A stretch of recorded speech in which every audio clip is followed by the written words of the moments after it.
Өшпесін. Оны жаппаймын, өшіп қалады. Онда мынаны сернеп дейтін. Мынамен аша бересіз ғой. Тимеген болса ашып саласыз. Мына спис закрыт, общий закрыт, мына закрыт. Сернеп баспай қоясыз. Өйткені сіз мынау бір неден кіріп тұр ғой. Жоқ, мен папканы ашамын ғой, еще аша беремін. Онда сернеп бере саласыз ба? Оны ішпей салыңыз. Все. Закрыт баспаласыз. Сегізінші мектеп, та? Иә. Оны Майзелия. Мына жерге отырасыз. На, қайда қайда. Алмақ орнына қоя беріңіз. Мынаны рұқсат қылыңыз.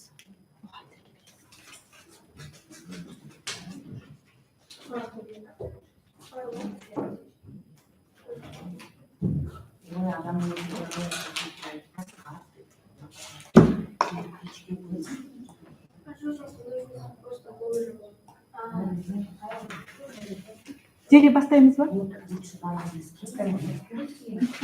Тапсырамыз. Кетті. Сәлеметсіздер. Менің аты-жөнім Ордабай Зере. Мен нөмір 8-ші мектепте оқып отырмын. 8-ші сынып оқушысымын. Бүгінгі менің тақырыбым қазақ және ағылшын поэзиясының ерекшеліктері.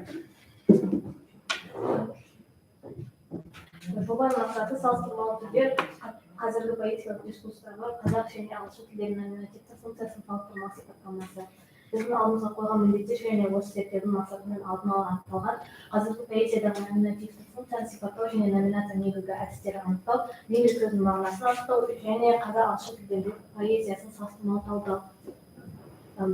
Поэтизм, неологизмде тілдік қолданысқа жаңадан енген сөздер немесе сөз тіркестері және олардың жаңалары. Мысалы, оларға кез келген неологизмге жатқызуға болады. Ескірген сөздер тілдік қолданыстан мүлдем шығып кеткен сөздер. Мысалы, оларға қатын, ойлауға деген сөздер жатқызуға болады. Жаргон сөздер, slang words негізінен кішігірім бір топ арасында өздеріне түсінікті сөздер болып табылады. Қазіргі кезде жаргон сөздер жастар арасында кеңінен қолданылады. Мысалы, оларға oh my god, Gucci, dope, личкаға шығу, немесе хап деген сөздер жатқызуға болады. Ауызекі сөздер colloquial words, ауызекі арасында, яғни ауызша сөйлеу арқылы айтылатын сөздер. Олар поэзияда сирек кездеседі, оларға mood, немесе басқа да сөздер жатқызуға болады. Тарихи сөздер қоғам дамуына байланысты өзгерген сөздер болып табылады. Мысалы, оларға ақберен, сұлтан деген сөздер жатқызуға болады. Ағылшын және қазақ балалар поэзиясын талдау. Mother Goose Rhymes. Ағылшын тілдерінде Mother Goose Rhymes қазақ тіліне аударғанда қазаны шығармалар деп аударылады. Бұл кішкентай балаларға арналған шығармалар бала тілінде жазылған күлкілі және санамдықтардан тұрады. Олардың авторы белгісіз, шамамен 1780 жылы Лондонда жарық көрген. Мысалы, ағылшын тілдерінде тағы бір өлеңдерге бәбә өлеңін жатқызуға болады. Мысалы, бәбә, black sheep, have you any wool? Yes sir, three bags full. Кез келген бұл өлең сонымен қатар метафораға жатқызуға болады, себебі кез келген адам бәбә деп бастаса, кез келген адам оның артынан black sheep деп жалғастырып кетеді. Сонымен қатар қазақ тілінде де біздің ақындардың Абай Құнанбаевтың қыз және Ыбырай Алтынсариннің кел балалар оқып өлеңін жатқызуға болады. Бұлар білімге және еңбекке баулиды. Келесі өтірік өлеңдер. Қазақ тілдерінде өтірік өлеңдер кеңінен таралған. Оның бірінші қолбасшысы деп айтсақ та болады, Ілияс Жансүгіров. Ол 1927 жылы өтірік атты шығармасын басып шығарған. Өтірік өлеңдер қазақта кеңінен қолданса, ағылшындарда лимериктер кеңінен қолданады. Лимериктер Ирландияның Лимерик қаласымен байланысты. Кезінде әскерлер орда лимерик әнін қолмен айтатын. Содан кейін лимериктің бірнеше нұсқасы бар. Лимериктер олар да өтірік өлең сияқты күлкілі, адамды күлкіге бөлейтін өлеңдер болып табылады. Лимериктердің көптеген нұсқалары бар, сонымен қатар бірінші Эдвард Лирдің тегі болып табылады, ал екіншісі лимерик сөзі поэзия деген мағынаны білдіреді. Келесі, да? Осы? Жоқ, одан келесі. Практикалық жұмыс ретінде мен сыныптастарымнан сауалнама 22 сауалнама алдым. Бұл мұнда сұрақтар берілген ағылшын поэзиясының көрнекті өкілдері және қазақ поэзиясының көрнекті өкілдерін атау байланысты. Сауалнаманың нәтижесі бойынша қазақ поэзиясы өкілдерін барлық балалар біледі, ал ағылшын поэзиясы өкілдерін 4 ғана бала біледі. Өтірік өлең құрастыра аласың ба дегенде ешкім жауап бере алмады. Лимерикті айтуға байланысты, лимерик қатаң 5 жолдан тұрады, оның бірінші жолы өте ұзын және әдетте кім қайда тұратын туралы айтылады. Екінші жолы кейіпкердің бір ерекшелігімен байланысты, үшінші және төртінші жолдары бір күлкілі оқиға туралы және бесінші жолы күлкілі болып аяқталады. Қорытынды бойынша бұл осы зерттеу арқылы қазақ және ағылшын поэзиясының айырмашылығын және ұқсастықтарында болатын білуге болады. Мысалы, лимерик және өтірік өлеңдер бір-біріне ұқсас болып келеді, себебі екеуі де балаларды күлкіге бөлейді. Ал айырмашылықтарына келетін болсақ, әр тілде бұл әртүрлі адамға әсер етеді.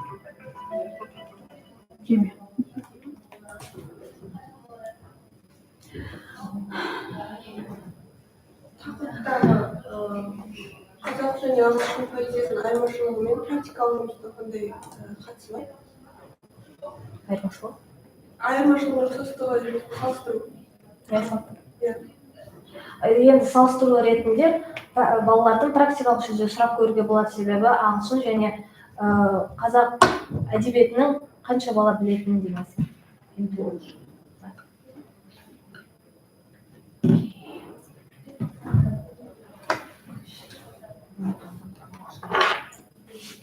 Осының қандай пайдалары бар? Мысалы, өтірік өлеңдер, мысалы, сонша. Менің ойымша, өтірік өлеңдер адамның фантазиясын дамытуға көмектеседі.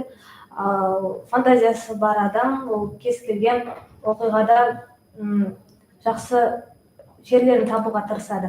Және фантазия арқылы тіпті өзіне болашақта көптеген жақсы жерлер табуға болады. Енді кемшілік тұстары қандай? Осы өлеңдерді пайдалану кемшіліктері бар ма? Кемшіліктер жоқ деп ойлаймын. Окей, thank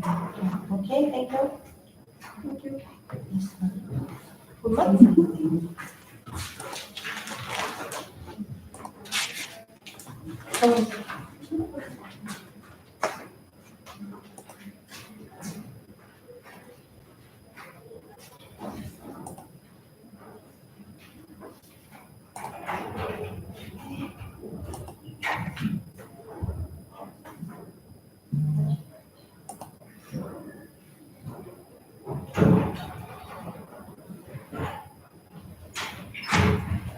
Қай мектеп?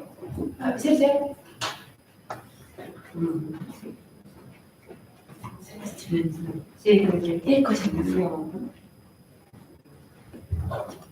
Номері жоқ па, тек қана зерде ма?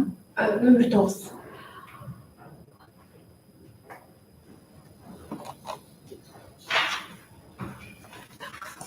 Білмеймін, қазір білмеймін. Шағы жіберді ғой, иә? Я жібердім.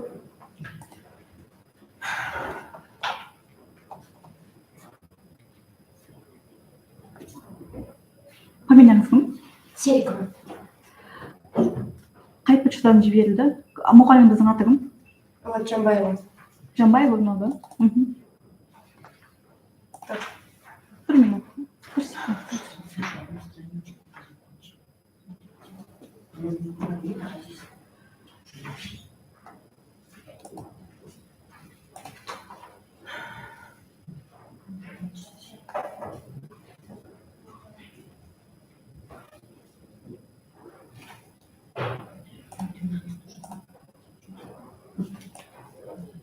Слайдшоу. Уақыт. Слайдшоу. Слайдшоу. Вот. Да. Да, я буду вот так. Келесі деп айтасыз маған? Я айтам. Бастайсыз ба? Иә. Тоқтаңыз. Уақыт. Кетті. Good morning, dear members of the jury. My name is Erika Mazarian. Let me present to your attention the project on the topic, the comparative aspect of the semantics of word browser. Family relationships reflect the specifics of the national mentality. The reason why I got to this topic, because I do not have a sibling, but here you can see my brother Azad, who instilled in me a love for an English language. So when I realized that I had to call him a cousin, I didn't like it, because for me, he's a close person. He's my brother, or Aga in Kazakh. That's why I was interested.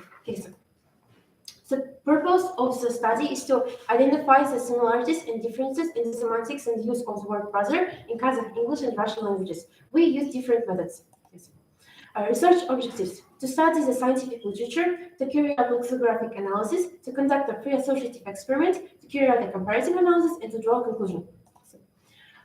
We figured out that scientists identify several levels of kinship. We believe that the word brother has an inter-level character. In order to check this, we turned to different dictionaries. So we started our research with our native Kazakh language. The analysis of dictionaries was carried out in 3 stages. First is to establish the etymology. Second, to establish the actual meaning of the words according to modern dictionaries. And third, to expand the semantics by selecting the themes. Here you can see the analysis of the word aga. It has 5 themes. Here is the word ana. It has 3 themes, all related to the youngest. Word power is a synonym of the word ana. However, they differ in their semantics. So power is broader and can be referred to both female and male. We analyzed well-known Oxford, Cambridge, and London dictionaries. The word brother has an Indo-European origin. It has 5 main themes and the different levels of kinship. Those are the blood son, spiritual monk, psychological like-minded, social conversion, and a member of a society. The word brother brat is similar to the word brother, like their origin, but they differ in semantics. So the difference is that in English we have a theme, a member of the student fraternity, but in Russian we have a theme compatriot. So we established that only the word power it can be recognized as the equivalent of the themes brother and brat. However, brother and brat also includes the youngest in their semantics as well. We conducted a free associative experiment. The resulting associative fields were classified into 2 types: grammatical classification and semantic classification. 105 respondents took part in the Kazakh experiment. So here is the associative field of the word agam. It is important to show the results of semantic classification. We have received 6 semantic groups, and aga is not only a blood senior relative, but also a support, a defender, someone who takes responsibility, and he's a personality. This is due to a certain responsibility that older siblings have in Kazakh culture. The word ana is not only a younger brother, but also a helper, defender, and a friend. So for adults, it is a child to whom you can express your feelings. And this confirms the importance of age hierarchy in Kazakh culture. The word power also has some special meanings from dictionaries. So it is usually associated with a close person or a friend. In order to experiment with the English word brother, we needed native English speakers. So we turned to our friends. There were many of them, and these are the most active ones. 74 respondents took part in English experiment, and as you can see, they are of different nationalities. For respondents, brother is not only relative, but also a person to whom they feel connected, and they claim that it can be any male person. We wanted to figure out what words are used for older and younger brother. So, they use the word brother, and sometimes add qualifying words adjectives. The 103 respondents took part for the Russian experiment. Here we can see the same picture. Брат is a relative, a support, a close person. He is courageous and responsible. So we compared the semantics of the word ağa and bauer brother in different languages, and the difference in quantity was revealed. There are 3 words in Kazakh language and only 1 in Russian and English. And only words ağa, brother, and brat are partially equivalent. Equivalent words have different semantics. And we figured out the word semantics of the word brother in the language being compared is much broader than is presented in dictionaries. Thank you for your attention. If you have any questions. What is this free Associative experiment. Free associative experiment is an experiment in which the people are given questions and they have to respond with the first words that came to their mind. So it's the most effective way to know the Okay. Whose concepts did you use? Concept. Whose concept? Like Yeah, you mean? authors. Например, Kazakh authors works.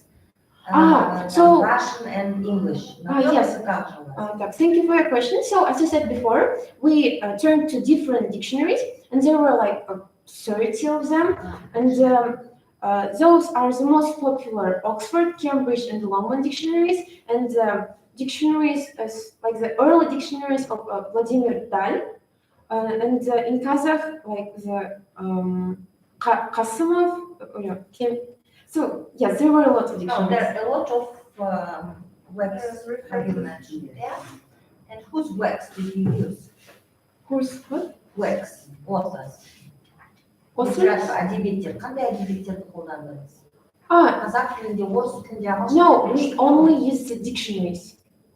So in dictionaries, there were like several definitions of one word, and we compared them. Здесь у вас указано 60 источников. Да. Именно қай әдебиеттерді қолдандыңыз? Например, Это вот начиная с... толковый словарь, там, Ожегов, Владимир Даль. Өзіңіздің жұмысыңызды қарадыңыз ба, оқыдыңыз ба, мына жерде міне көп қой сіздерде. Сізде көбінесе орысшамен қазақшаны салыстырып, сосын барып ең соңында ағылшынға аударған екенсіз. Енді мына жерде міне Кеңесбаевтың жұмысы дейді, бауыр деген сөзді содан алдым. Сіздің қалған көп қой мына ішінде қарап отырмыз. Өте жақсы, что көп болған қазақ. Обычно қазақтың... Негізінен аз болады, иә. Но бірақ сіз соларды енді айтыңыз келіңіз кімнің жұмыстары? Қазақстандық авторлар. Оны жазыпсыз, көп жазыпсыз. Енді кімнің жұмыстарын пайдаландыңыз? Айтып берсеңіз.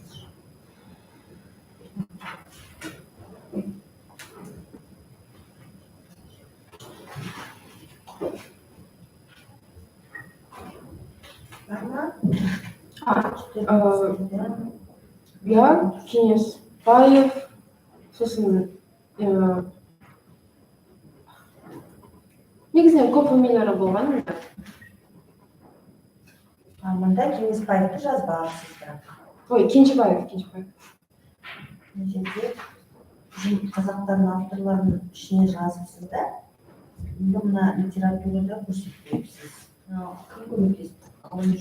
Жетекшіңіз көмектесті ма? Енді білуіңіз керексіз ғой. Енді осы тақырыпты алып тұрғанмен өте тамаша тақырып, бауыр деген аға деген ұғымдар.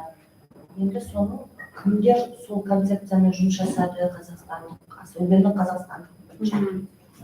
Сосын барып ближний дальний зарубежный авторлар әдебиеттерін талдау жасағаннан кейін оны білу керек, иә? Okay, thank you. Goodbye. Thank you for your attention. Have a good day.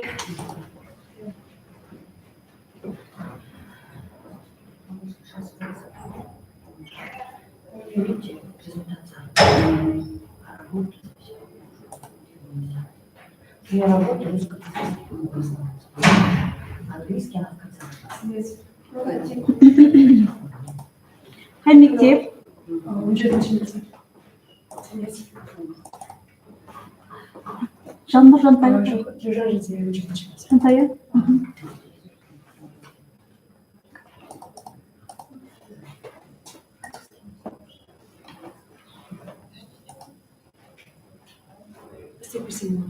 Білмейді қазір уақыт. Кетті уақыт. Bonjour à tous, je suis Diligence Jensea.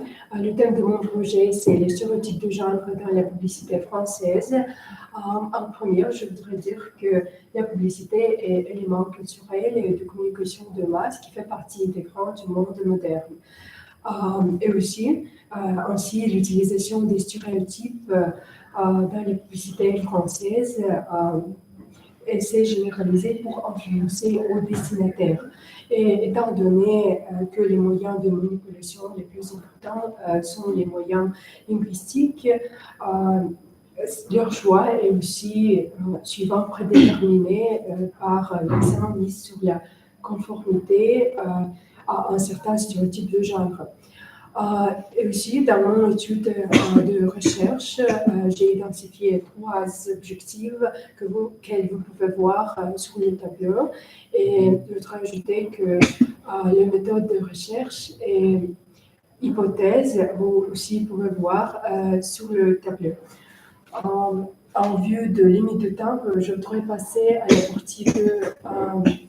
la partie pratique de notre travail. Comme vous pouvez voir dans le premier diagramme, la proportion des femmes des stéréotypes féminins sont divisés en 3 types. Première, c'est les femmes sous travail, sous contrôle, c'est 27%.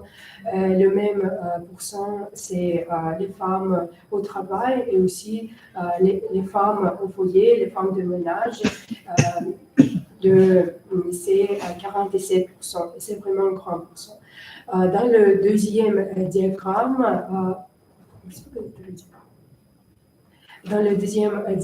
sur la deuxième image, vous pouvez voir que les femmes qui jouent les rôles dans les publicités du déterge et de la nourriture sont plus élevées que les hommes. Et sur la troisième image, vous pouvez voir que les femmes, les hommes montrent la proportion. Les hommes sont démontrés comme indépendants et aussi vraiment réussis que les femmes. Et étant curieuse, j'ai aussi trouvé les mêmes statistiques dans notre publicité kazakh nationale. Et pour conclure, je voudrais dire que l'analyse de la publicité kazakh et française montre qu'ils sont largement répandus. Et aussi, les femmes dans les publicités françaises toujours doivent être conformes et aussi ne pas montrer leur supériorité intellectuelle. Et nous devons lutter contre ces préjugés, et en particulier dans les publicités. C'est bon.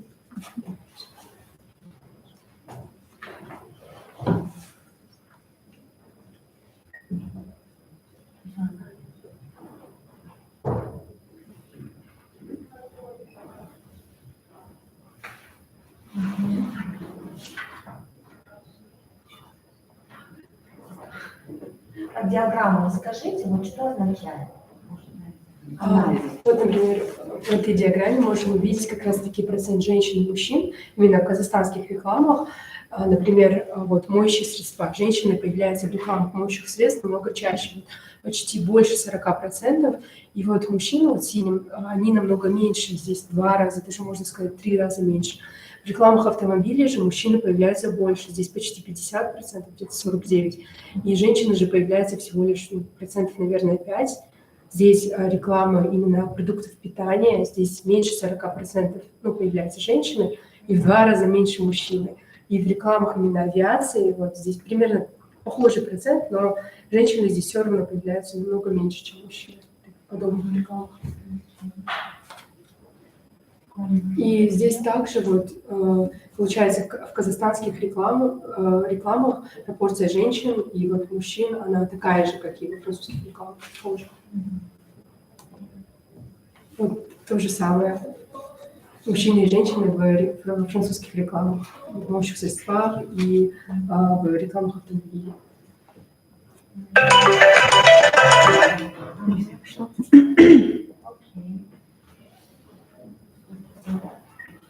Работу сдали?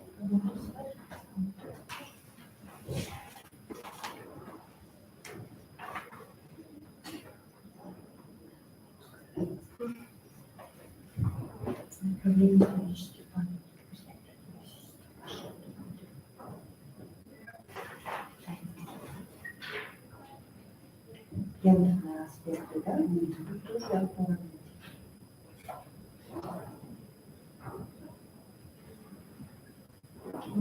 И какая правильная задача здесь реализована? Вообще задача наших исследований — это, конечно же, определить именно откуда исходит актуальность данной темы именно во французских рекламах, также проанализировать данную проблематику гендерных стереотипов во французских рекламах и, конечно же, дать определенные рекомендации по этому поводу. А вы рекламу на французском языке нашли? Вот я проанализировала 100 рекламных роликов, французских, казахских, YouTube, конечно же, использовались приложения, а также подобная литература, например, Дежины и других французских журналистов. Спасибо. До свидания. До свидания.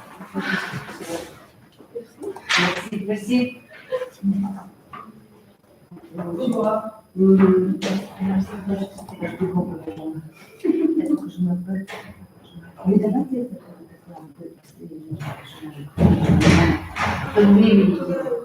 Нет, сразу же Арман.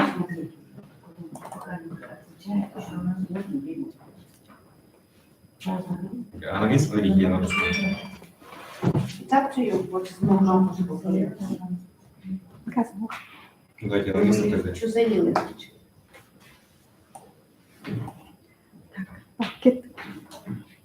Good morning, I'm Arman Shabarov. Today I would like to present my project work on the theme of efficiency of different languages affects an individual's personality and manners of communication. My scientific advisor was my school teacher, Isima Bafaral.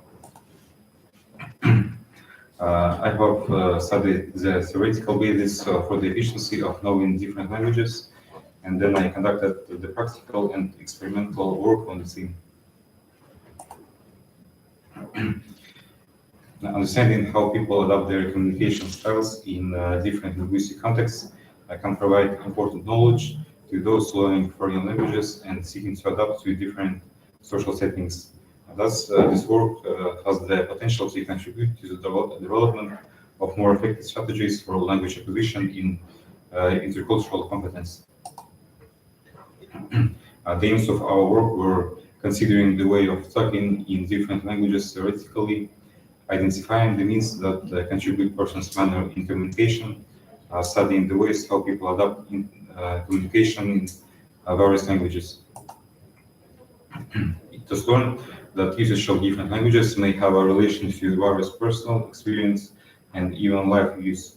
A survey was conducted and consequently the correct answer were also subjectively analyzed.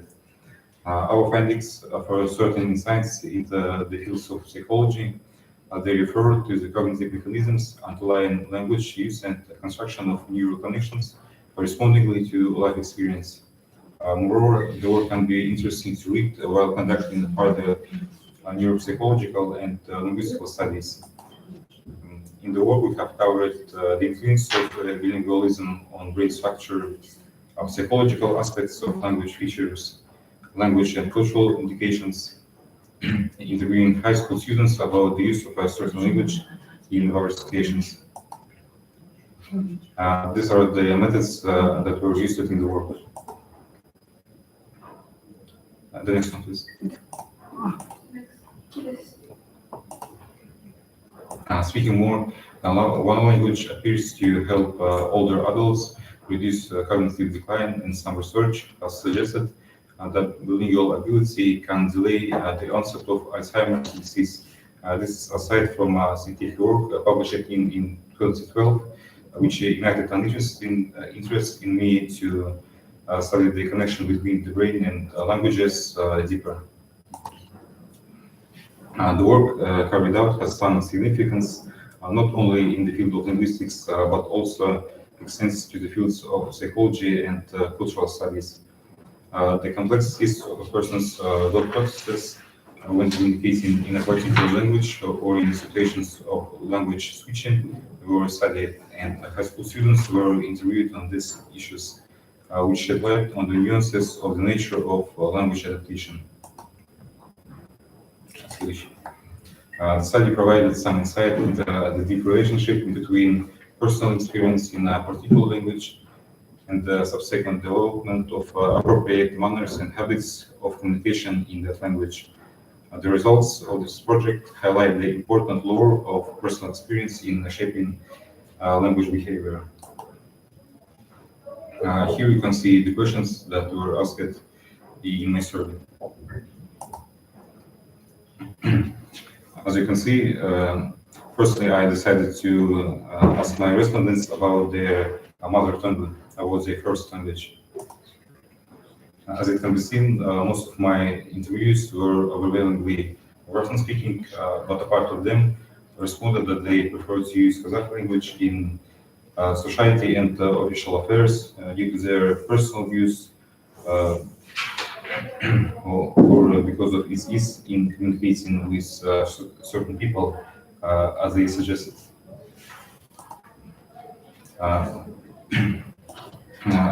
Approximately the same was recorded with the Kazakh-speaking interviewees. All in all, our survey has provided certain insights into the profound relationship between personal experiences of interaction within a specific language and the subsequent development of corresponding manners in communication habits. The findings of this project underscore the significant role personal experiences play in shaping linguistic behavior. Our investigation into the neural mechanisms underlying language the remarkable capacity of the brain, showcasing its ability to adapt and rewire itself in response to linguistic demands. Okay, why do you choose this topic? As I have said, I was reading one scientific work on this theme, and it ignited an interest in me. Why? What was challenging for you? I wanted to study the connection between our thought processes and our personal experience in communicating in various languages deeper.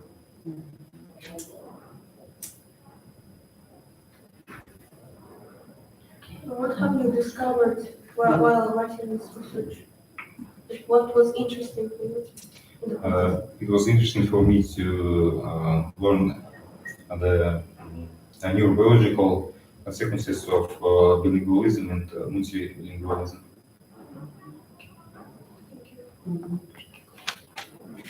Thank you. You may be pleased.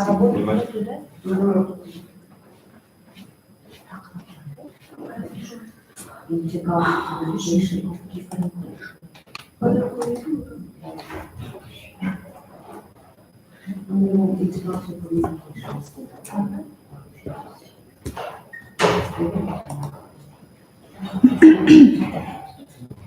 Aygerim. Veselbay Aygerim ba? Kelе ғой.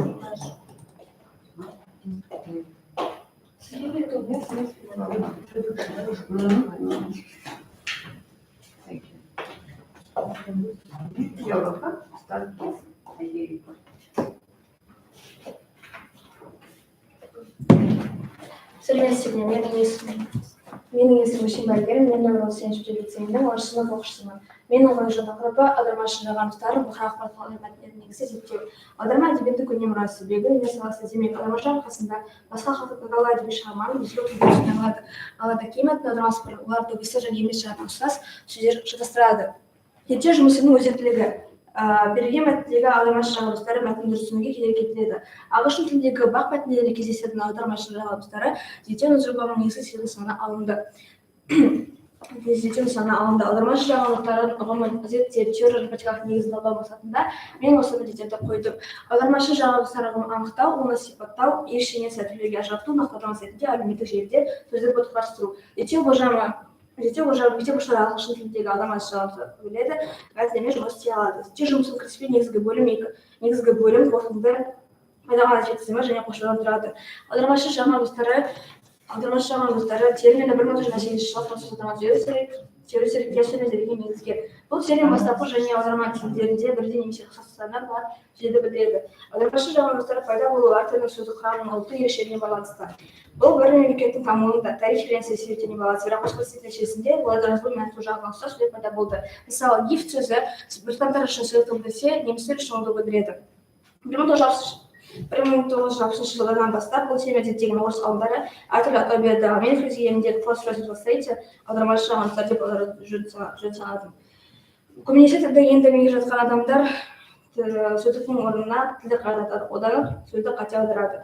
Қате аударатын сөздер қатарына meeting, some, force сөздері кіреді. Аудармашы бұдағы жаған достар сөздіктегі материалдарын және басқа дағдыларға сүйеніп, жаған достар ішіндегі ұсыныстарды 4 түрге бөлді. Бірінші түрге дыбыстық және жазу жағынан ұқсас сөздердің әртүрлі мағына беруі. Мысалы, магазин біз білетін дүкен емес, журнал деп аталады. Екінші түрге аударма тілдеріндегі дыбыстық әртік сигналдармен сәйкес келеді, бірақ кейде әртүрлі болады. Мысалы, агрессив сөзі агрессивті деп аударылады, бірақ оның басқа да аудармасы жігерлі бастама болады. Үшінші түрге аударма тілдегі бір сөзге бастапқы тілдегі бірінші түрге сәйкес келеді. Мысалы, сөкілге оқылай айтса, футбол сөзін американдықтар қолданады. Төртінші түр уақытындарға қатысты. Мысалы, ағылшындарға декада 10 жыл болса, орысшада 10 күндік мағына білдіреді. Британдық ағылшында да жаған достар кездеседі. Аудармашы жаған достарын ағылшын тіліндегі бақ мәтіндерінде, соның ішінде The Telegraph, The Guardian, The New York Times сайттарында іздедім. Практикалық негізде бақ таңдаған себебім қоғам дамыған сайын коммуникация құрамдас бөлігіне дамиды. Және ізденген жаған достар бойынша 7 сөз таңдалды. Оны шартты түрде 3 топқа бөлуге болады. Аудармашының мүлдем жаған достары 24 сөз, 44%, аудармашының шынайы жаған достары 21 сөз, 39%, орта тақырыпқа сай сөздер категориясынан 9 сөз, 17%. Және осы сөздерді мен сөз таптарына жіктедім. Сонда аудармашы жаған достары дерек затысымдер арқылы беріледі. Кейде сөздермен ескіре қолдану мүмкін. Қосымша ақпарат тілінен мен өзім мектепте сауалнама жүргіздім. Сауалнама оқушыларға арасында жүргізіліп, аудармашы жаған достары туралы түсінік туралы білім тексеруге байланысты 4 сұрақ бірінші сұрақтар берілді. Сауалнамаға 80 оқушы қатысты. Оның нәтижесінде мен аудармашы жаған достары туралы түсінік 63% оқушыларда жоқ екенін анықтадым, ал сынақ кезінде оқушылармен 4% дұрыс орынсыраған. Сауалнама жүргізгеннен кейін мектеп оқушыларына арналған телеграм желісінде сөздік байқалды. Ол үшін QR-кодты сканерлеп онлайн сөздікке өтсе болады. Онлайн сөздік сөз таптарына қарай жіктеліп, аудио, видео, материал және презентация нұсқасында ұсынылады. Сонымен қорыта келе, мен өзімнің мақсатыма жеттім. Сонымен қатар ұсыныс ретінде болашақта оқушылардың шет тілінде мәтінді дұрыс түсіндіру үшін аудармашы жаған достары атты құрастырылған сөздікті пайдалануды ұсынамын. Назарыңызға рахмет.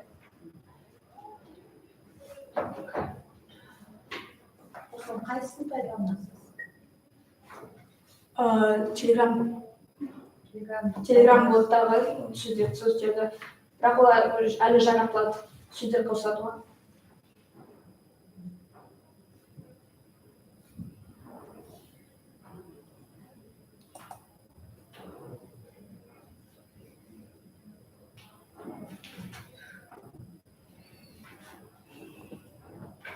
Осындай жұмыстың айырмашылығы қандай?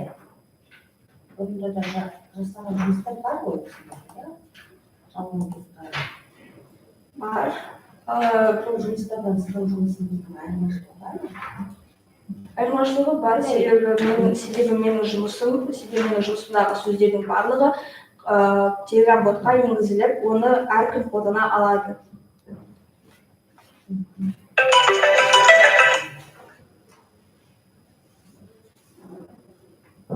How many words have you analyzed? How many words have you analyzed? False friends. I analyzed 54 words. Thank you. Thank you. Thank you. Goodbye.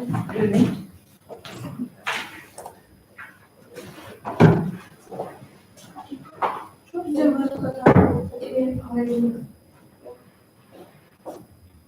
Şöyle daha.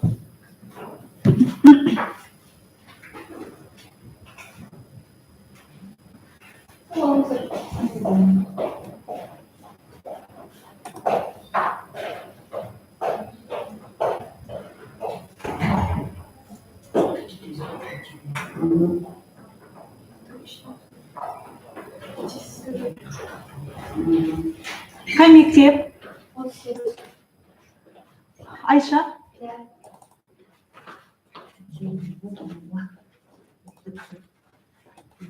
Айша маған келесі деп отырасыз, иә?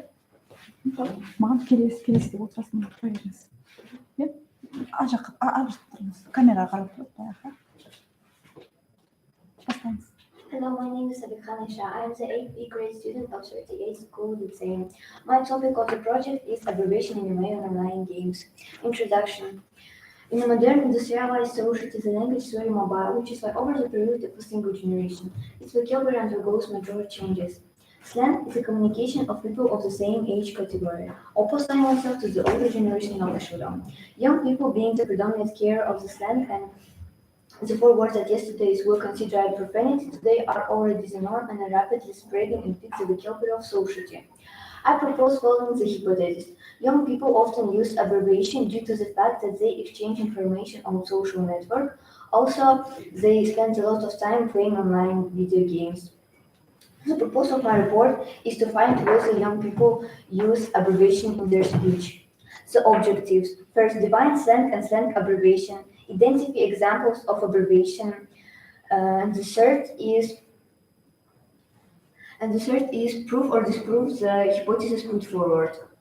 I used various methods. At the theoretical level, I analyzed the scientific literature of slang and abbreviation, searched and selected the information on the topic, and as per the results, I wrote a research report and made a computer presentation. Classification of slang and its types. Nowadays, it's hard to find a man who will not use slang in their speech. But in what language we did not say, he hardly thinks that it's phenomenon language. Slang refers to use by people who has common interest, occupation, and represent certain age group. In the 18th century, slang has the meaning of insult and first appeared in England. Later, it received meaning of vernacular. Slang is considered root vocabulary that should not be used in everyday life. However, one should not deny the fact that slang is already very quite entrenched in the speech, because it's used by doctors, teachers, engineers, and lawyers. Here's some list of English youth slang. The first word is great, ace, that means great and awesome. The second word is easy peasy, that means very simple. And the third word is dodgy, that means weird. Abbreviation used in the email. We use acronyms in email every day, from PC to EOD to ASAP. It's tough to keep the capital letters and periods straight. An abbreviation is shortened form from the word or a phrase by any method. Abbreviation used in online games. Have you ever heard the term GG and wondered what that means? Welcome to the world of the virtual online games abbreviation. Players on all platforms have their own ways to communicate, and one of the ways is abbreviation. Here's some list of the abbreviation that we use in online games and in email. The first word is AFK, that means away from keyboard. The second word is PC, that means postscriptum. The third word is NRN, that means no reply necessary. VIY, that means for your information. MIA, that means missing in action. And GG, that the most popular word that used in online video games means good game. The importance of abbreviation in learning English. The language is developing every day. Many new words are fixed in the use, while the old ones are no longer used in the speech. Abbreviation is one of the fastest growing units for the language.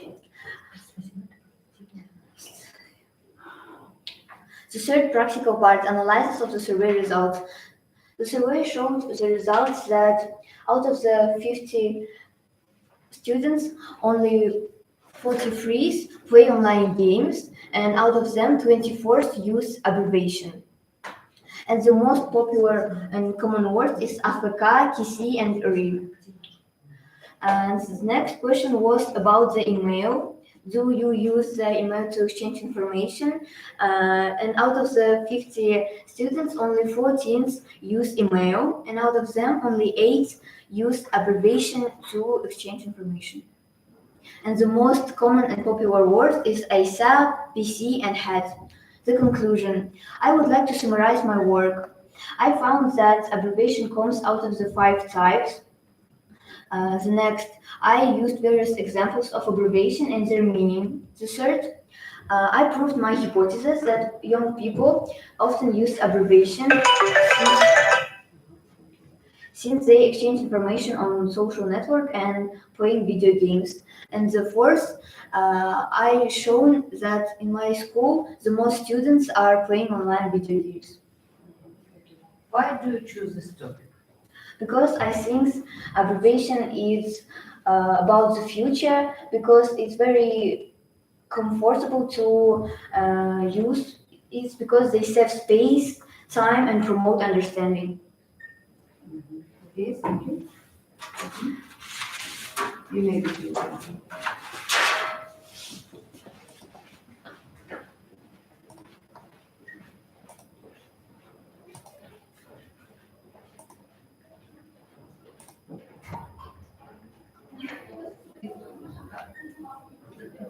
Сегодня за активность работают мальчики, Қай мектеп? Малика. Малика, маған келесі деп айтып отырасыз.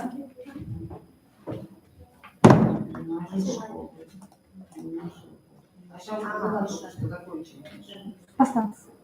Well, good morning, dear viewers. Today, I have a theme. Well, I'm going to introduce you my science project, Idioms as a Phraseological Unit in the English language. Well, firstly, I want to introduce you. The English language has a 1,000-year history, as we all know. During this time, it has accumulated a large number of expressions that people found successful, accurate, and beautiful. And there was a special layer of language idioms, a set of stable expressions that have independent meanings. Well, idioms in the English language, the phenomenon is ambitious. According to the definition, it's inherent in the language and not translated into other languages. It is stable speech, the value of which doesn't follow from the sum of the values is consistent elements. Well, it's this untranslatability to other languages makes it unique, special to language, as well as the inability to understand the meaning of the words to make up the idiomatic expression. Well, the importance of our research is that we don't completely study the meaning of the idioms. We leave it as a mystery to us. And the main objective of the research is to explore idioms and their use in oral speech. The aims is divided by 3. Create the ability to work with different sources of information, develop interest in the English language through the idioms, and the last one, broaden English vocabulary and horizon. Well, the object of research is English idioms. The subject of research is is the use of English idioms in our daily speech, and the methods of our research is divided by also 3. The analogy of method is we compare English idioms with the Russian idioms. And the classification method, we have divided English idioms into 3 groups. Idioms that can be translated in Russian language by calculus, and idioms that have same structure but imaged by other words, and the last ones that idioms that don't have an exact match in Russian. And the third one is statistic analysis. We conducted a survey in 5 classes to identify knowledge of English idioms and the frequency of their use in speech. The result of our work should be parts easier to memorize of English idioms, systematized idioms, and their translation into Russian language. Well, now I want to stop on the mystery of English idioms, the first chapter, the concept of idiom. Well, idiom from Greek language, it's idioma, feature, or originality, a combination of language units, the value of which doesn't consider to the value of the consistent elements. Now, as you can see, there's a tablet where 5th grade students have found the English idioms in Russian idioms and the frequency, how often they use it in daily speech. And having studied more than 100 English idioms, we divided them into 3 groups, as I said. English idioms that can be translated in Russian language, that have the same structure but pictured in different words, and the last ones that can't be pictured, that don't have an exact match. First, English idioms are having full analog in Russian.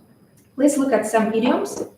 Well, it's like keep one's finger across, that can be translated as cross fingers, that dates back to early Christianity, when people crossed their fingers to call upon their forces associated with the Christian cross for safety and protection. To bear one's cross, to bear his cross. The blind leading the blind, blind leads blinds, and wolf in sheep's clothes, a wolf in sheep's clothes. In addition to the physiological units taken from the Bible in English as in Russian. Some expressions came into the language from America and then assimilated into Russian language.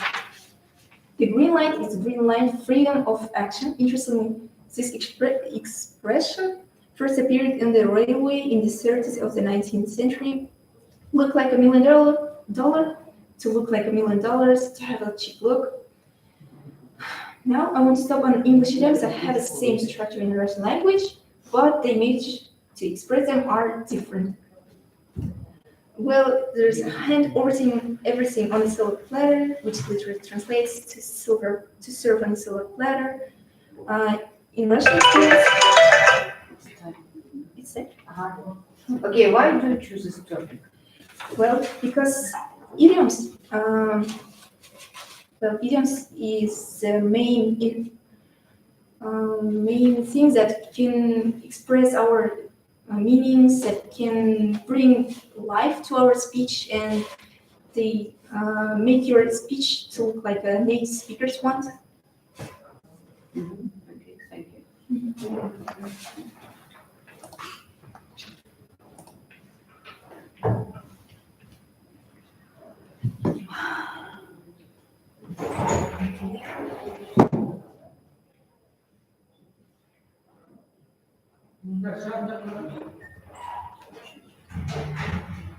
Елу екі ма? Елу екі? Қайсысын ашамыз? Музыканы ма? Жоқ, екіншісін Презентация. Содан келесі деп айтып отырамыз, иә?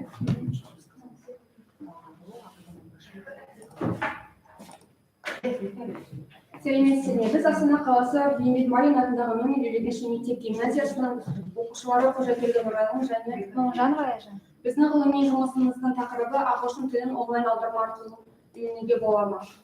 Зерттеу міндеттеріне келетін болсақ, онлайн аударма машинасының тарихымен танысу. Қазіргі таңда ең танымал және сапалы онлайн аудармалармен танысып, олардың функционалдығын жіктеу. Және осы онлайн аудармалар арқылы ағылшын тілін үйренуге бола ма атты әдістерді қолдану. Және де біз бүгін енді ағылшын тілінің аударма машиналарының тарихына үңілетін болса, ең бірінші зерттеу барысында біз әрине тарихты білу керекпіз. Себебі ол машиналардың тарихын білмей жатып, қазіргі таңда оның маңызын анықтай алмаймыз. Және де келесі.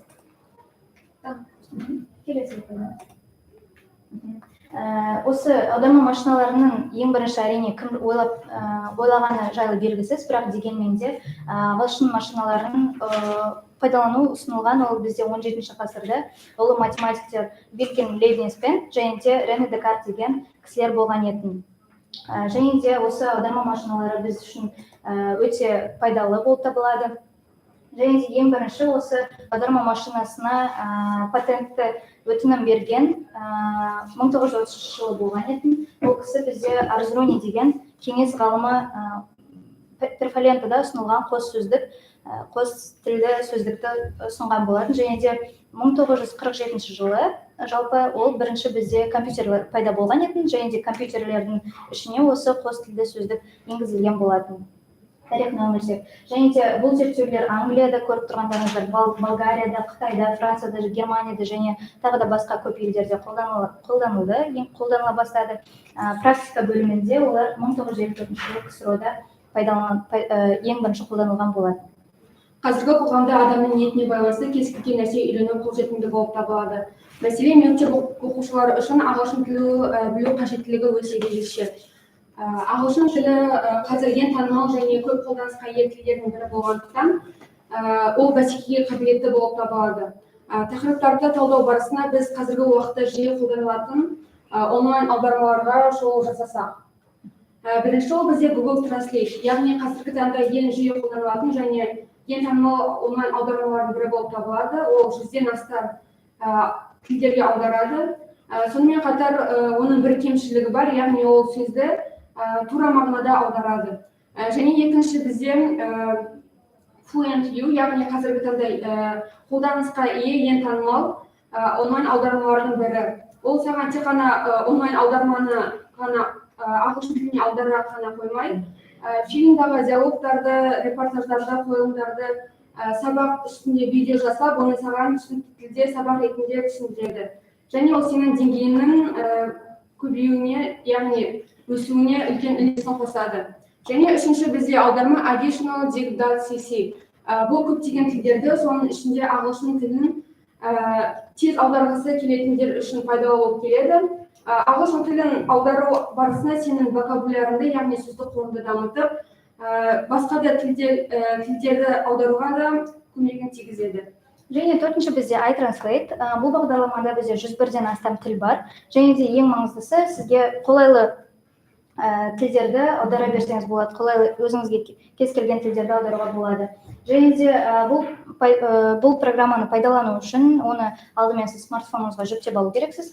Планшетке немесе ноутбукқа әрине болады. Және алдыңызда көрініп тұрғандай осы ссылкаға кіру арқылы сіздер аудара бересіздер. Бұл приложениені көбінесе біздің отандастарымыз сирек пайдаланады, себебі бұл приложениеде бүкіл ағылшын тілінде болғандықтан кішкене кедергі келтіруі мүмкін. Және де келесі бізде Яндекс Транслейтер. Бұл үлкен мәтіндер мен веб-беттерді аударуға мүмкіндік береді. Және де кескіндемелер, суреттерді аударуға болады осы Яндекс Транслейтер арқылы. Және де бұл жақта дауыстық және мәтіндік енгізу бар. Және де тыңдалым да бар, яғни ағылшын тілінде жазған мәтініңізді осы жерден тыңдап акцентіңізді дұрыстауға мүмкіндік ала аласыз. Келесі бізде Lingual Live. Онлайн сөздіктердегі ашық қолжетімді платформа болып табылады. Және ең бастапқы деңгейде ағылшын тілін үйреніп жатқан кісілер үшін өте қолайлы. Ыңғайлы болу үшін пернетақтаны осы экранда берілген пайдалануға болады.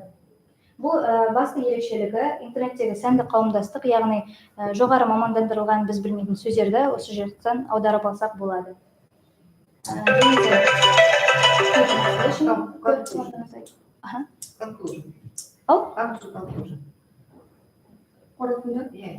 Қорытындыға келесі. Зерттеуді қорытындылай келсек, жалпы ағылшын тілі маңызды екенін білеміз. Әлемде ең көп пайдаланылатын тілдердің бірі ол әрине ағылшын тілі. Және де ағылшын тілін әр жас ұрпақ білу маңызды болып табылады. Зерттеудің болжамына, жаңа қыз айтып кеткендей, зерттеудің болжамына сәйкес, егер біз онлайн аудармалардың көмегімен ағылшын тілін қалай үйренуге қызықты, тиімді әдістерін ұсынатын болсақ, сол оқушылар ағылшын тілін үйренуін жылдамдатады деген тұжырымды біз дәлелдедік. Және де бұл нұсқа бізде сауалнамалық түрде нақтыланды. Біз түсірген сауалнамамыз бар, оны кейін көріп жатарсыздар. Және де біз оқушылардың арасынан, мұғалімдердің арасынан осындай қысқа сұхбат жүргізген болатынбыз. Ағылшын тілін қалай тиімді оқуға болады, қандай аудармаларды қолдануға болады. Және мектеп оқушылар арасынан қандай сауалнама бойынша кім қаншалықты ағылшын тілін біледі және қандай бағдарламаларды ұсынысқа беретінін сауалнама бойынша жұмыс жүргізген болатынбыз. Там еще есть ничего. Ну, на всякий случай. Музыканы қояйын ба? Видеоны көресіз. Видеоны, аха. Сәлеметсіздер ме? Біз 11 сынып оқушылары Құжателді Нұралым және Момынжанова Айжан. Және біз бүгін ағылшын тілін аударма арқылы үйренуге болады ма деген сұраққа жауап іздейтін боламыз. Бізбен бірге болыңыздар. Кеттік. Өздеріңіздің есімдеріңізбен ағылшын жеңгелеріңізді таныстырып өтсеңіздер. Менің есімім Абдуллаев Мағжан, менің деңгейім интермедиат. Менің есімім Айтқойбас, менде интермедиат деңгейі. Және осы деңгейге жету үшін қанша уақыт жұмсадыңыздар? Осы деңгейге жету үшін мен 5-6 ай тәжірибелі мұғаліммен жұмыс жасау барысында осы деңгейге жеттім. Мен self-study арқылы оқығандықтан осы деңгейге мен 1 жылдың арасында жете алдым. Және біздегі ең маңызды сұрақ осы ағылшын тілін үйренуде аудармалардың маңызы жайлы айтып өтсеңіздер. Аудармалардың маңызы әрине көп, себебі әр аударма саған әртүрлі акценттерде сөйлеуге көмек береді, мысалға американдық, британдық, австриялық және тағы да басқа. Аударма өте қатты көмектеседі, солардың ішінде әрине Яндекс.Гугл деген аудармалар бар, бірақ арасында маған Cambridge Dictionary приложениесі ұнайды. Жақсы, рахмет. Онда біздің сендерге сұрақтарымыз бар. Сендер ойынша ағылшын тілін қалай қызықты қылып оқисыңдар? Ағылшын тілін мысалға айтатын болсақ, достар деген Friends деген сериал бар. Ол арқылы ағылшын тілінің базасын үйренуге болады. Мен мультфильмдер қараймын. Peppa Pig, Mia and Me. Бір серияны кемінде 20 рет қарау арқылы әрбір сөзді, фразаларды жазып, аударып, сосын оларды жаттап, қайтадан қараған кезде оны түсінуге болады. Және де флеш-карттармен жаттауға болады. Әрбір сөзді, фразаларды қағаздың бір бетіне жазып, аудармасын келесі бетіне жазып, жаттауға болады. Сәлеметсіз бе, Маусымжан апай? Біз сізге қазір сұрақ қойғымыз келіп тұр, опрос бойынша. Жалпы ағылшын тілін үйренуде сіз қандай программаларды бізге советовать етуші едіңіз? Сәлеметсіздер ме? Жалпы ағылшын тілін үйрену үшін бастапқыда ең алдымен Duolingo приложениесі бар, яғни бағдарламасы телефонға жүктелінеді, компьютер арқылы да жасауға болады. Және де ағылшын тілін жақсы дамыту үшін тағы да British Council бар бізде. British Council'да көбіне тек қана тыңдалым ғана емес, сонымен қоса мәтіндерді оқу, жазбаша жұмыстарда IELTS-қа дайындалатын бізде Cambridge бойынша да дайындалуға болады сайттар көп. Оксфорд, яғни официальный сайттардан дайындалған приложенияларды қолданған дұрыс деп ойлаймын. Жақсы, рахмет сізге. Тағы да келетін боламыз.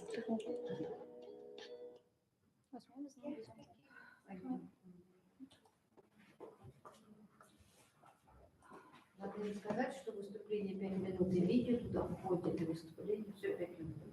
А то сейчас 5 минут выступать, 5 минут видео. 10 минут видео. Скажите это. По-моему, только у них видео, у остальных Не нет. надо, но если видео вставать на 5 минут, значит это... У нас, смотрите, 50 человек. У нас 50 человек, 47. У нас сколько? А у нас только... Или весь учебник тебе? 87. 87? Назгуль? Асел.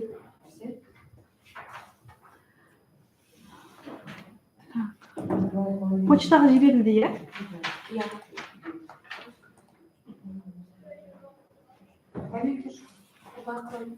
Осында? Иә, осы. Әсел, иә? Асел.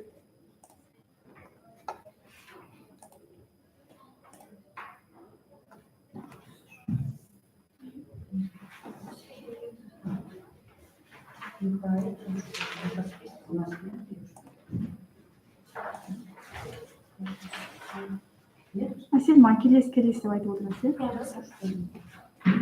Good morning. My name is Adlan Asil, and the theme of my Агаси? Adlan Asil. And the Вас theme... списков нет? Точно в нашу секцию? Вы там себя нашли? Нет, но внизу был мое имя. Ну, секция какая у вас? Английский, языковики. У вас нет списка? Точно? Нет. Работа есть ваша? Работа вот. Нет, вот тут такая. Какая школа у вас? 87. 87, вот это школа? Нет, это 84. Адуан, Асия. Адуан, Асия, да? 87 школа. 50 человек. Давайте это 8 класс, да? Да. Школа. 8 класс, школа. 87. 48.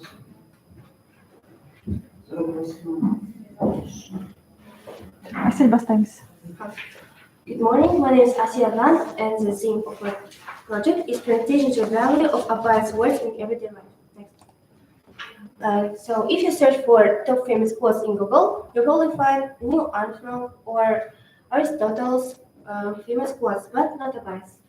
And do you know abide was English? And why did I exactly choose abide? Because abide is a great custom, and every his quote, every his form has a very meaningful words that can be used in our daily conversations.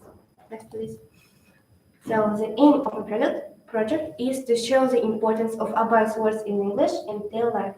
And here are the objectives: to analyze abide forms and words systems. Second, to conduct a survey among school students.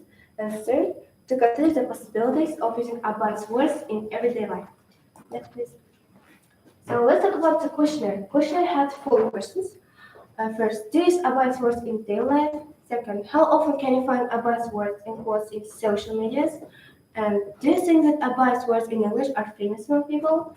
The results of the questionnaire show that most of the students do not use abide words in English in their daily life. Next, please. And as we analyze abide forms and word suggestions, we can offer you some of these quotes that can be used in famous quotes list. We are all brothers, love all the humankind. What a wonderful word the Creator has given us. Fortify spirit in the struggle and empty yours in disaster.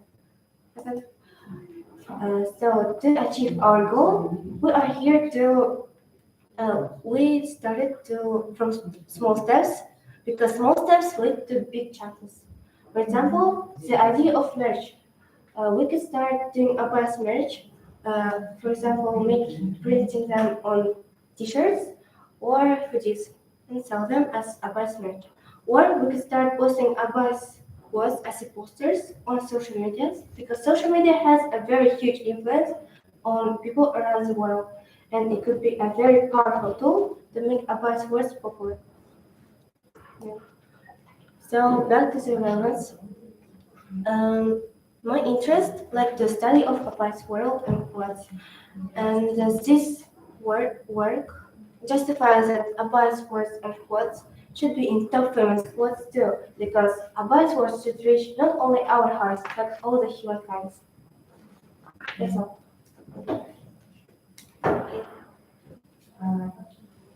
What is the presentation value in applied words? Applied words.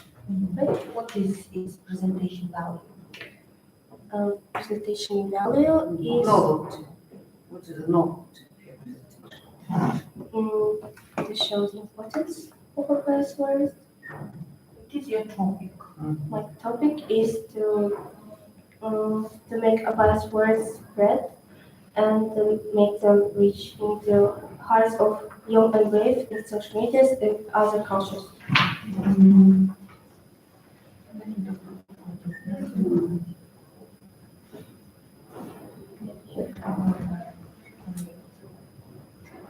Okay. Thank you. Thank you.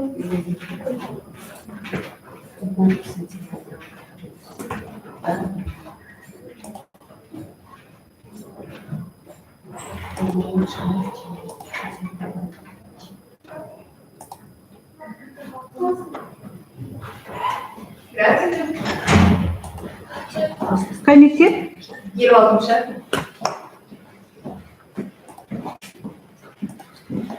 Здравствуйте.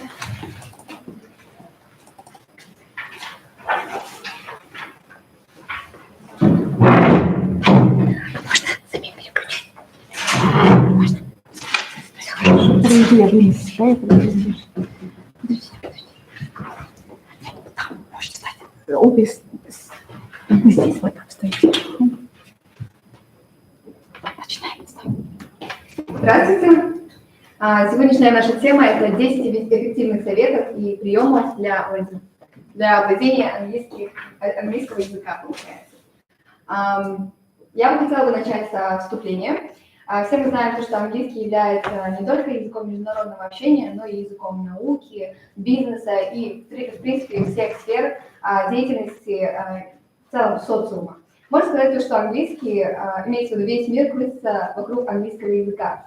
И главной нашей целью является, получается, выявить главные советы и приемы по изучению английского языка, а также показать их в применении. Также мы, получается, планируем покрыть и охватить все аспекты в изучении, в принципе, всех языков. Это, получается, слушание, говорение, письмо, а также чтение.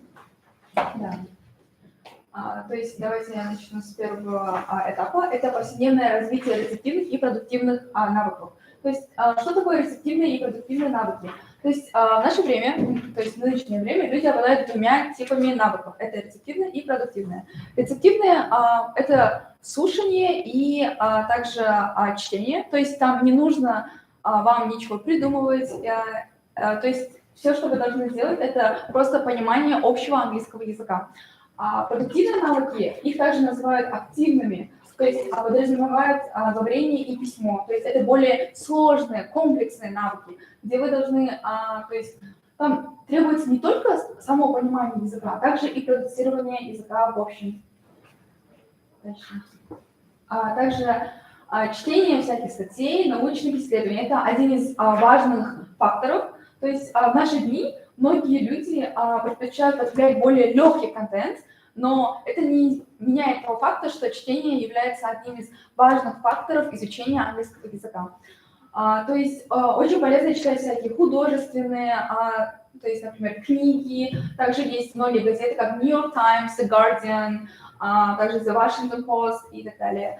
Также есть два преимущества чтения статей. Например, это стимулирует работы, то есть мозгом. Например, когда люди читают каждый день, то есть их, как бы сказать, умственная активность бывает на очень высоком уровне. И также второе – это долгосрочная память. То есть, когда вы принимаете очень много информации, это, как бы сказать, помогает развить вашу память в очень, как бы сказать, развитой форме. Итак, мы перейдем к intercultural experience. Это, получается, у нас межкультурный опыт. Межкультурный опыт предлагает ценные преимущества, такие как, получается, адаптивность. Помимо коммуникационных навыков мы можем расширить свой словарный запас. Также у нас появляется культурная осведомленность, и, получается, мы, так сказать, вливаемся в эту вот культуру нашего собеседника, оппонента. И, получается, это еще включает в себе расширение мировоззрения, адаптивность, также разнообразные возможности карьерного и личностного роста. Следующее – это listening to TED Talks. Это прослушивание выступлений TED. Это, получается, выступление, точнее, это, получается, программа, где люди выступают с разными комплексными темами, и, соответственно, это является главным преимуществом этого, получается, способа. Получается, поскольку он охватывает огромный спектр тем, позволяя учащимся расширить свой словарный запас и знания, также и кругозор в том числе. Третье – это у нас регулярное повторение английского языка дает множество преимуществ. Получается, первое – это у нас закрепляет знания, которые мы охватили, можно сказать, изучили на прошлых, получается, у нас уроках, да, допустим. Второе – это у нас это позволяет учащимся выявлять и устранять слабые места, и также позволяет улучшать и прогрессировать навыки языка, собственно говоря. Третье – это регулярное повторение помогает учащимся развить беглость и уверенность в использовании английского языка. Четвертое – это выступление на английском языке. Кстати, очень часто это практикую, и это очень помогает, получается, теорию применить в практике. Это очень важно, потому что, как мы знаем, мы без практики не можем добиться ничего, в принципе, потому что нам нужно постоянно повторять, также в действии показывать это. Третье, это у нас retelling the information, это получается пересказ информации. Это пересказ информации на английском языке. Для презентации имеет, получается, огромный ряд преимуществ, начиная с того, что мы практикуем языковые навыки, улучшаем понимание и содержание самого текста. Мы еще и с этим повторяем, собственно говоря, прошлую информацию и также учимся как эффективно.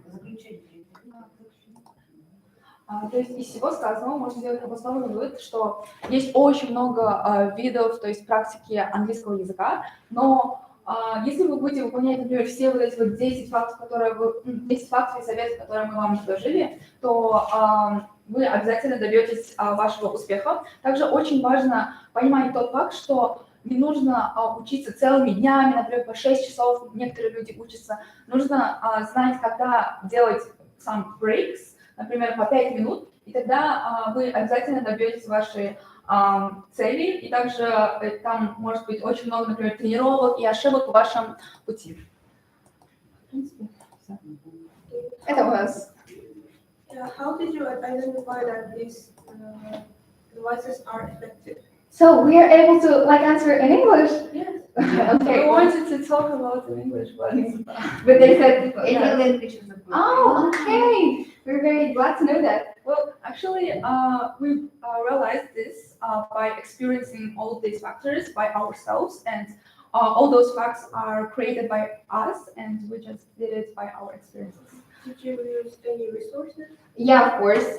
We used Oxford Dictionary, like from the English to Russian, and also the dictionary of the Mueller. And also, I forgot the name, but I got it from the videos on YouTube called like the Professor Philip or something. Yeah, we've been watching a lot of videos in English, and so enrich our like knowledges and so on and so forth. Yeah. Any more questions? Thank you. No, that's it. Okay. Thank you so much. Thank you for your attention. Oh, sir? Super. Goodbye. Goodbye.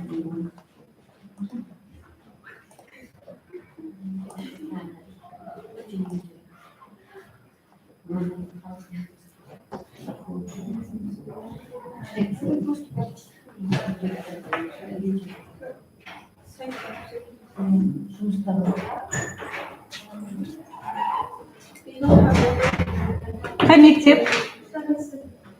Қай мектеп?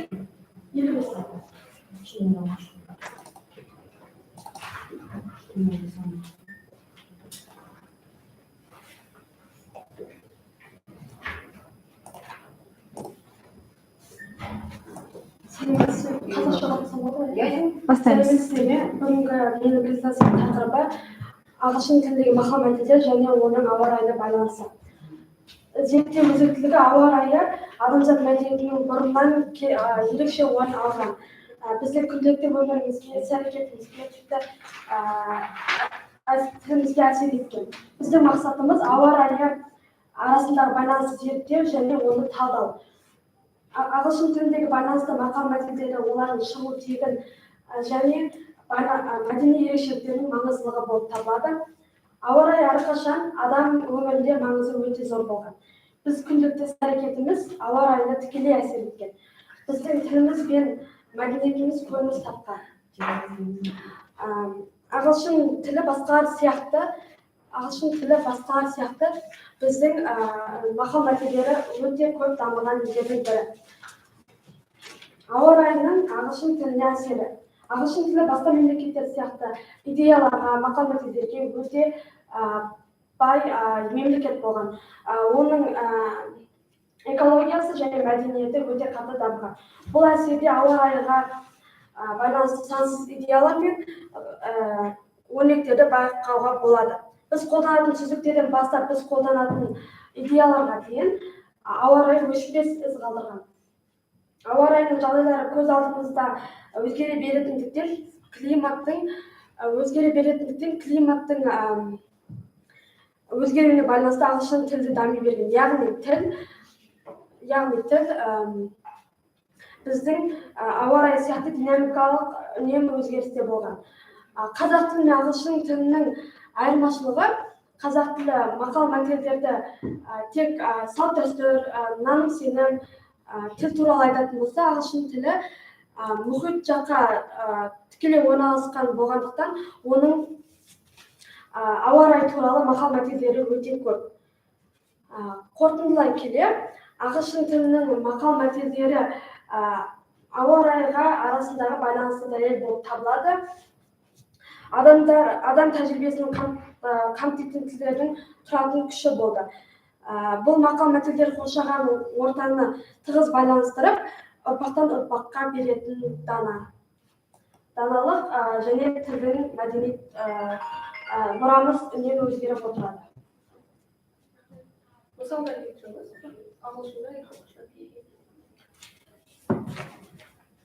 Ағылшында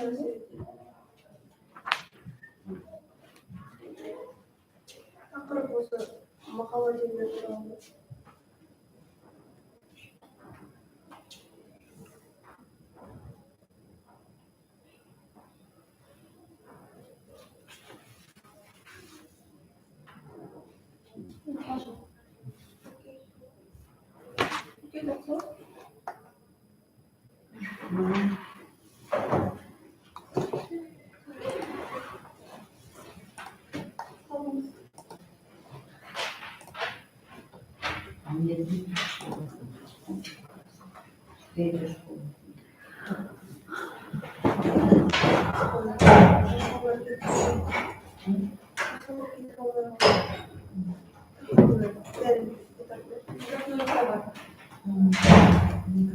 Марат.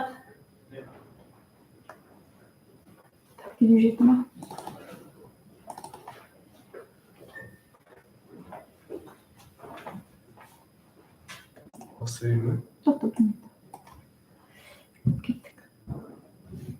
Good morning, my name is Yorgali Marat. My school is 57 Dafki Mashkursuk, and today's theme my research is the dialects of English language. Next. The purpose of our research project is to study the dialects of the English language with an emphasis on their diversity, evolution, and the socio-cultural meanings. The task of the study, the first task to analyze the diversity of English dialects in different regions of the world. The second task to study historical and socio-linguistic factors influencing the formation and evolution of dialects. The last task to conduct a comparative analysis of dialects and standard English in aspects of grammar, vocabulary, and pronunciation. The first dialect is the Scottish dialect. The main phonetic difference in the Scottish dialect, a guttural and rolling sound, which by the way, is very similar to Russian, are almost complete absence of long trills in words such as full, fewer diphthongs compared to our usual English. Grammatical features. British dialects have Welsh dialect, Glaswegian, Yorkshire dialect, Ulster, Black Country, Kentish dialect, Liverpool, Manx, Newcastle, Cornish, and I have to admit the Welsh dialect. The Welsh dialect is used in Wales and may have an influence from the Welsh language. For example, in some Welsh dialects, the word house may sound like highs. The second example I have to admit, Newcastle dialect. The Newcastle dialect is spoken in the Newcastle upon Tyne region and surrounding areas in the northeast of England. For example, the word house may sound like whose and yes as a. The next. American dialect have New York dialect, Southern, Boston, African American, Chicago, Pittsburgh, in Texas. I have to admit the New York dialect. The New York dialect is distinguished by pronunciation features, in particular by replacing R with R. In words, for example, car may sound like car. And the second example I have to admit the Pittsburgh dialect. The Pittsburgh dialect is distinguished by pronunciation features such as replacing to be with to be plus past participle. For example, the car needs to be washed instead of the car needs to be washed. Also, unique words and expressions can be used in this dialect. Next. The New England dialects have pronunciation, mechanism, grammar, verb to be, words and phrases, and vocabulary. I have to admit word and phrases. For example, the word weak can be used in the meaning of very, as an expression weakened, cold, very cold. Also in this region, the word bubbler is often used instead of drinking fountain. The second example, grammar. Some New England dialects may have unique grammatical features. For example, the use of double. In double, the word Jimmy's can be used instead of sprinkles for ice cream. And words like barn, holler, and mash can have special meanings in different parts of the region. Next, I will compare the American and the British version of English in the different meanings using example of basic words. In British version, we use mad, but in American version, they say crazy. In the second example, in British version, we use garden, but in American, we use yard. And the final conclusion, our conclusion, we hope that our research contributes to the wider recognition and the preservation of the diversity of the English language, and will be useful for anyone interested in linguistics, culture, and the intercultural interactions.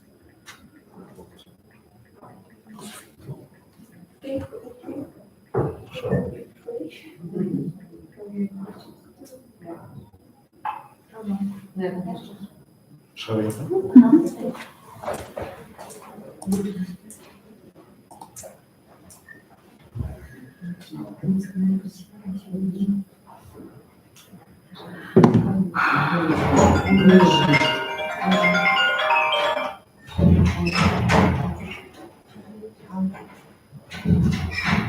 Шуғла.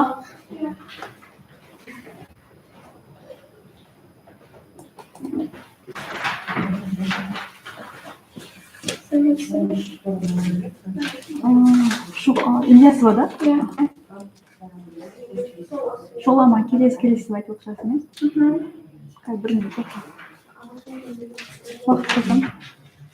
History of the study of phraseology in the English. The relevance of the topic in the beginning, the emergence of phraseology. Next. The relevance of the topic at the beginning, the emergent phraseology in linguistics was influenced by such an ability in the mind person to compare cognition about object and natural phenomena on the objective world, and that the main goal of the project work is to reveal the semantic nature and the idioms into language to identify the future of their use in the context and their function. Next one. Phraseology means phrases, packaging. Phraseology, logic, a term formed Greek words, concept, doctrine. This name mainly finds use in two different meanings. First of all, it means one of the branch of linguistics. On the other hand, a means of whole set of idioms in a particular language. Next one. It can be said that the stability of phraseologism is the same as the stability of the morphemic composition of the word by means of three types of signs: integrity, stability, and soreness. Phraseologism are isolated from all the categories of the language and live in the image of excellence. In English, get the shivers, get somebody, and find one's tongue, find one's voice. From the examples given, we can see that this worked. Some tone, voice, which replace each other, are concise, meaningful vocabulary. In short, phraseology has its own difference between simple vocabulary and free phrases. Next one. Inability.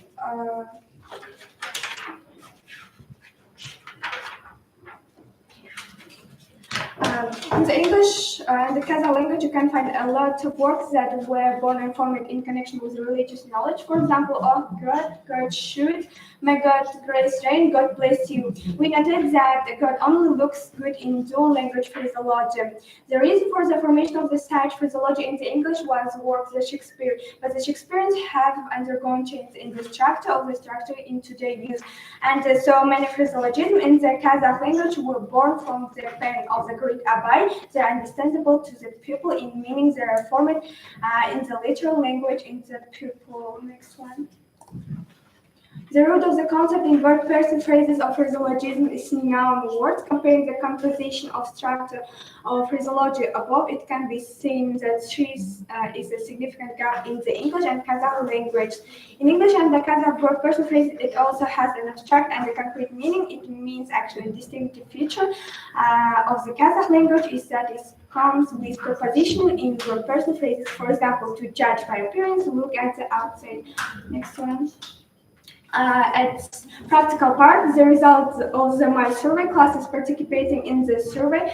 First question was what subjects of phraseology are often used. As a result, 15% used in the zoomorphic and 35% used in the religious and the mystical. So finally, 50% used in manners. Second question it was, in what environment do you use phraseologism? As a result, just 30% used in the formal and the rest 70% used in the informal. Next one. In conclusion, in our project, we were able to take a basis, the theoretical conclusion of the scientists who studied phraseologism in the Kazakh language and English, as well as the method of phraseological lexicography into languages. Phraseologism in the Kazakh language and English are grown depending on the specific of each people, describing the worldview, national sense, national character, tradition of this people. So finally,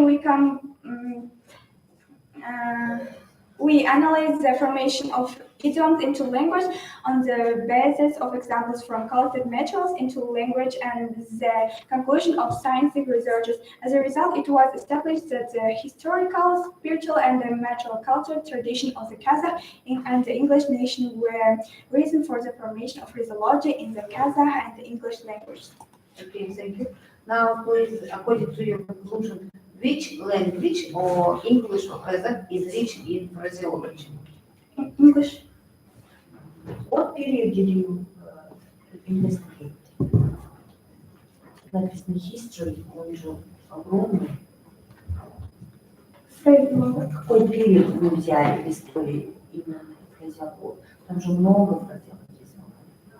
У вас вот не конкретная тема, слишком обширная. Племя.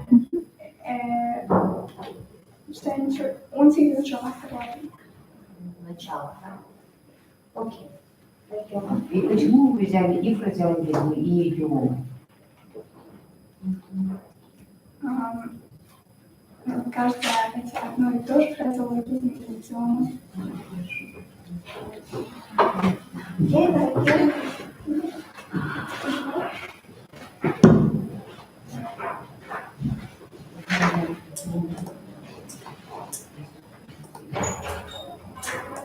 Как экспрессион, фразеологизм, да, есть, и они приходят а вы своим явлением. У нее уже фразеологизм лучше. Да, она идиома. Да? Мы положили Объект. Первое ощущение. Сразу, да, Объект, кириллский лист. Новый, да? Объект? Нет? Ага. Кириллский лист, нашел? Как мне время сказать? Может, ты расписать? Чуть так, Кирилл. Останется. Hello everyone, my name is Andres. So, my scientific work is studies views on why the process of learning English is good, is ineffective. It consists of theoretical aspects, practical aspects, conclusion, and a list of literature. The aim of the study is to investigate the study's opinions on the ineffectiveness of learning English at school. To achieve this aim, we carried out the following tasks. The first one is to describe the importance and features of learning English. To study problems of learning English in Kazakhstan in context of education, to organize experimental work to analyze students' opinions, and finally to conduct the results of the experimental work. So all we know that English language is important nowadays. English is widely spoken and taught in more than 118 countries, and is commonly used around the world as a third language or diplomatic language. It's the language of science, aviation, computers, diplomacy, and tourism. It's the language of international communication, the media, and the internet. Whether it's for professional or personal reasons, understanding the importance of English will help you reach your goals. Here are a few reasons why you should keep learning and practice your English language skills. English is the language of international communication, so English gives access to more entertainment and more access to the internet. Third one is English makes it easier to travel, and finally, English can make you smarter.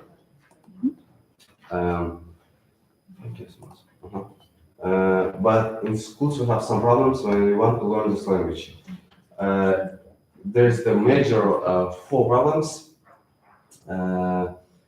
The first one is lack of infrastructure, at the start the absence of interactive whiteboards, books on the topic, and age differences, and so on. Second is weak motivation of students. Students have other priorities that compete for their time and attention, so the other individual students may suffer from physical, mental, or other personal problems that affect motivation.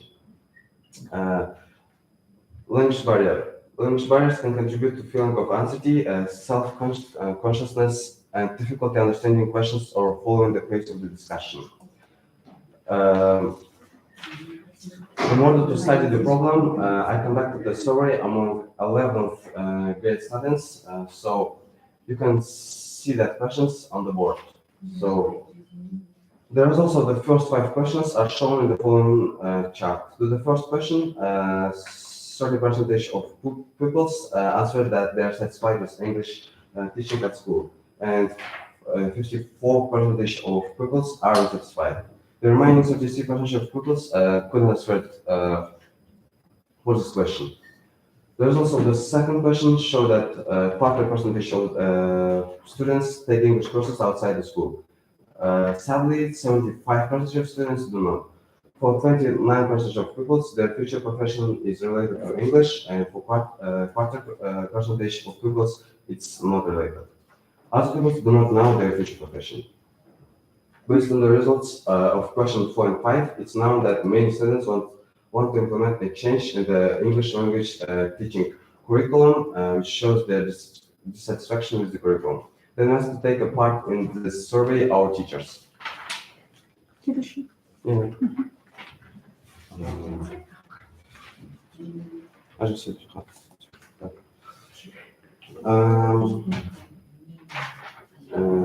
By using ICT in the classroom, it's necessary to help students learn to work independently, depending on their physiological, intellectual, and psychological characteristics. The use of new technology in practice opens new classes of cognitive activities to students, as a result of which new knowledge is revealed. We conducted testing among 11th grade students to determine their knowledge and level. That's what happened.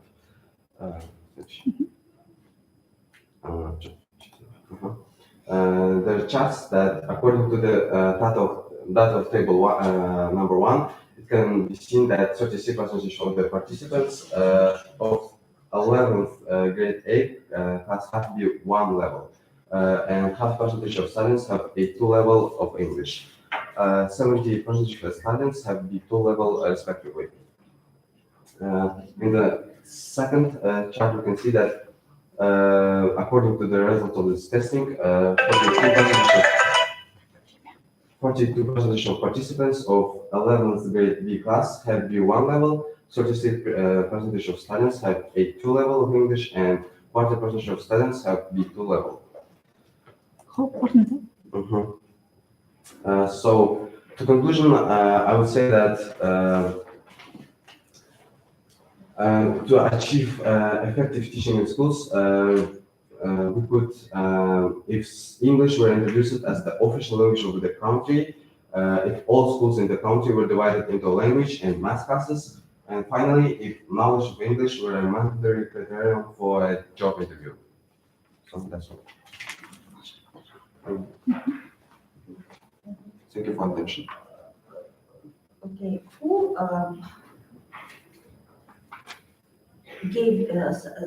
have chosen this topic for you?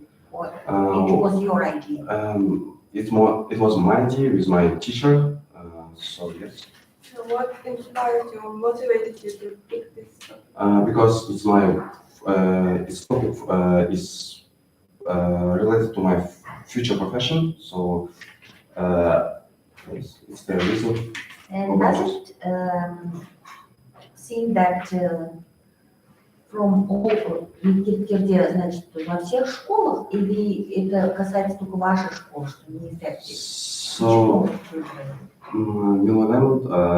Как звучит, как будто вы... Yeah. I think that. Why? I think that it's touching all schools in Kazakhstan because I have many friends from other schools and they're often taught to me that their method of learning is really bad, terrible. But what was the basis for making such a topic? Maybe you have some statistics or maybe some facts? Yes, I have. Or because here given just the points of view of the students? There was not only a point of students, but also their level of English. There was a statistic that I have shown you.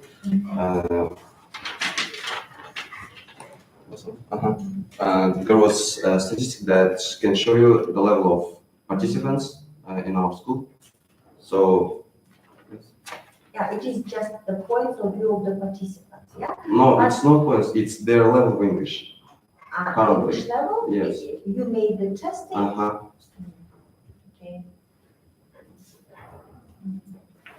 Okay.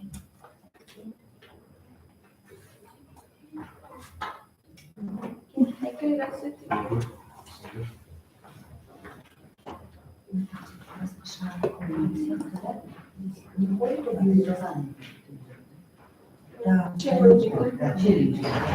Да, вот как будто вопрос кому-то, да? Неправильно. Название неправильно, мне кажется, очень тупик, да? Но это уже другое. Другого смысла. Малика?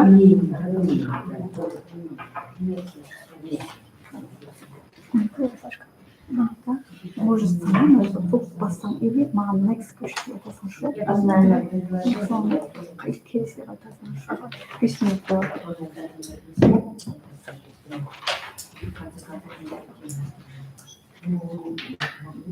Good afternoon to you members of commission. My name is Skena Monica and I'm 9th grade student from 58 School Gymnasium in Upper Ilyasinsk Europe. And this is my scientific work, Tim. It's a distinctive features of developing of creativity using the challenge approach in the process of teaching English. Next, please. Next, please. There's a content and introduction. Relevance of the work. Challenge is a pedagogical approach that engages students in a real, relevant, and environmental situations. This approach, in a field of education, encourages students to share their thoughts, identify ideas, discover and solve problems, as well as develop 21st century skills. For scientific novelty, the effectiveness of exercises based on the development of creativity using the challenge approach was checked. The next slide, please. The purpose of the research is to study the theoretical justification of the challenge approach and to determine its effectiveness in development of creativity in English language.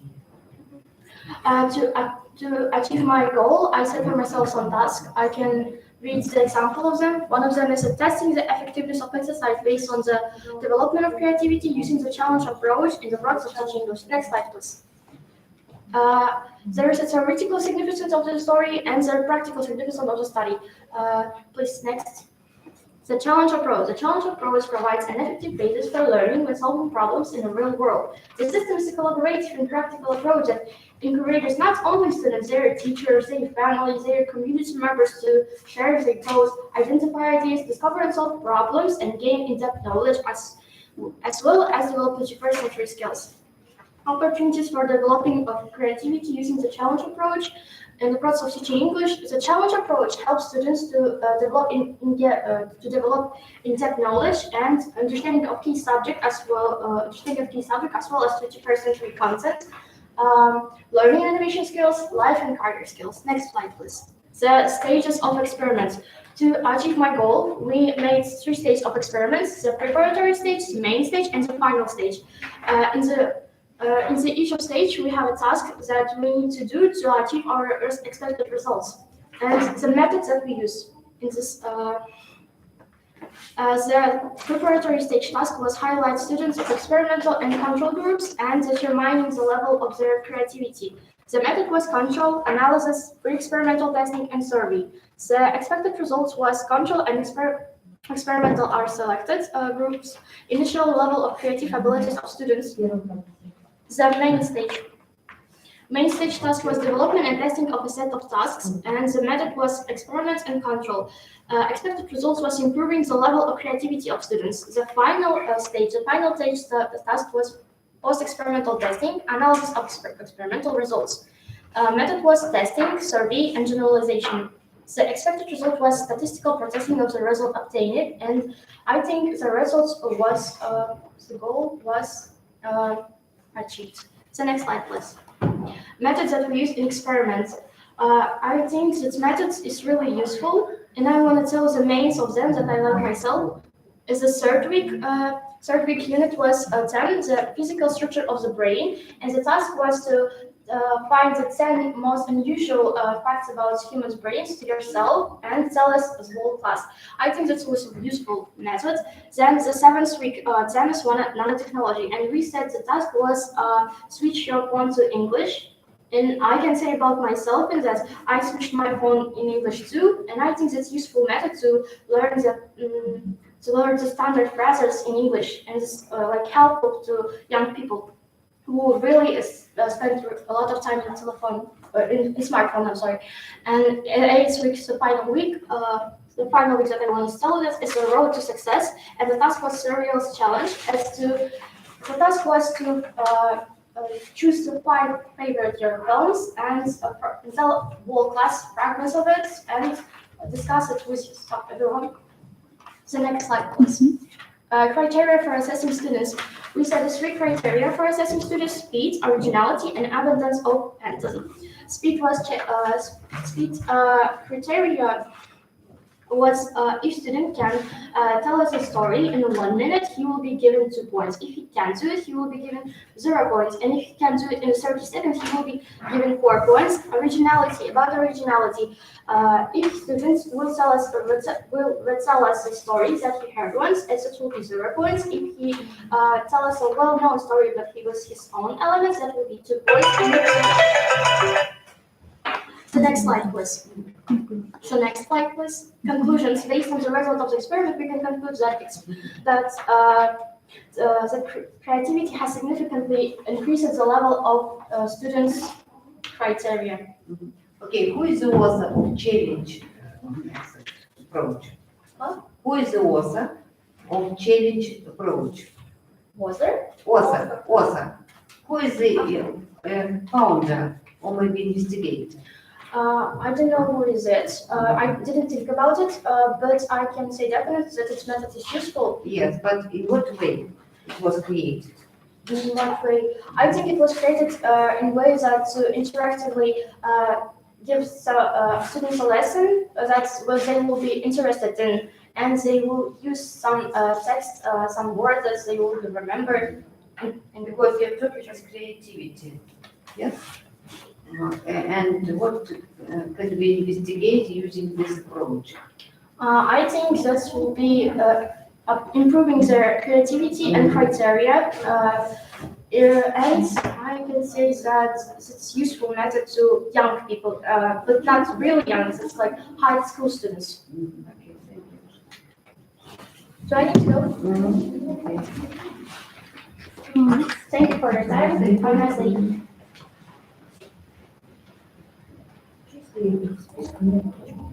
Ну, очередь список. Еще?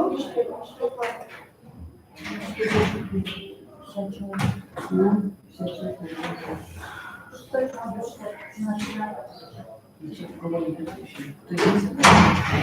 мектеп?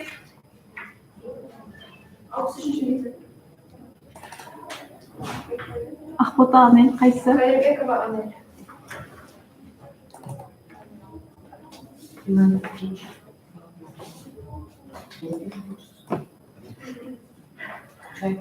Анель бастаймыз. Okay. Good afternoon, everybody. My name is Kayırbekova Anel, and I'm currently studying at my senior year at the school number 63. So today's my theme is semantic feature of verbal phraseological units in the novel The Picture of Dorian Gray. Okay. So first of all, I'd like to tell you about the novel itself. So the novel was written by the famous Anglo-Irish writer Oscar Wilde in 1891. So more about the Oscar Wilde. So he was not only the writer, but he was novelist, poet, and critic. And throughout his lifetime, he wrote 9 plays, 1 novel, which is The Picture of Dorian Gray, and various types of poems, short stories, and essays. So, next one. So, why I chose that book? There are 3 points. First of all, it has really interesting plot. I mean, it tells about the story about the Dorian Gray and his friend Basil. Basil once drew his portrait, which was the marvelous work. So Dorian Gray falls in love with that work. And throughout the time, he understands that he won't be that young and beautiful anymore. And he gets influenced by Basil's friend, Lord Henry. And after that, some strange, odd things happen. First of all, his personality changes, and his portrait starts aging. I mean, he remains the same as this one, but his portrait is becoming his ugly part. So, secondly, the main idea. I mean, by reading this book, by diving deep, you will understand what the author wanted to tell us. He wanted to tell us that we need to fight until the end. We need to sin against our unsavory habits and our sins in order to save our true self, our soul. And last one, but definitely not the least one, is that it uses really accessible language, and even though English is not our first language, we can understand the novel fully. But there was one barrier, the understanding the idioms and phrasal verbs. So in that case, I decided to research the phraseological verbs. And in this point, I decided to choose the Professor Smirnitsky's classification. He divides phraseological units according to the functions, and he divides them into 2 types. So the first one is 2 top units, and the second one is 3 top units.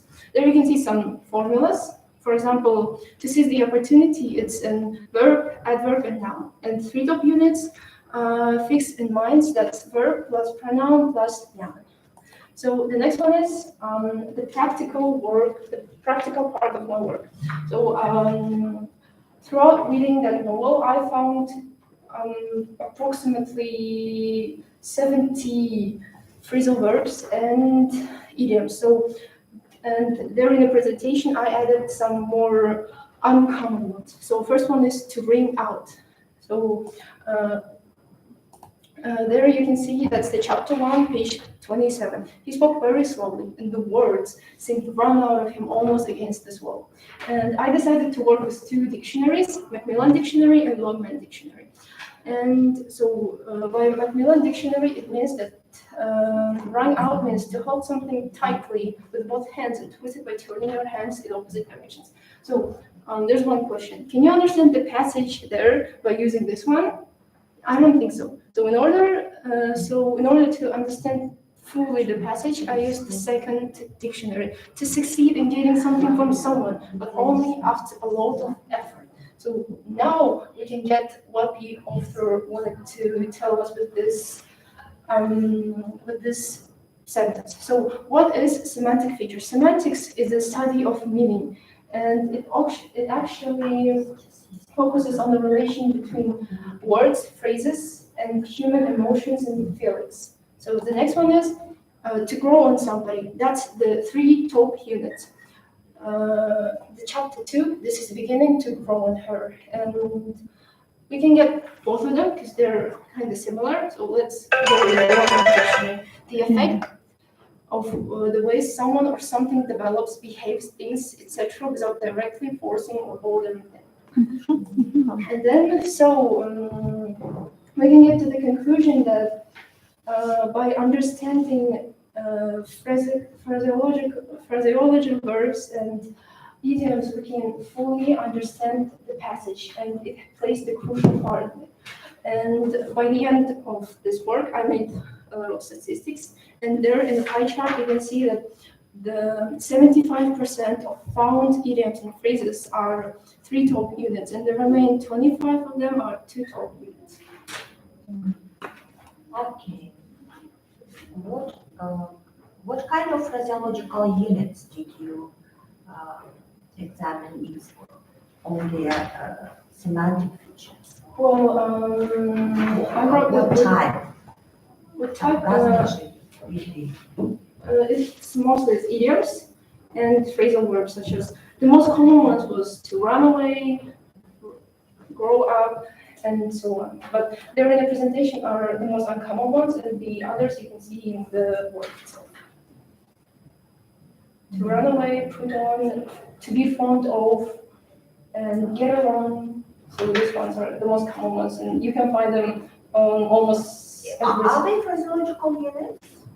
Yes, they are phrasal verbs. Phrasal verbs. No, phrasal verbs другое. У вас же тема phraseological units. Verbal phraseological units. It's verbal phraseological units. Okay. Can you give the examples of the verbal phraseological units then?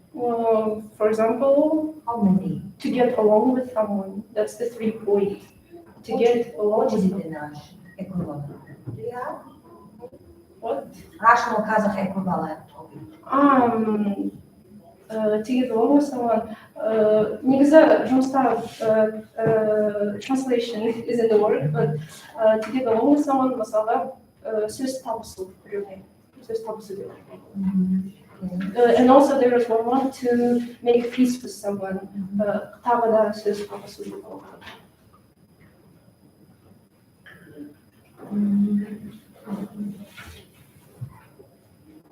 Олар бөлінеді ғой, тұрмысқа қатысты, шаруашылыққа, аңшылыққа, немесе сипат цветам, қалыс, сондай түрлерін зерттедіңіз ба? Жоқ, мен негізі күнделікті күнде қолданатын native спикерлердің қолданатын сөз тіркестерін алдым. Thank you for your attention.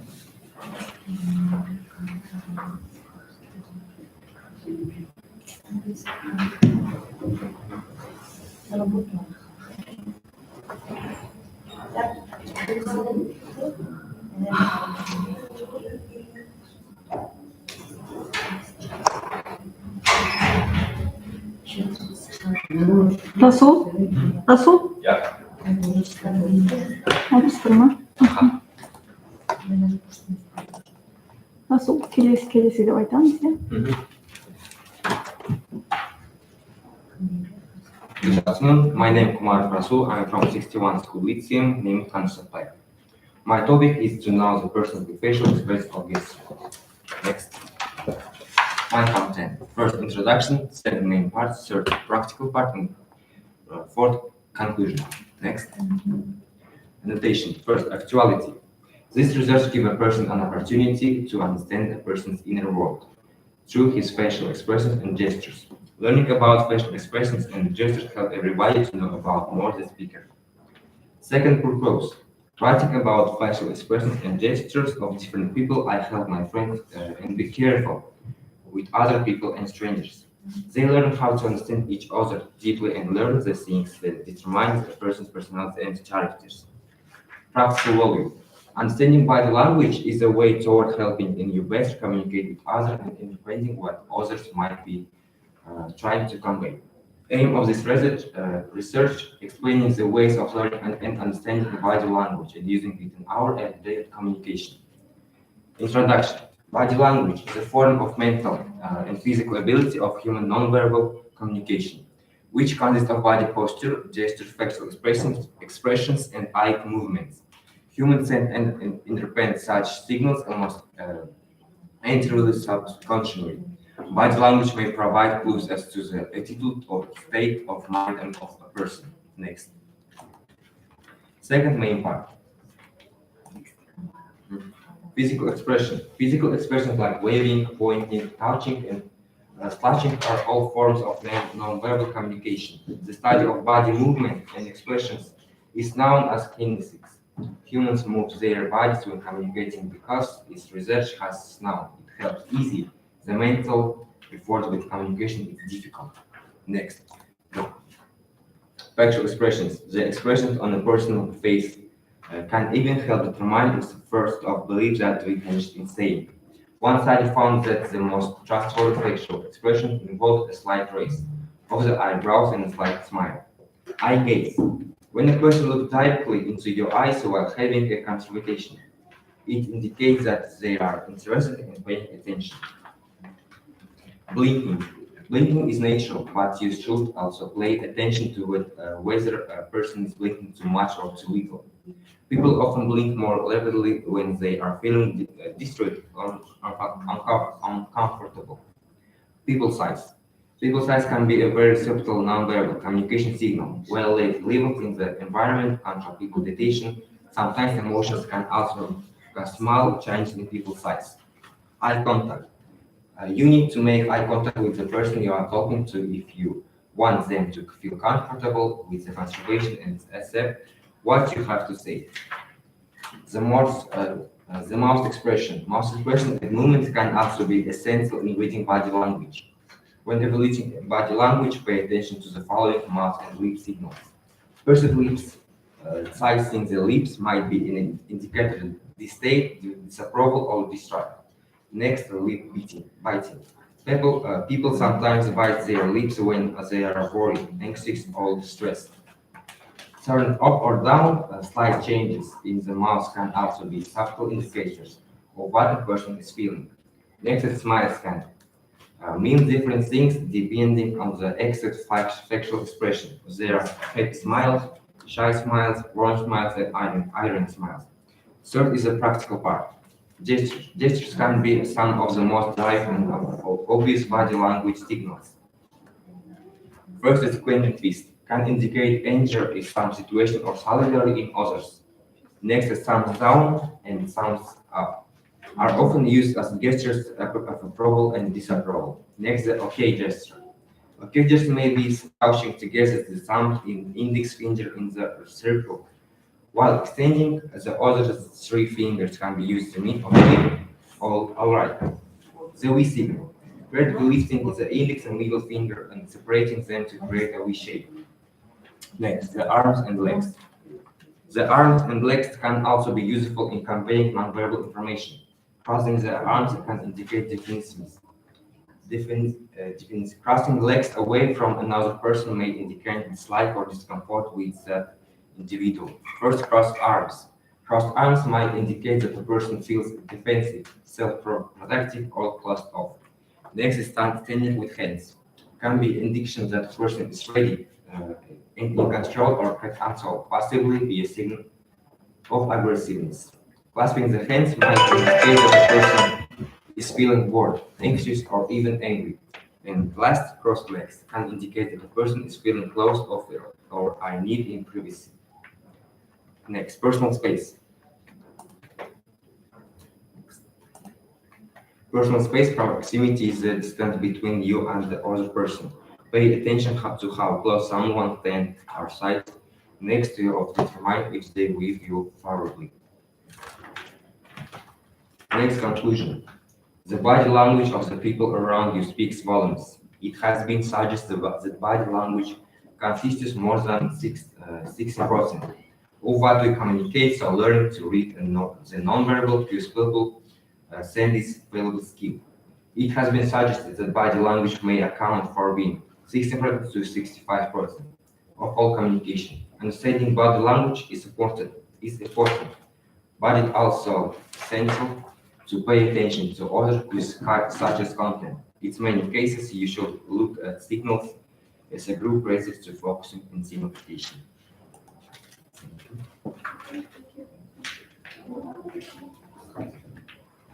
Здесь вот эксперимент кто проводил? Вы сами, да?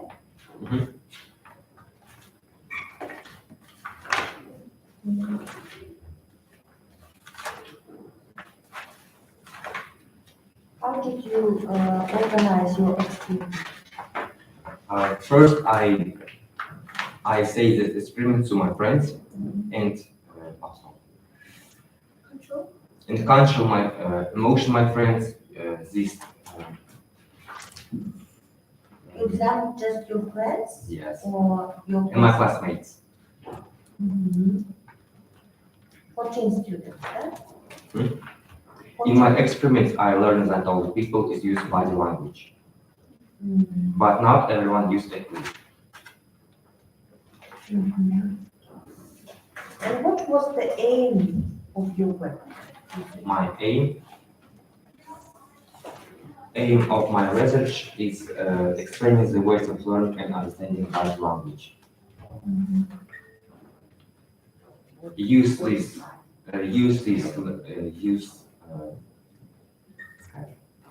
language with other people and communicate. Why do you pronounce body? Body language. Может, нет, бывает. Почему не правильно? Почему так заучили? Всегда в школе изучали. American English. It's American English. Not British. British body. British Body. Body. Okay. So you speak American English. You speak American English. Okay. Yes. In my school, learned only American English, but sometimes use the British. But for us, examination, you need British language. It's more classical one. Okay. Сейчас mobile application все американские. Goodbye.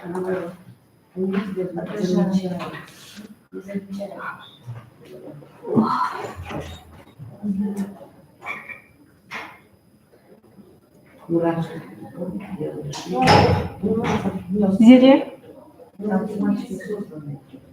Да, он живет.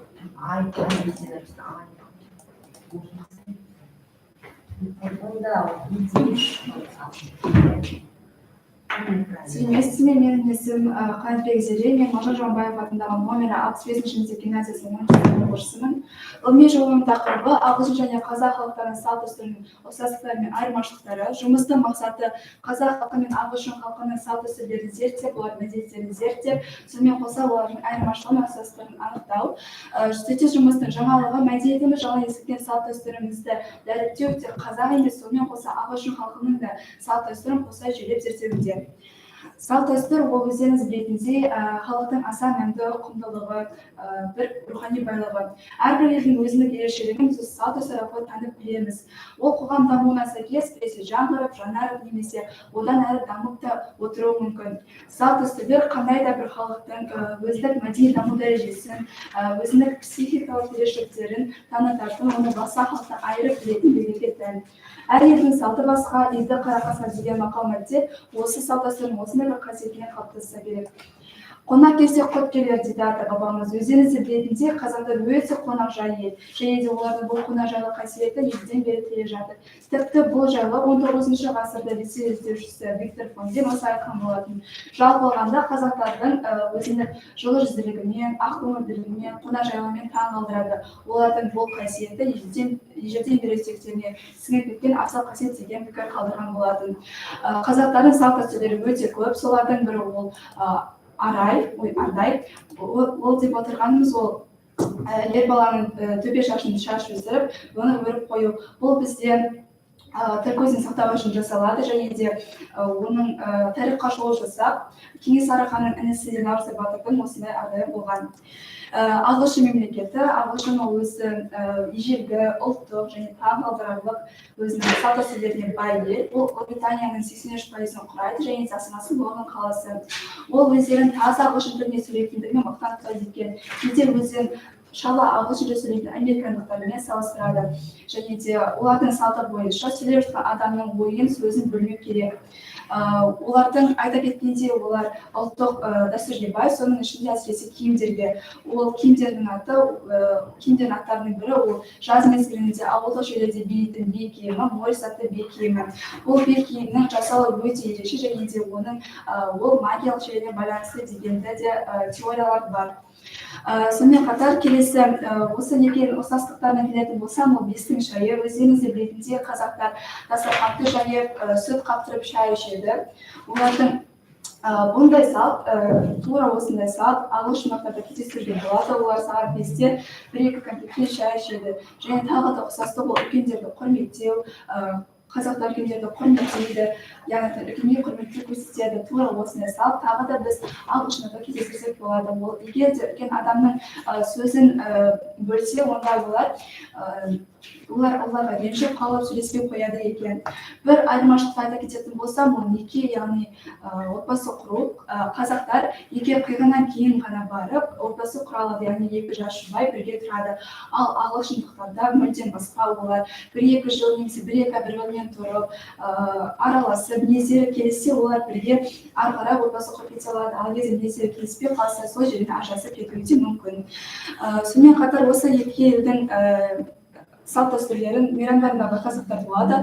Ағылшындықтарда олар Хэллоуин, сонымен қатар Крисмас және де The Giving Day, ал қазақтарда бізде Наурыз, Айтау, алғыс айту күні және тағы да басқалары. Сонымен қатар мектепте өзім сауалнама жүргізген болатынмын. Осы сауалнама нәтижесі бойынша оқушылардың көбісі салт дәстүрлерді жақсы танып біледі және де оны күнделікті өздерінің отбасыларында ұстанады. Және де олар бізге ұмытылып жатқан салт дәстүрімізді насихаттауға кеңес берді. Енді қорытындыға келетін болсам, ел болам десем есігімді түзе демекші ұлы қаламгер Мұхтар Әуезов. Менің ойымша әрбір қазақ өз салт дәстүрін ұмытпау керек. Оны болашақ ұрпағымызға біз ой санасына сіңіртуіміз керек. Өйткені салт дәстүр ол біздің ата-бабамыздан қалған асыл мұра, ұлттық құндылығымыз. Менің ұсынысым, ұмытылып бара жатқан салт дәстүрімізді әр отбасына дәріптеп отырса, оны балаға кішкентай бастап салт дәстүрдің қандай маңызды екенін айтып отырса, және де осындай қоғамда салт дәстүрдің, яғни ұлттық киімдерді киіп, сондай мерекелер болып жатса, жақсы болар еді деген ойдамын. Назарларыңызға көп рахмет. Осы тақырыбымыздың негізі неде? Менің негізі мысалы біреудің сөзіне, жұмысына немесе кітапқа негізде. Мен ағылшын қазіргі таңда жастардың өздеріңіз білетіндей, жастар көбінесе ағылшындардың тіліне, салт дәстүріне қызығады. Менің айтқым келгені, әрине ол дұрыс, ағылшынға қызыққан, басқа елге қызыққан. Алайда менің ойымша әрбір қазақ өзінің салт дәстүрін ұмытпай, біріншіден өз салт дәстүрін дамытқан дұрыс деп ойлаймын.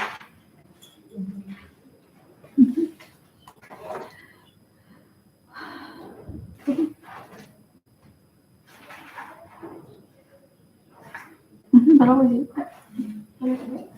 Çok kötü. Ahır.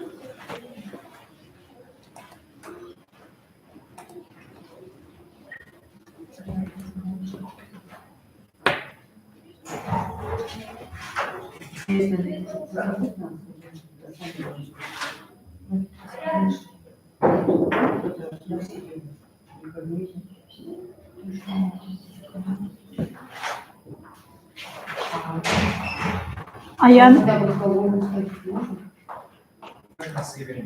Çok çok.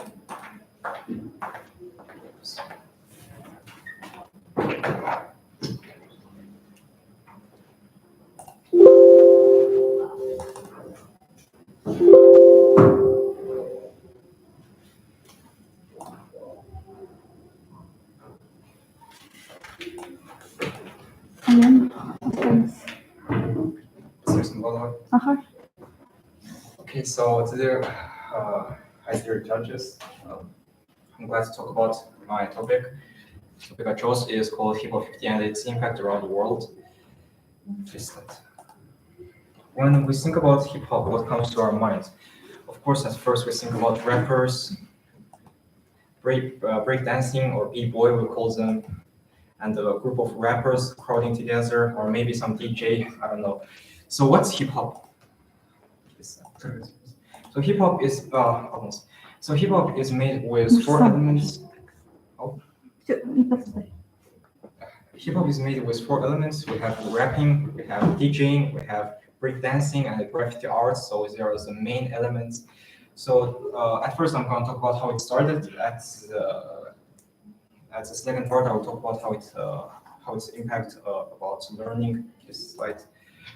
So it was 1973 at August 11th. There was a DJ called DJ Kool Herc, and he made a party for his sister for going back to school, and he called everybody up there. And at that night, they made a $300 check. So that means at least 600 people were on this party. And why his party was special? Because DJ Kool Herc was the greatest DJ at the time, and he made his own art at DJing. So what he did is called a merry-go-round. It's playing 2 records at the same time. Can you sing like him? Can you sing like him? He is a DJ. And you? I'm not a DJ, but there is a little rhyme. After that, I'll show it later.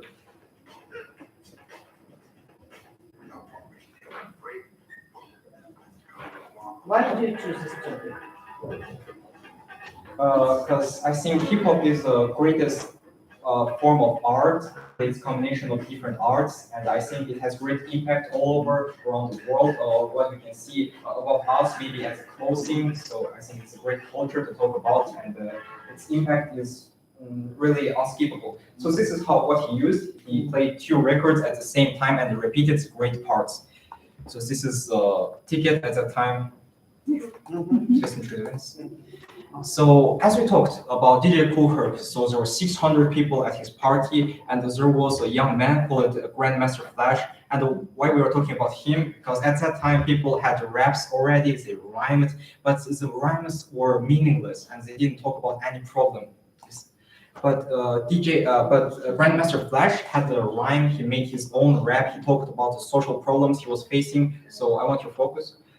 Broken glass everywhere, people pissing on the stairs, you know they just don't care. I can't take the smell, can't take the noise, got no money to move out, I guess I got no choice. Rats in the front room, roaches in the back, junkies in the alley with the baseball bat. I tried to get away, but I couldn't get far, cause the man with the low trapper pulses my car. So in this rhymes, he... Like you, I do. Yeah, exactly. So in this rhymes, he showed about social problems that Black people or poor people are facing in the ghetto. So after that, rhymes and the raps have their own meaning up there. They have their impact on solving some social problems. Now we're talking about clothing. How hip hop's impact on clothing. For example, at the 1970s, this is Grandmaster Flash's group, and we can see is they didn't have their own style. They are just copying what was fashionable at that time and putting on themselves. This Grandmaster Fashion group at the 1970s. And now it's 1980s. We have a great rapper called LL Cool J, and his symbol is he always walks with a great big radio with himself and a future hat. You can see. And why did I want to go? It's showing their wealth about them. But at the 90s, they're very rich people. Yes, they are, because they sold the records. But at the 1980s, it was just starting. And this is a group called Run DMC. Their symbol is Adidas and top hats. Then we're talking about 1990s. This is the greatest group called NWA. And what we can see from them is everyone here got their gold chain, got their baseball bats, baseball hats. Why? Because they are showing that they can sell many records. They're very rich, they're wealthful. So And then it's about the 2000s. We have Puff Daddy, his name is, and Lil Wayne.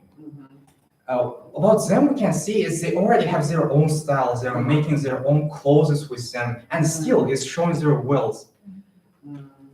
Next, 2010s. This is rapper called A$AP Rocky. He was branded with Dior and his own designs about them. He made his own design with Dior. At the 2020s, we have Lil Nas X, of course, showing himself, yeah, and gold armor, maybe. Next, we have Kendrick Lamar, who co-worked with Nike, and it's not only about showing wealth, it's about showing their designer skills as a rapper. Yes, one. Sure. Why do you choose this topic? I'm not finished. I think there's one slide missing on this. Okay, it's enough. Yes, we understand you. Okay, and we have your work also. Pretty version. Okay, why do you choose this topic? Because that maybe traditional for us. Traditional. To discuss clothing, Yeah. style of music. Actually, there's something more I want to talk about, and it's not all. So I want to say, let me finish this and I'll answer your question. So about this, we can say rapping, it helps for learning English. At first, I just showed why this culture, this hip hop culture is that important is because it doesn't separate people with their races, no matter their age or no matter where they. The hip hop culture just collects people all together. Hip hop is art, but it's not just art. It's art that combines all the people together. It makes people to work together, to stop discriminating each other about that. It's a culture about love. So I'm saying. Okay, it has a great impact on community, but on you. On me. Personally. I'm going to talk about it right now. So I first started hearing raps when I was 15 years old. I'm 17 years old now. So how it put its impact over me. So I must say it helped me to learn about English and to talk fluently like this just because of listening to these people's rap. Why? Because at first it's idioms, the slang words they use in their rhymes. Yeah. And the next is about rhyming and about context rhyming. For example, на сайте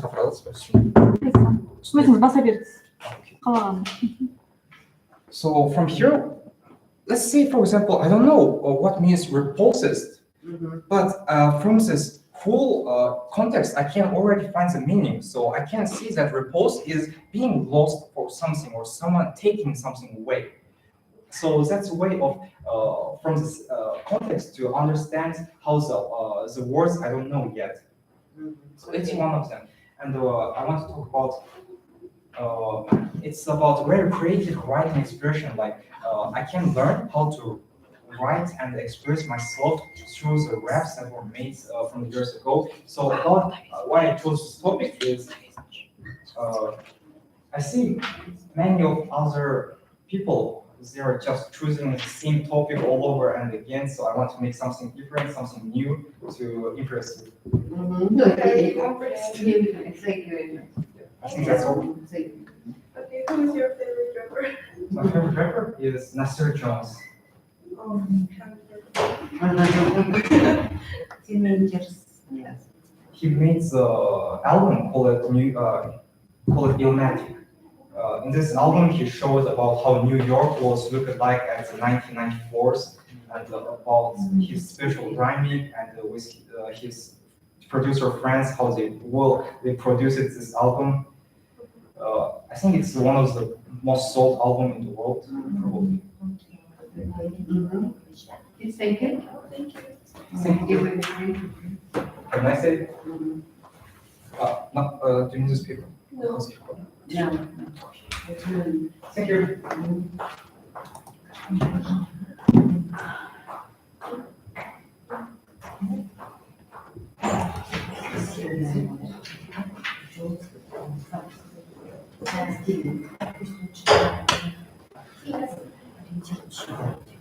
Алло. Алло, ма.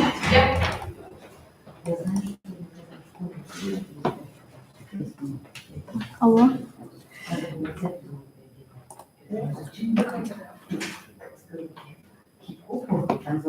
Келесі деп айтасыз маған, бастаймыз.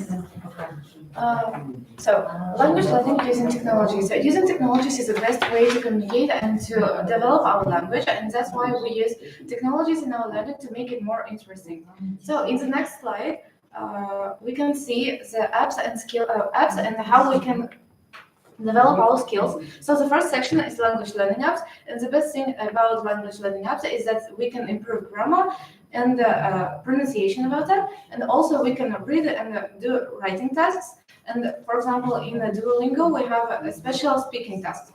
Then the second one is streaming services. So in that, we have a lot of selection in movies, podcasts, and TV series, and that is why it's more interesting. Then while watching this, for example, movies, we can develop our listening and speaking.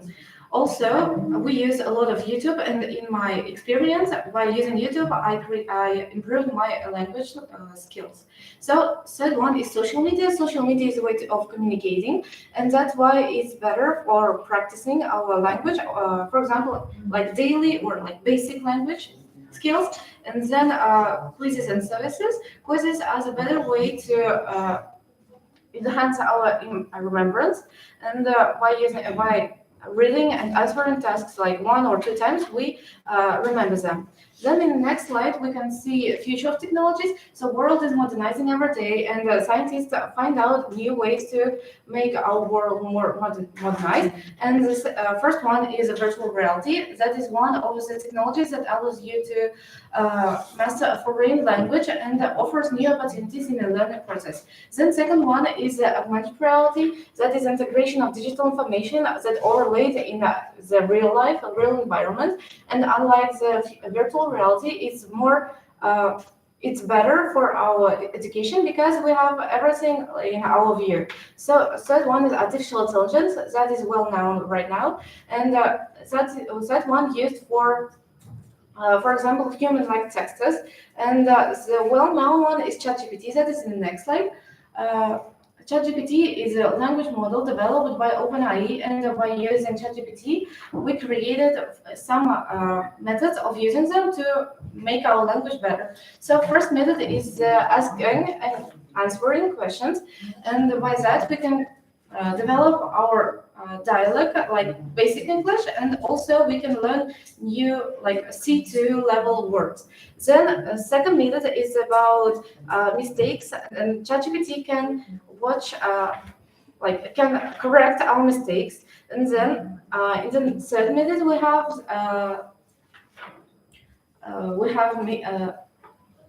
have method of generating tasks, for example, reading tasks, and by that we can develop our writing. For example, write an essay dependent on the ChatGPT's text.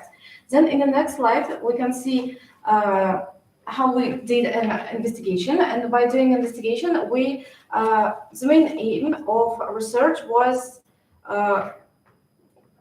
how people were able to raise the level from B1 to B2 using our special guide that will be in the next slide. So in this investigation, we created 2 groups, and in these 2 groups was experimental and control. In each was 7 people.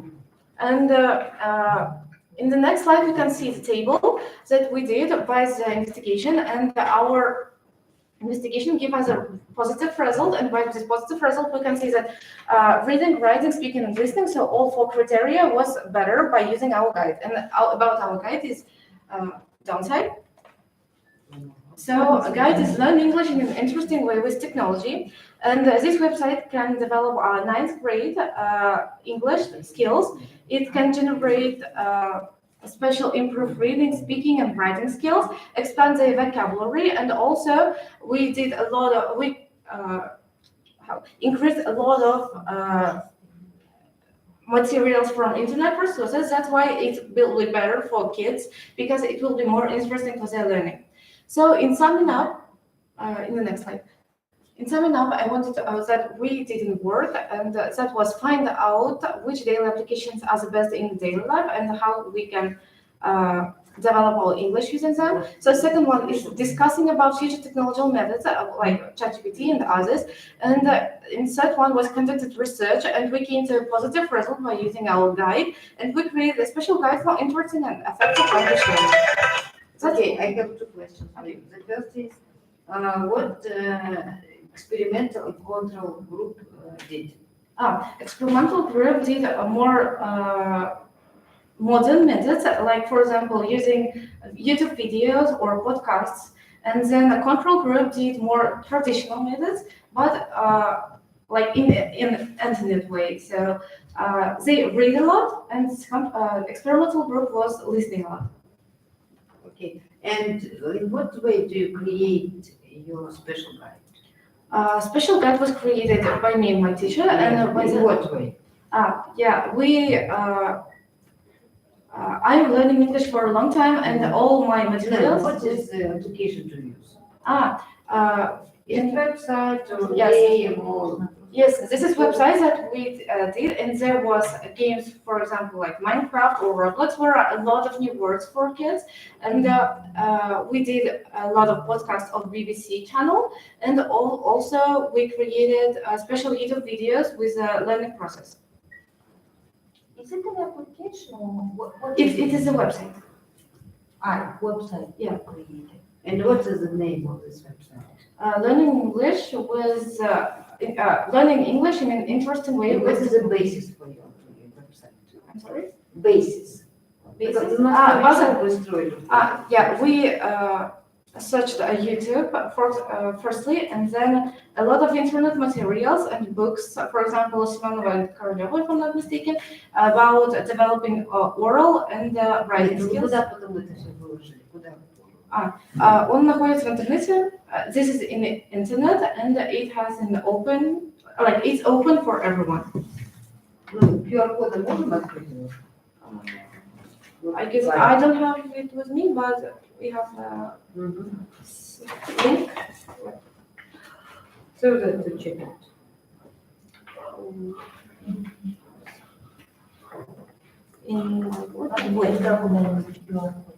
Да, непонятно как это. Или веб-сайт, или буклет, что это? Пособие. Или пособие, да, книжное. Что это? Если вы туда все разместили, и сайты, и ссылки, и видео, и материалы. Что это? Может, учительский сайт? I don't have a link right now, but Website? Yes. Yes. To determine the level of English.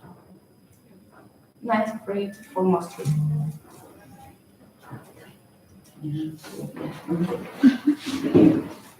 I'm doing to. Okay. Thank you.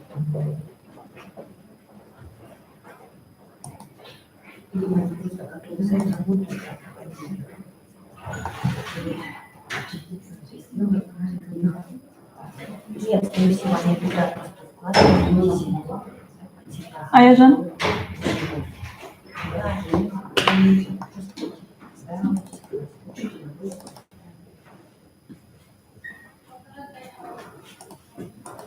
Аяжан, келесі деп айтасыз, иә?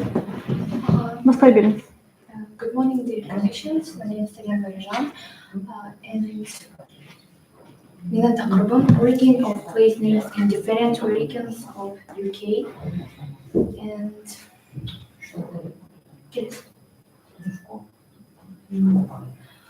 content is attentions, introduction, chapter 1 and 2 and 3, and translations, a list of references, and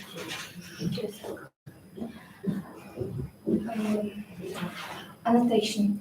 The insufficient study of the geographical names of the countries of the English language that we are studying in terms of their origin and knowledge determines the relevance of this work. English has acquired many foreign words. With the help of toponyms, it is possible to develop a certain classification of methods for the formation of a particular geographical name. And the purpose of this work is to conduct an etymological analysis of UK toponyms. Chapter 1, Literature. The theoretical basis of the research was the works of domestic and foreign scientists who are devoted to the general problems of the language of toponyms and the study of individual toponymic systems. Saparov, Berezovich, Goronievsky, and were taken as a basis. Chapter 2, the concept of toponym. As you know, the section of linguistics that studies proper names of all types, the pattern of their development and fiction is called onomatics, and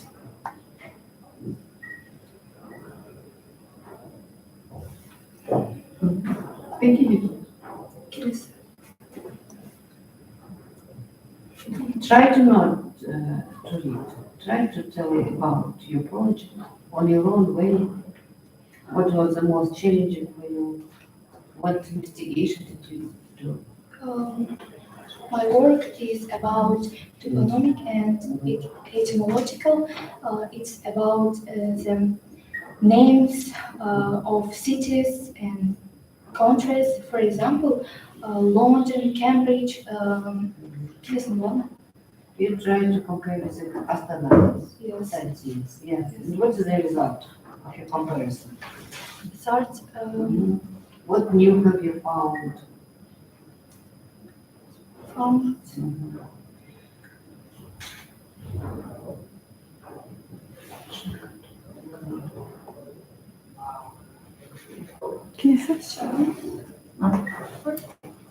That's all. Do you want to say some conclusion? Можно как-то? Yes, yes, of course. Any language is appropriate. Бұл жерде негізі басты мәселе ол топономика туралы айту болатын. Топономика ол және де бізге жаңағы қалалардың аттарын ол қалай шыққаны туралы белгіленген болатын. Ал менде бұл жерде басты білу керек нәрсе ол тілдерге байланысты болатын. Қалай шыққанын жаңағы сол туралы айту болатын. Және де бұл менің мақсаты бұл жаңағы оқушыларға оның қалай шыққанын көрсету керек. Көбінесе оқушылар білмейді ғой, мысалы қалалардың мысалы жайдан жай болады деп ойлайды, а на самом деле ол олай емес. Оның өзінің бір шыққан несі болады. Және де осы жұмысты істеу мақсатында мен 7-11 класстардан кішкене өзім жұмыс жасаған болатын, яғни тест сияқты істеген, міне осындай. Бұл жерден көбінесе оқушылар, олар осы Лондон, Белфаст, Кембридж деген қалалар сияқты білген, бірақ та осыны сол жұмыс барысында сол анықталды қалай білетіні туралы. Көбінесе олар білмеді. Осы жұмыс деп оларға азғантай болсын, тілдік жағынан ағылшынша оның қалай шыққанын көрсеттік.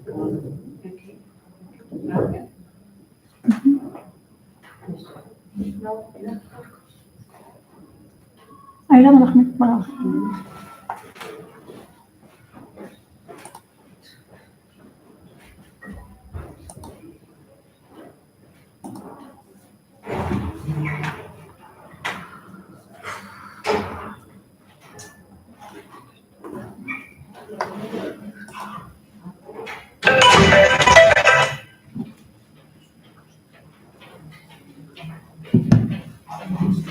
Салтанат па? Салтанат келесі деп айтамыз.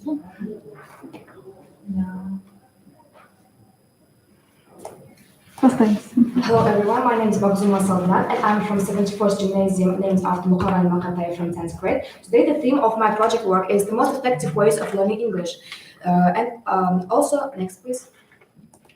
The aim of the scientific project is to show the importance of learning English and also to research the most effective ways of learning the language. The task of the scientific project is to try out many ways of learning language and also to conduct research by interviewing my friends and also to establish contact with public organizations like library, language courses, and also schools. The importance of scientific project is to learn the necessity, the importance of reasons and learning of language. And the novelty of the research is if you use the best ways of learning language, it's easier to learn. Please, next. Why is it important to learn English, you may ask me. First of all, English in global world, English is the most widely spoken language, and its importance cannot be denied or ignored. Also, English is good for traveling. You can travel wherever you want without any problems in language barriers, good for brain training, to learn technology, and also you can get a higher education in the most prestigious universities as Oxford, Harvard, and Cambridge. Next, please.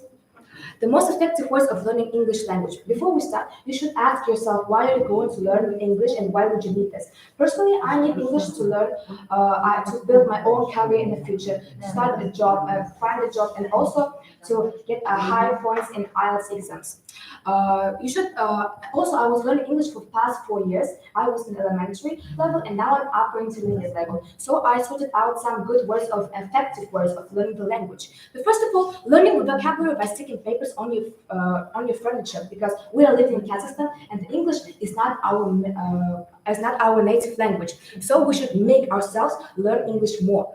Also, I would like to advise you to memorize the words, not by a word, with whole sentences or phrase. Because if you know the word and you don't know how to use it, it won't give you any achievements. Also, I would advise you to spend every day at least 15 minutes reading books because it improves your vocabulary skills and also your reading skills. And then making notes every day and reading short stories. Also, I would like to add some courses like individual, group courses, and self-education. I have tried all 3 of them, and I can make this results. Like in the group courses, there is a teacher and the whole group. You can learn English not only with the teacher, but also communicate with other people. In the individual courses, you are learning English all by yourself. Like teacher devotes all his time only to you and make sure that you understood the topic properly. But the price of it is much higher than the group ones. And the self-education is the most hardest one because you have to research every information all by yourself and then make be confident you are a teacher to yourself and you're also learning this language like a student. Also, please next. I like to share with my knowledge and my experience with other people. I have a little brother. He's 12 years old and he's struggling to learn English. And I would like to give him advices to find the most effective ways of learning English. Share with my knowledge with him. So I started like a blog of TikTok, Instagram, and YouTube. So you have to use the platforms with the benefit. Like don't waste your time on some jokes or memes. So I would like to recommend you Duolingo and Cake apps. These apps are easy to install and they are free. So in Duolingo you can learn how to make sentences, and it improves your vocabulary skills, your listening skills, your speaking skills. In Cake you can watch a scene from short movies and learn new phrases, new slangs. That some slangs in English are hard to understand when you translate in Google Translator because they are giving you not the right translation. So next, please. The researching interview. I was wondering how students in our English are. I was wondering how students in our school are learning English. So I made some research work, and the result is that most of the participants learn English because they realize how important English is in our century. And the other ones are learning it just for some fun. Usually they learn English by listening to music, playing video games, and attending courses. Please, next. Conclusion. So I like to conclude all what I said. So the aim of my project work was that to show people who think that English is they think English is too hard to impossible to learn, but I like to prove them wrong because if you find effective ways and good ways that can help you, you are you can learn English in a short period of time. So they have to find a suitable methods to learn English. Also, don't forget that everything depends on you, that if you don't have a desire to learn, you won't get any achievements and with these tips that I advised you before. So remember that everything depends on you. And which way is the most effective? Personally, for me, to work with my pronunciation because I had a really bad pronunciation. I couldn't pronounce every word. So my English teacher advised me to sing a songs, like find your song that suits your level. I chose the Ed Sheeran Photograph song because it was slow and I could keep up with him. So it really improved not only my pronunciation, but also my listening skills, because I was like analyzing what he was singing, about what he was singing, and also vocabulary. So I think it was the most effective way for me.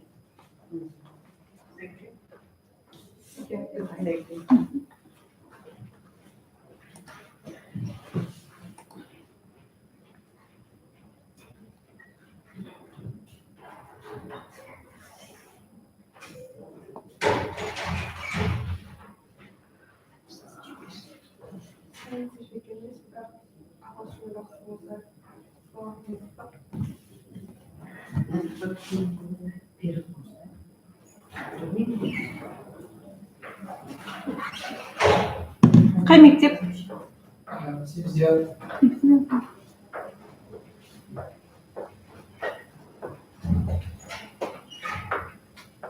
Как фамилия ваша? Жиляева Дильхан. Жиляева Дильхан. Дильхан, вы мне отправили. Ваш, так, 79-я школа. Ищите здесь. Вы мне отправили. Как зовут? Куранбаевна. Как? Куранбаевна.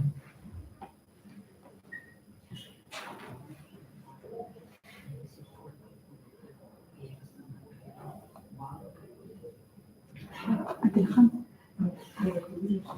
Апайда бар ғой, не бар? Так. 79-я школа. Нет. Сіздің неңіз келмеген 79-я школа. Выйдите, пожалуйста, пусть вам отправить. Апайда, сырттағы апайда, Назым апайда, не бар? Почта бар. Қайтадан жіберсін. Басқа оқушы келе берсін, қатысушы. Сырттағы апайда почта бар. Сол почтаға жіберсін. Сразу аша салам, келесі кіре берсін.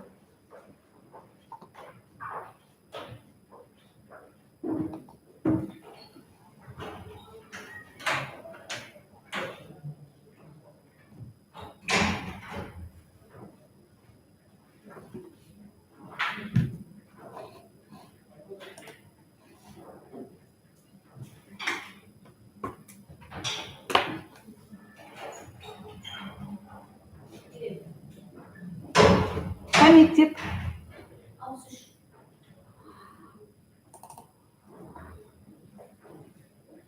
Атыңыз?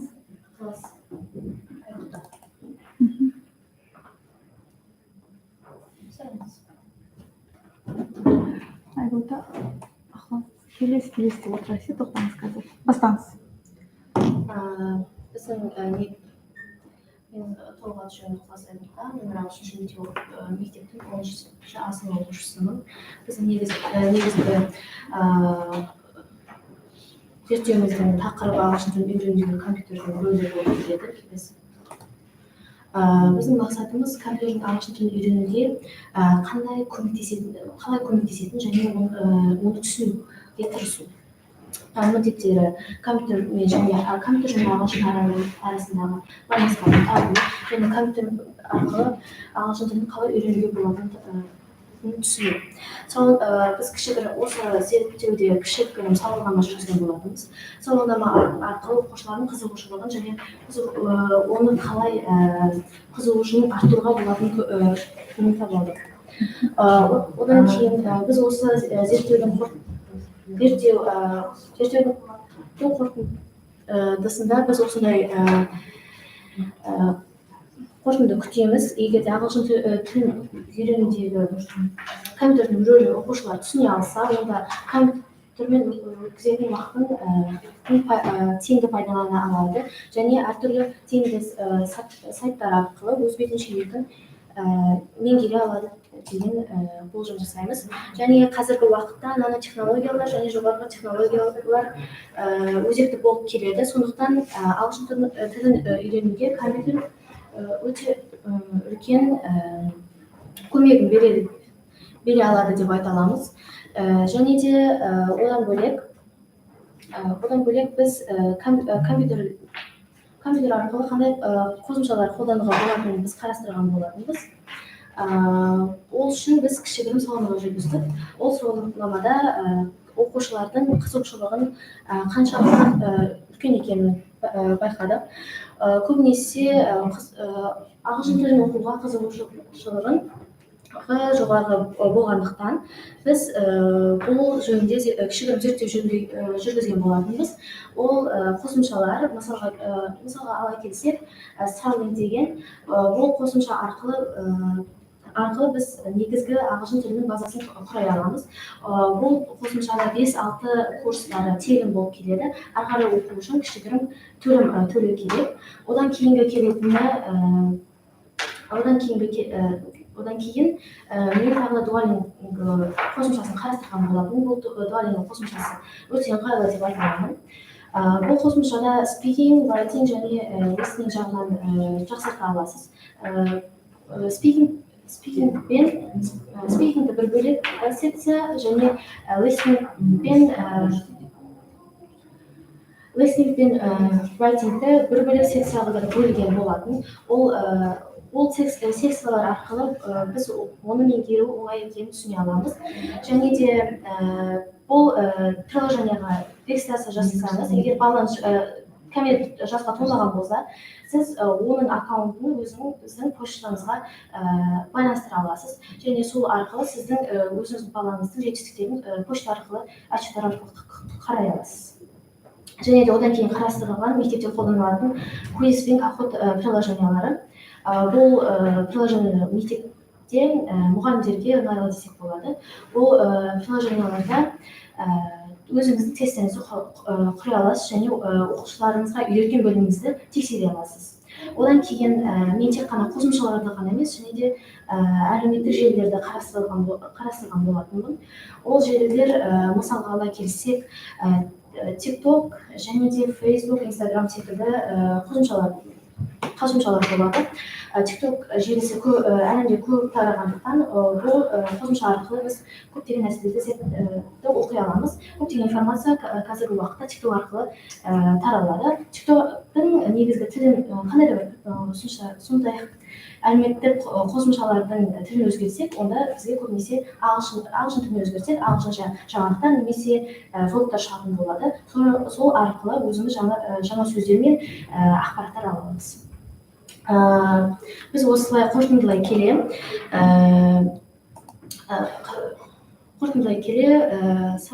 осы сауалнамамен интернет арқылы шетелдің жалпы дамуы және де мамандылық және мамандармен қарым-қатынастарда өте өзекті және үлкен сұранысқа ие екенін бақылай аламыз. Және де компьютер тек қана рахаттану үшін, одан да бөлек білім жағына да дендеуге болатынын түсіндік. Одан кейін біз осы қорытындылай келе ағылшын тілі компьютерлік жағынан әртүрлі үйрену жағынан ерекшеліктері бар екенін түсінеміз.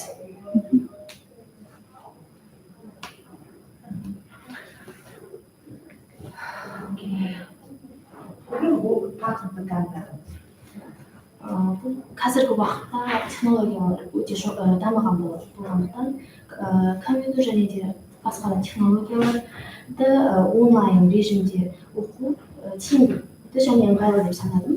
Сондықтан мен компьютерлерді таңдауға шештім. Компьютерде әркімнің үйінде бар.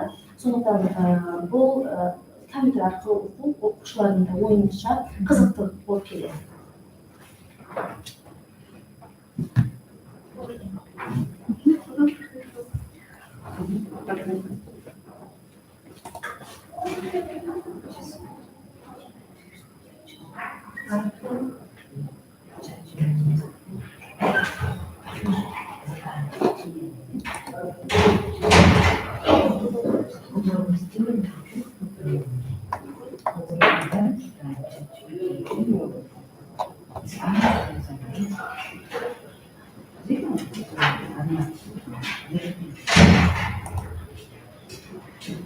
Қай мектеп? 67.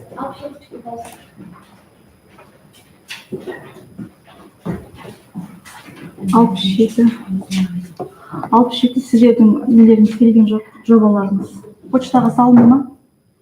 Иә, сізге жіберген. Оқытушының фамилиясы кім? 67-ші гимназия деп жазыңыз. Гимназияның атынан жіберілген.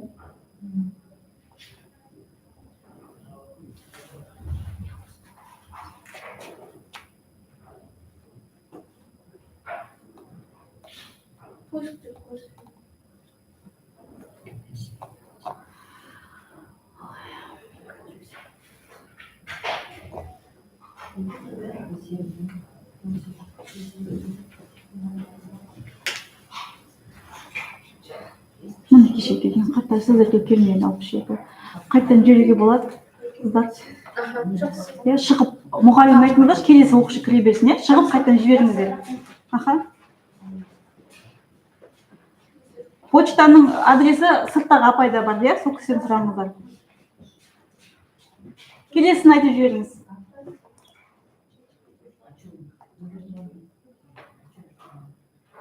Қай мектеп? 84?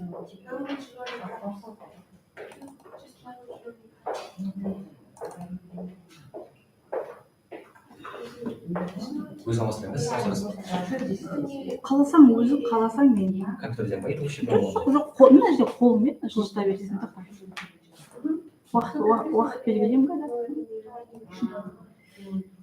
Так, Әмір бастайды. Сәлеметсіздер, мен университетте мектеп лицейінің 10-шы сынып оқушысы Абдуллаев Әмір. Менің зерттеген тақырыбым виртуалдық тілдік зертханаларды пайдалану арқылы ағылшын тілін үйрету. Зерттеген жұмысының негізгі бөлімінен қорытынды және әдебиеттер тізімінен тұрады. Зерттеу жұмысының өзектілігі қазіргі заманғы орта білім беру жағдайында виртуалды зертхана арқылы білім беру жағдайын дәстүрлі білім берудің бай педагогикалық әдебиетін пайдалануға бағытталған. Негізгі мақсаты тілге деген қызығушылығын жаңа ақпараттық технологиялар арқылы дамыту. Әдіс тәсілдері әдебиеттерді зерттеу, педагогикалық тәжірибелерді зерделеу, педагогикалық бақылау, сауалнама және қорытынды жасау.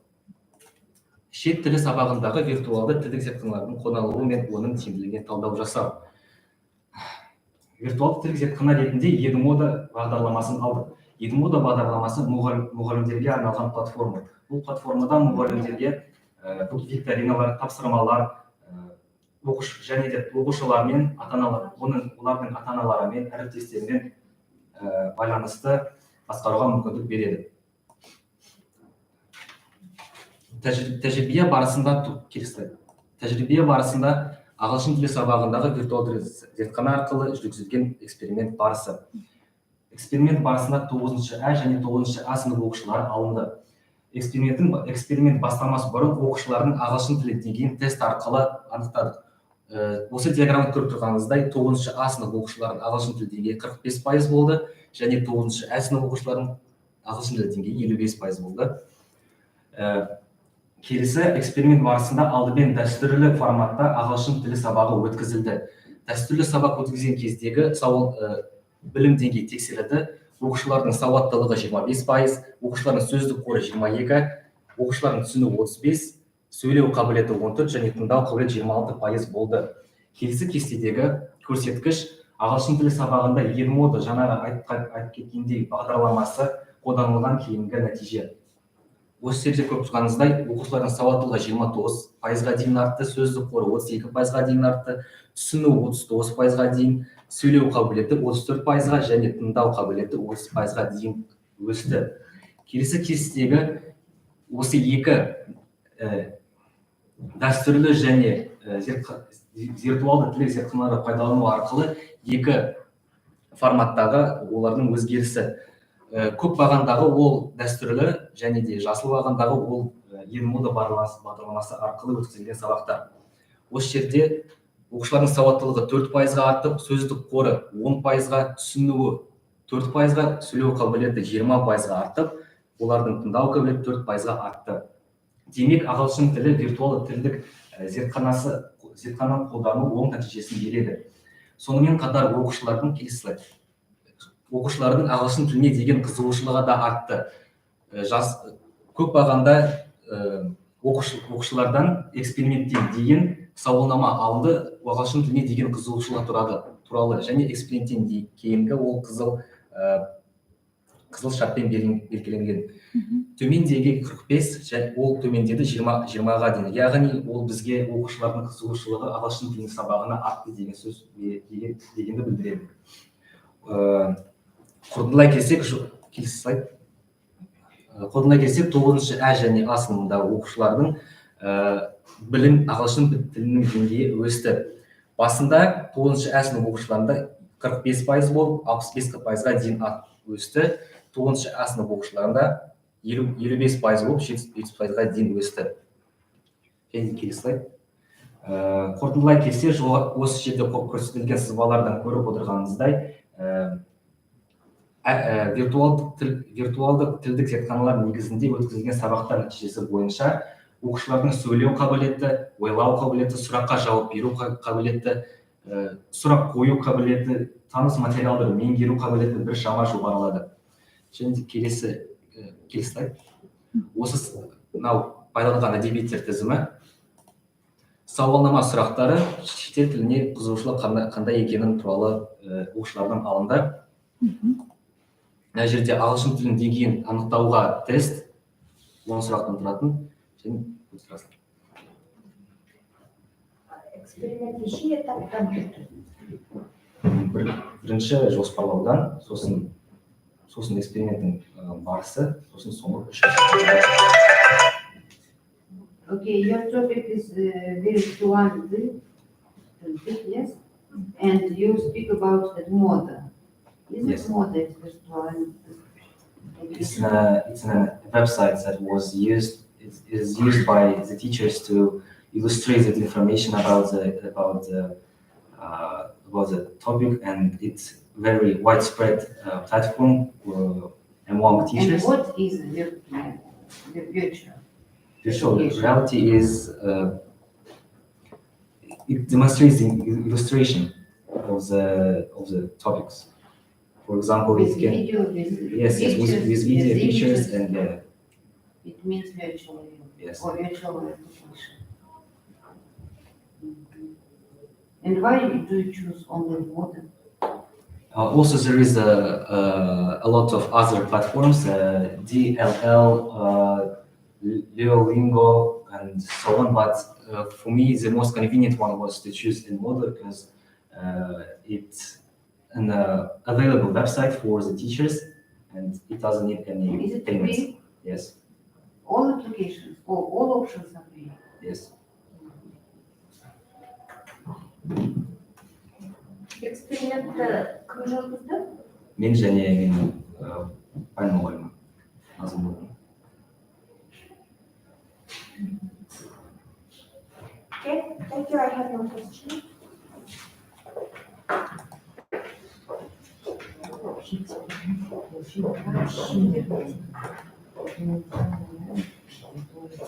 Нет, у него название вот этот сайт совсем подала есть.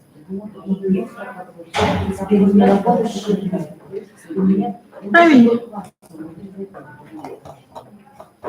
не Минуточку, Александр.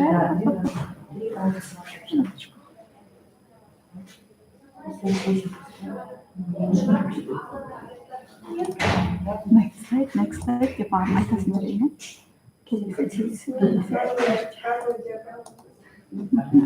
Нет, диаграмма.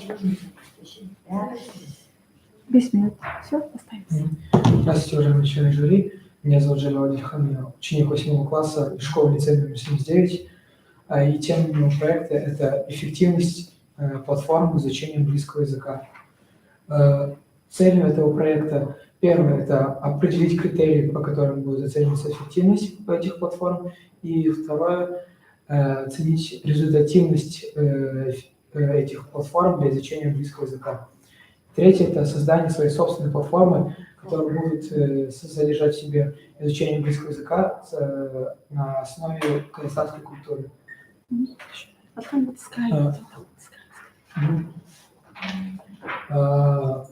Актуальность данной работы заключается в том, что английский язык является ключевым элементом в развитии человека в наши дни. Для жителей Казахстана английский язык также является важным. Для того, чтобы иметь доступ к глобальным возможностям, ресурсам и профессиональным возможностям, необходимо знание данного языка. А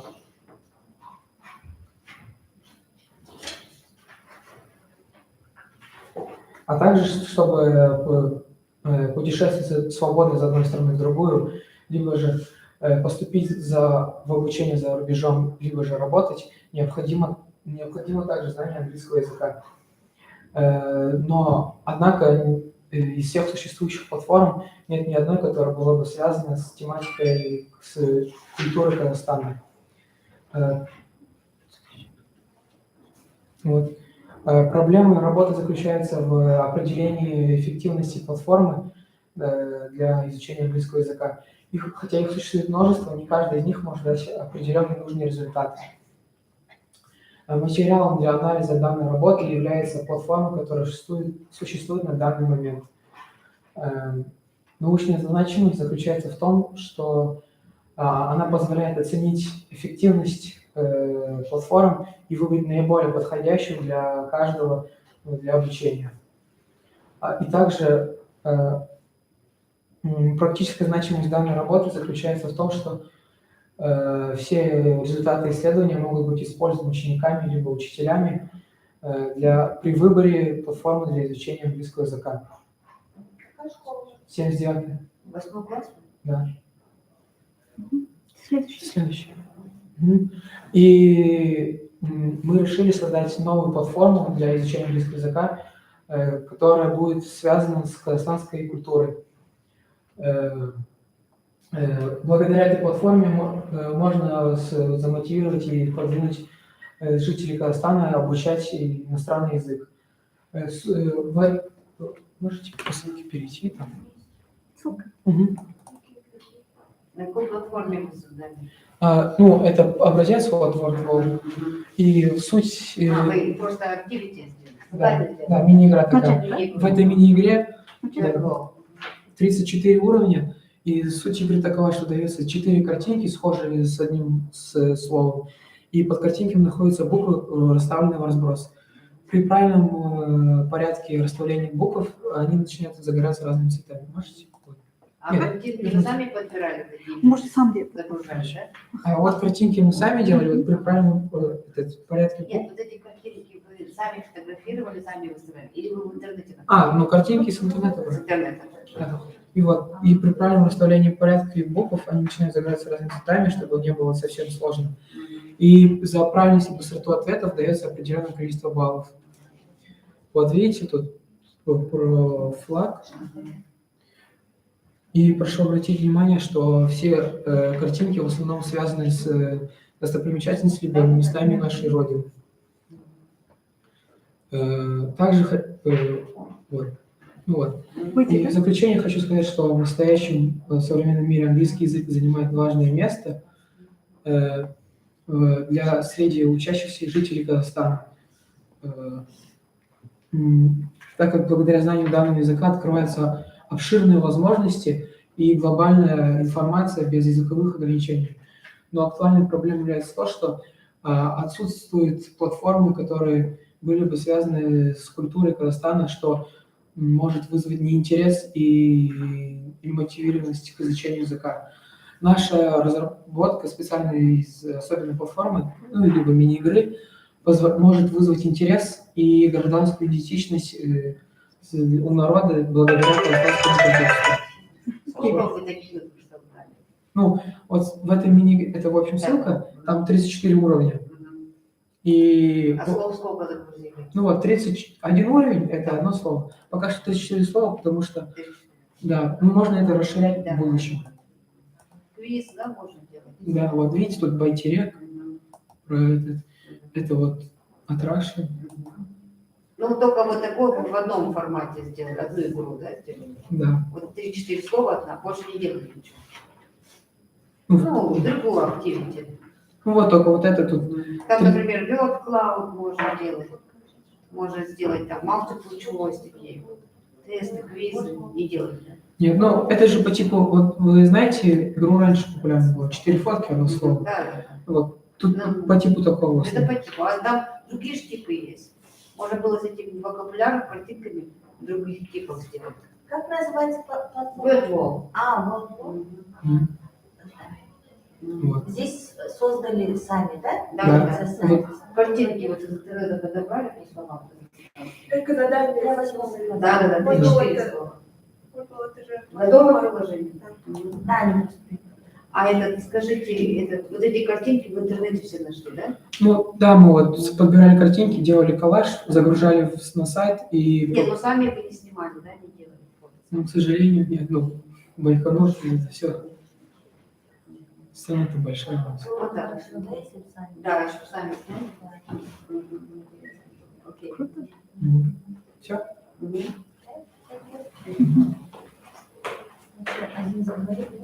Да. Девочки.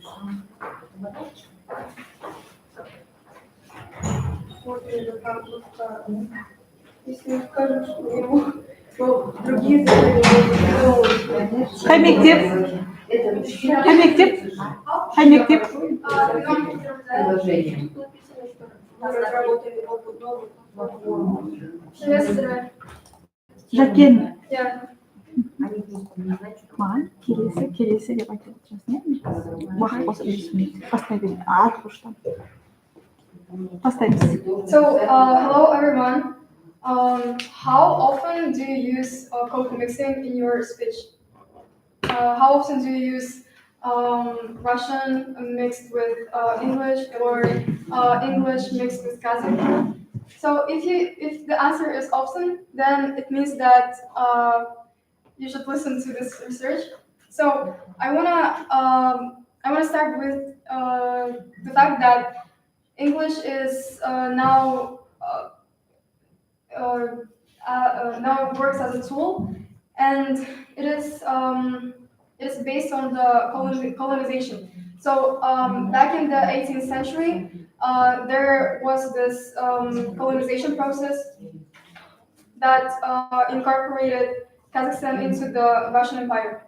So the colonization process gave us the economic disadvantages, as well as the fact that Russian was integrated into the Kazakh culture. And my research is mainly focused on the fact how teens are working on this problem now. Back then, when the coronavirus was prevalent, teens were interacting only within the digital community, only within the digital society and people, right? And here's the introduction. So these teens, by the fact that they were brought to the digital world, they created this new relationship between ethnic identity. Because back then, there were a lot of political topics focused on colonialism, on neo-colonialism, and this kind of political topics. And it really developed the mindset of decolonialism in their head. And and the problem is that you might think that English can overshadow Kazakh, but it is not the essential problem, because I'm not proposing to use English as a second official language in Kazakhstan, but vice versa, to use English as a tool. Because English has come to Kazakhstan within globalization process, as we needed a lot of experts from the outside of the Kazakhstan. And eventually people learned a lot of English and integrated into this English-speaking community. And this problem can be explained through the literature review. And the main one is Barber's book that is about MC World and jihad. So jihad is a term that means striving. That means something that you should fight over, and it is a Muslim term. And Muslims they fight over this jihad. They keep their bad thoughts, their bad anything, right, under the fact that there is this jihad, and it is balances with the thing called MC World. MC World, it is major corporations of McDonald's. As you can see, there are the McDonald's filials are everywhere, and it means that it is a major factor of the capitalism, right?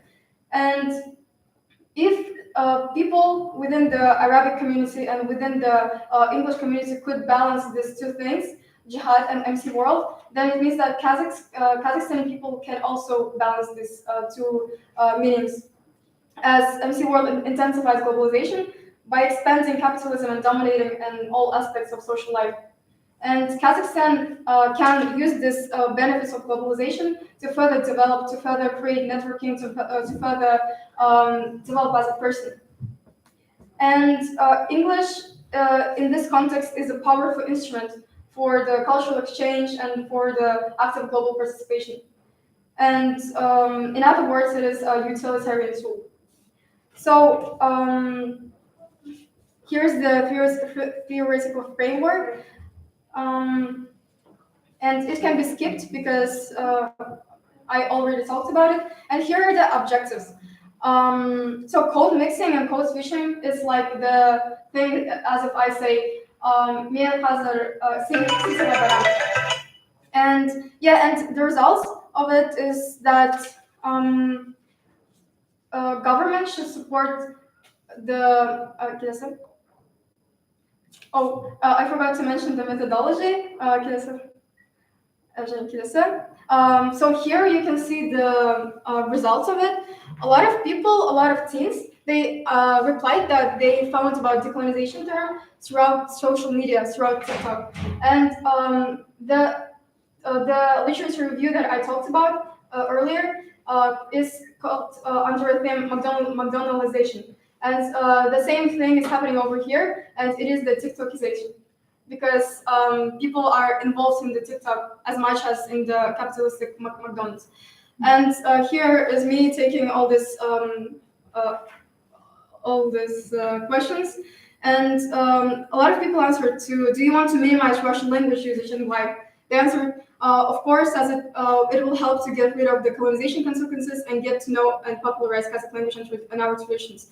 And a lot of people, they know that Kazakh language should be developed further to maintain it in our country.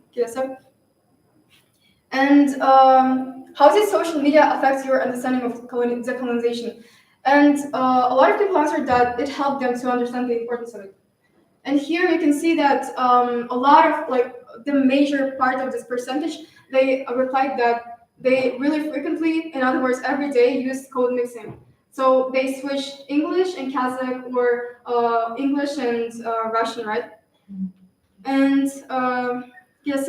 of course they chose so please can you look here? They chose Kazakh, English, and Russian over the major percentage. So they are denying the usage of the Russian and other major languages.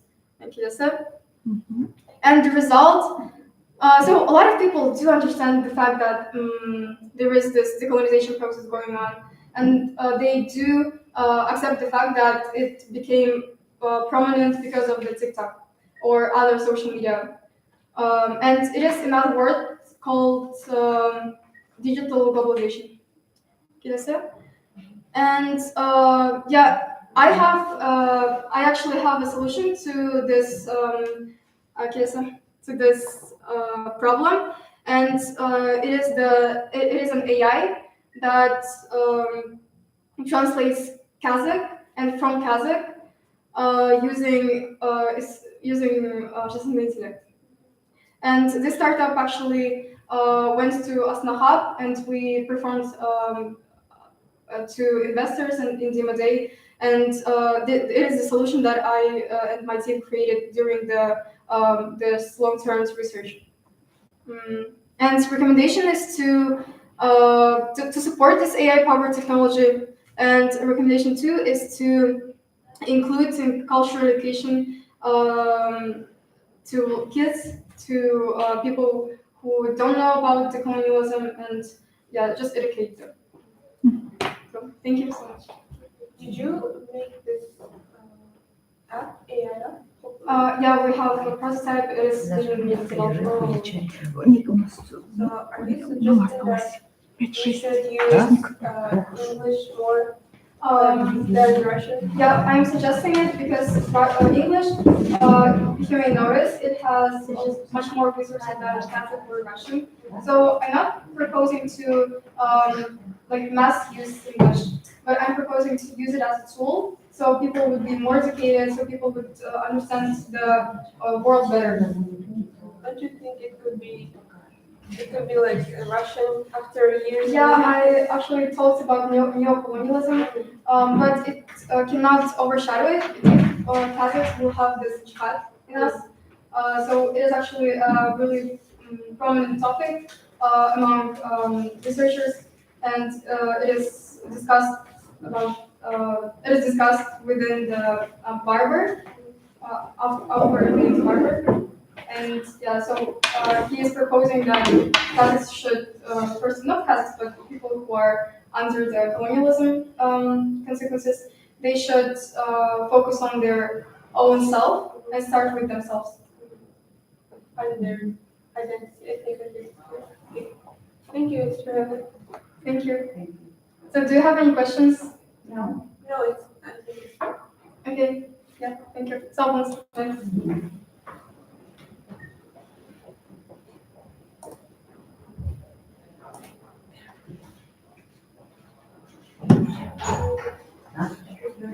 She made yeah, she also made this. Қай сынып? Қай мектеп? Yeah, I can show you.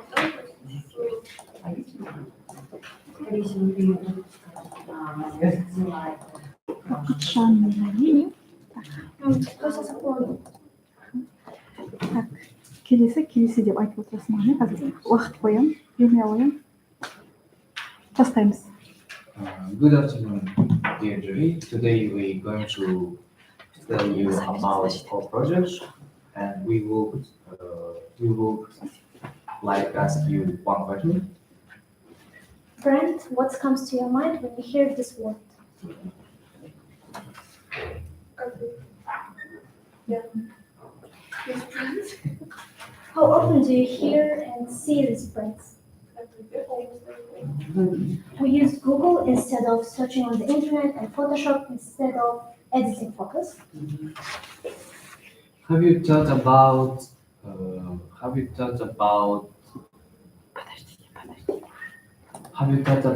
why brands have this logo or this name? For example, what does LG mean? Many people think LG stands for life is good, but it's not so, because the name of the LG brand comes from the combination of the word life and also. Yes. So we asked this question from our classmates. First question is, what comes to your mind when you hear the word brand? As you can see, iPhone is the most answer, and you can also see other answers like expensive products, Dior, Lacoste, Adidas, Chanel, and etc. And next, and the second question is, do you know what these famous brand names mean? So as you can see, unfortunately, 64.3% answered no, and 35.7% answered yes. And this means that most of them don't know the meaning of our brand names, so we should take this topic, and we interested in this issue, and we Today our topic is brand names in modern English, structural and semantic features. Me, Yarli, and it's Aijan. Directions of our scientific work: research on structural features is first, and research on semantic features is second. Yes. So we divide the structural features into 4 types. First one is simple to read. Brand names should be easy to read and say, because if goal is recognized, global recognized. And the second one is blends. Blends is when 2 words are combined. For example, it's our Kazakhstan fast food brand, Bauırdak. Bauır came from Bağırsak and Dak from Kulurdak, so Bauırdak. Rhyming names, for example, 7-Elevens or Start Smart, is easy to remember. Alliteration like Coca-Cola, CC, and Tic Tac, TT. And the last one is abbreviation. Abbreviation, it's like H&M, IBM, and LG. H&M means H-Man Hennes, and M, Maritz, and IBM means International Business Machines, and LG means Lucky Gold Star. What are these features related to? What do you think? Get a picture. Okay, it's all about semantic features of these brand names. When we research structure, parallel we research semantic features. First one is descriptive names. These names describe of the product or characteristic. For example, Air Astana or airlines. Second one is suggestive names. It's contain hints and about product. Amazon is river. Also, Amazon is online shop. So a huge choice of goods as a river. The empty brand names called empty because they don't have a meaning. For example, Sony and Kodak. And next one is heirloom brand names. It's a connect between brand and the founder. For example, Disney is associated with their founder Walt Disney, and it has strong connection to the brand's historical value. And the last one is allusion. It's something about famous stories, places, things, and etc. And mythology, for example, Starbucks. Starbucks is a name of a popular character in a book, Moby Dick. Okay, so to sum up, we did the following. A precise definition was given to the term brand. Second one, the meaning and structure of brand names. And next one, the efficiency of the brand naming was demonstrated. And next, the fundamental ideas and factors influencing the selection of brand names were outlined. And last one, a total of 175 brand names were utilized in the project process. You said? And today's code is... A brand is a voice. And the product is a souvenir. Yeah. Thank you for your attention. Yeah. Okay, why do you choose this topic? As we said, most of our classmates don't know meaning of brand names. Many So, people don't. yeah, They not only our know classmates. this without thinking about the brand. Or what? They only think about brand. Brand names and why they are popular, famous, and how brand names can help to develop.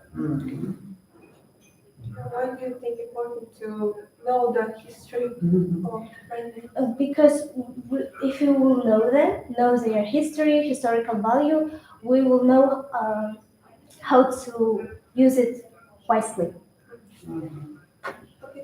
Okay, very interesting. Thank you. Thank you for your attention. Bye.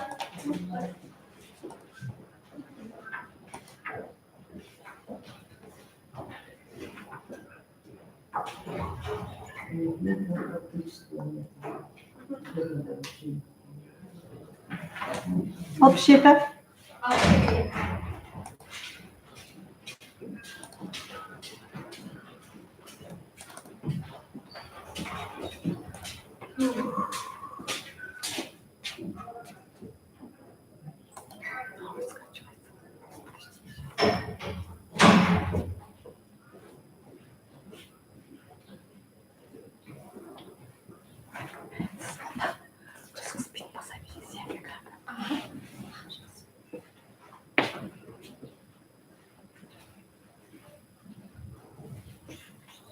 А что вы? Кто-то казнешь.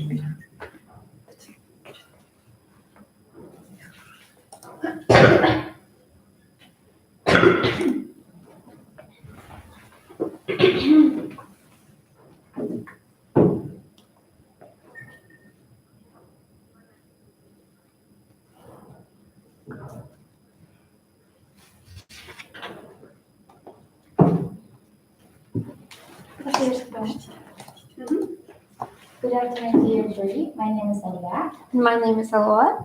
Our research project is artificial intelligence, the learning English with AI. On our research, we will determine the pros and cons of learning English with AI. AI is developing very strongly all over the world in all fields. We also use AI in learning English, and since AI is new technology, we assume that there are both pros and the cons. Our research aims to identify and understand disadvantages and advantages in order to propagate AI to learn English in the future. So our research project stages are research focus, literature review, research plan, research methodology, data collection and analysis, and conclusion, and practical application. Let's start with AI. What's the AI? Artificial intelligence is a program created of algorithms that use to process data sets and solve the particular problems. AI is a structure inspired of the principle of the human brain. Also, maybe you know about Alisa. Alisa is a program of AI. Alisa can answer your questions, speak in English or many languages. So let's talk about why should we use AI. So firstly, because of technological increase, and also AI has a lot of benefits. I think the major benefits of AI is its ability to give immediate feedback. Also, every AI tool comes equipped with speed recognition technology. It can help you improve your pronunciation, listening, and speaking skills. As was mentioned, AI was made to do some process to make our life more easier and more comfortable. In our research, we will show you can use AI taking benefit and avoiding harms. For more specific and pro information, we use AI users' opinions and feedback. This is next, please.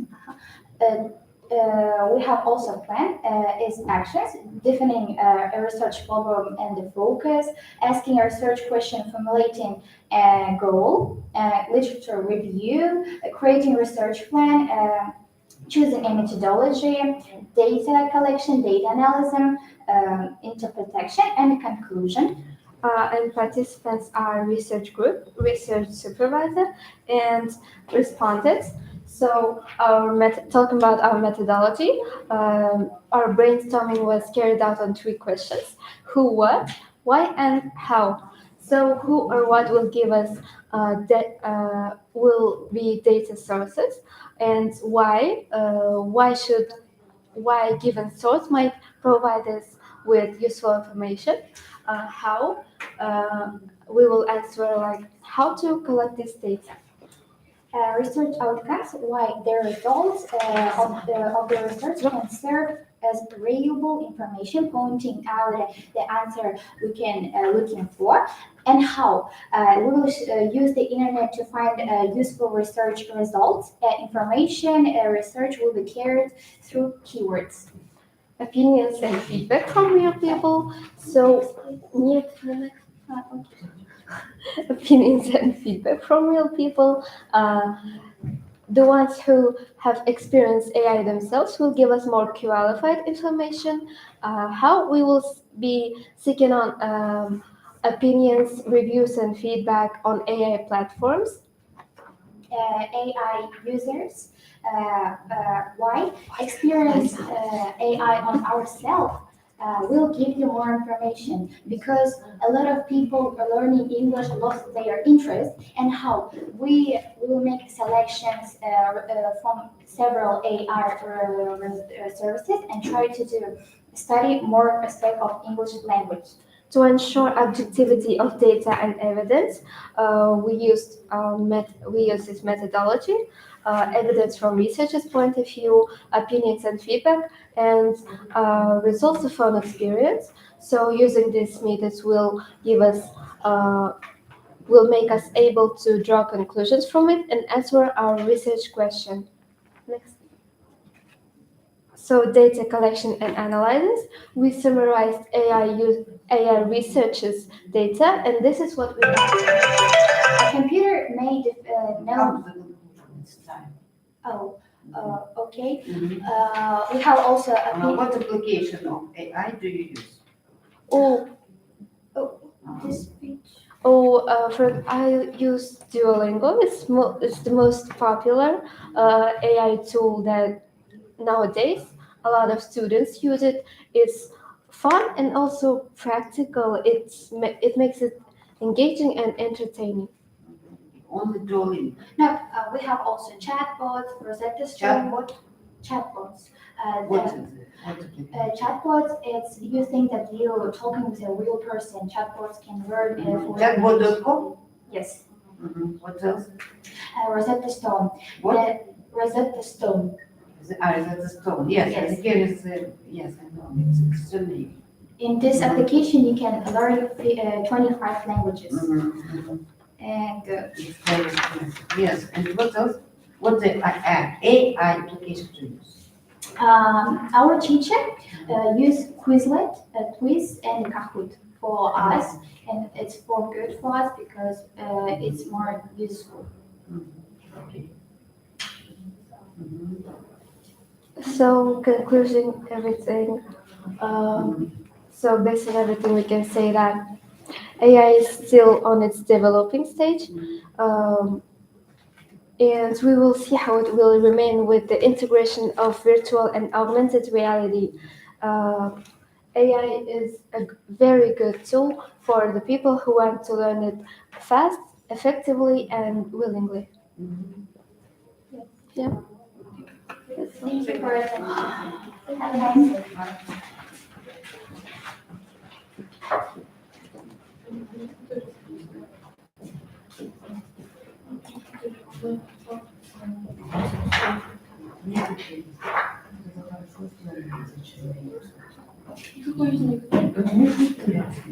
Қай мектеп? Қай мектеп? Жоқ, қай мектеп? Қай мектеп?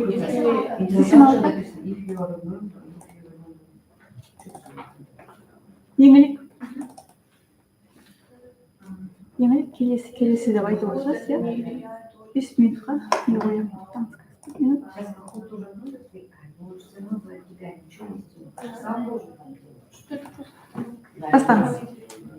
Hi, I'm Milek, and I'm a student of 8th grade of school gymnasium, number 86, after Mukhtar Avezov.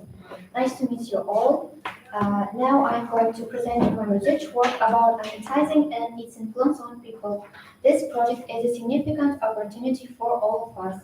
People of the 21st century are pretty used to comfort, convenience, love good household appliances in everyday life. They strive with all their might for the best. What's the source of information for all of us? Buyers and consumers of goods and services. No wonder they say advertising is the engine of trade. The poet Mayakovsky wrote poetic advertising texts. Everyone who cares about its happiness, buy a winning loan immediately. Run as fast as you can to buy a light. We encounter advertising everywhere, sitting at home in front of the TV or listening to the radio on the way to work or study. Wherever we are, we see or hear advertisements telling about goods or services. It's difficult to imagine the modern world without advertising.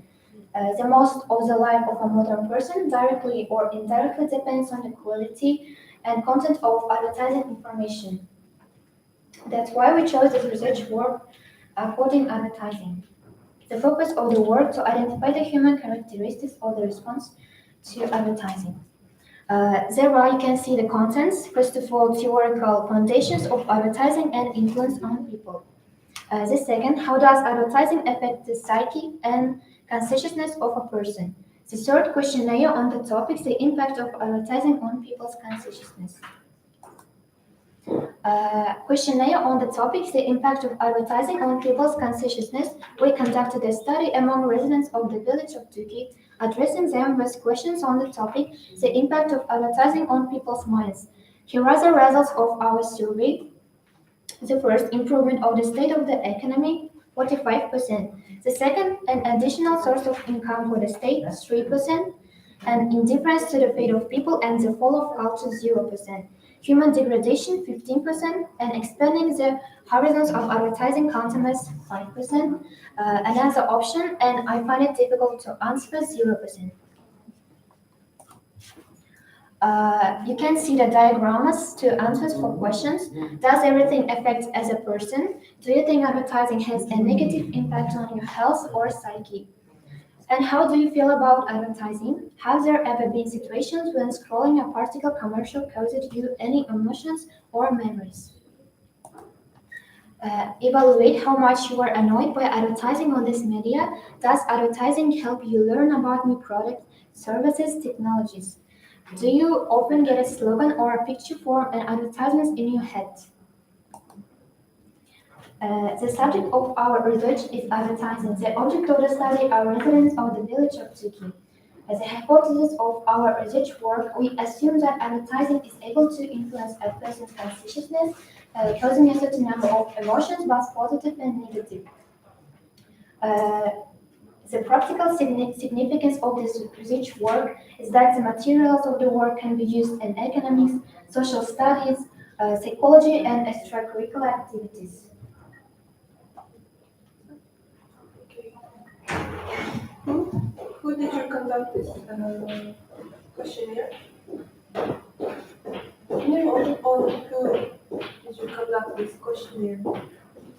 You made this questionnaire. Questionnaire with my teacher. I made these questions for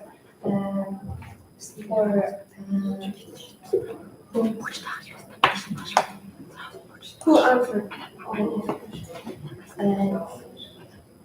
Residents of the village of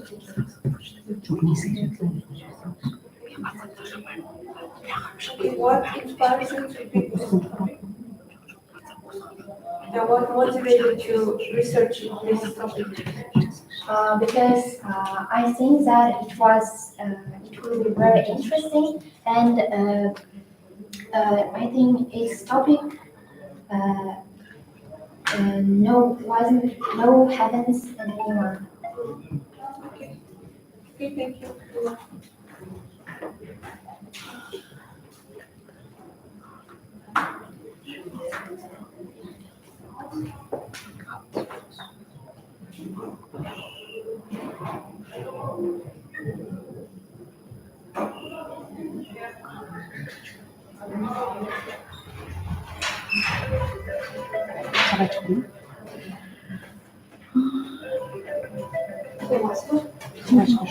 Собачкасы бар.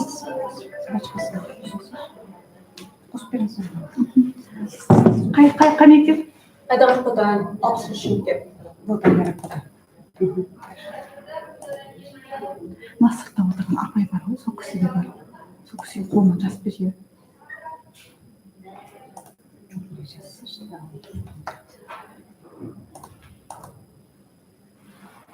Айтат, ақбота бастаңыз. Келесі деп отырасыз маған. So I will start. My topic is how we can quickly and effectively learn English. The reason why I choose this topic because I've also learned English. Можно вопрос? Кому рассказывать? Я просто не понимаю. Минуточку, подождите, пожалуйста. Каз, 1 минут. Мына кісілер айтасыз, вот они жүреді, нам не надо говорить. Нет, я просто не понимаю. Вот. The reason why I chose this topic is because of I also learn English and I'm also a student. So in my school, in our country, it's important to learn English and I have my own methods for that. Еще, пожалуйста. Еще. That's purpose of my work. So I will show you my methods, how I learn English and how it's important language in our Catholic schools and why we need to learn this English. So first of all, my first method is specify how the word pronounced. The most important problem of people who learn English, it's a pronunciation. Because people in the conversation make more mistakes about that, so they may not be understood of this. So even if they correct of the grammatical point of view, the pronunciation can be, how can I say, can rule this the conversations. And therefore, how I pronounce a word is because of podcast. On YouTube channels, I watch it. So, you know, in English we have different accents, like British accents, Auckland accents. So that's very important. So, second method is listen and watch podcasts on new level. So as I said about the accent in English, podcast help you more learn about this accent, more learn about the slangs among young people. And also if you want, how can I say, if you want to look or watch podcasts about cooking, about, I don't know, political, economic view, this is good methods. So, and the third is do some tasks to improve your knowledge. I started learning English like 2 years ago, and I had the biggest problem is I don't check my work, and I had a problem with pronunciation, with the rule of the English, or the grammatical view. So I learned many relevance with books Intermediate Solutions. This book is good, unlike the other books for learning English, because this book of Study One will roll into several lessons, which is very complete and it gives more correctly information for you. No, that's all. Okay. Okay, why you choose the particular this method, my method? Because I want how can I say? Do you use the previous experience? Yes, I can say because my no, from the previous researchers, maybe previous scientists who maybe have the common methods with you. I think science most. Who? But who? Yes, scientists or researchers. Well. Have you analyzed the previous experiences? As I read books, that's my hobby. I learn much about science, and science has more how to say difficult words in English. So as I learn them, I calculate. Why your method is different from another method? I don't think it's different. I just saying why. Okay, why your method is unique? There are a lot of huge number of methods of how to teach it, how to learn English, yes? And why your method is unique?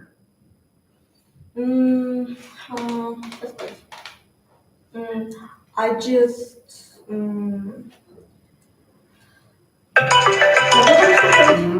я просто поделилась своими методами не потому, что все также используют эти методы, а потому что я рассказала, как именно. То есть некоторые используют подкасты в роли как cooking, там, не знаю, со стороны политической стороны, но я использую подкасты, чтобы больше знать акцентов, потому что акцент это самое сложное в английском языке. Тоже британский акцент, тоже австралийский акцент, то есть они некоторые вообще убирают некоторые буквы оттуда, чем мы изучаем Basic English. Поэтому я сказала, как сказать, я сказала, как мои методы больше повлияли на меня. И то есть перед тем, как я нашла свои методы, и по ним сейчас же все еще изучаю английский, до этого я пробовала очень многие методы. Это учить английский по YouTube, я ходила на многие, так сказать, курсы, но они мне не помогли. И из-за этого вот примерно с 4 класса у меня были большие проблемы именно с английским. Поэтому эти методы мне очень помогли. Я, можно сказать, даже нашла их, то есть изучала все это. И насколько ваша эффективность выросла? Вот с 4 класса, если бы я действительно нашла раньше эти методы, то есть изучила бы, то я бы сейчас лучше разговаривала на английском, и мои знания были бы больше.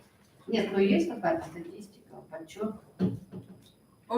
Я не делала оценки, например, ваши по годам. Да, очень сильно в 4 классе то, что у меня были тройки, очень плохо было. Сейчас же я получаю хорошие оценки, 10-9 баллов. Насколько ваша успеваемость выросла?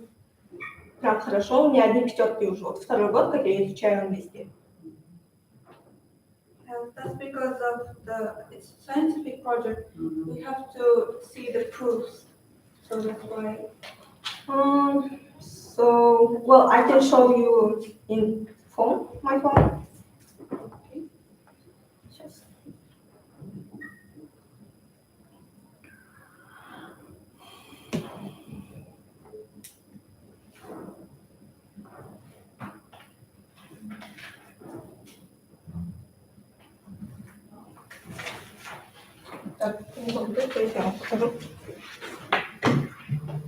Well, you can see English, or I have Это какое приложение? книжек. То есть там по статистике можно понять. То есть... Нет, вот это надо было все в диаграммке, в схемах все сделать. Да, я знаю, мне об этом не сказали, мне сказали, что я свои методы писала. Да, ну нет, как-то подтверждение вашему эффективности. Но насколько да, я только что произнес, да, поэтому я типа, вот, английский язык, у меня все хорошие баллы. До этого у меня были 1 пятерки, 4, то, что красные баллы у меня были. Сейчас у меня только зеленые баллы, потому что мои знания об английском действительно увеличилось, потому что я слушаю подкасты, и также я делаю задания.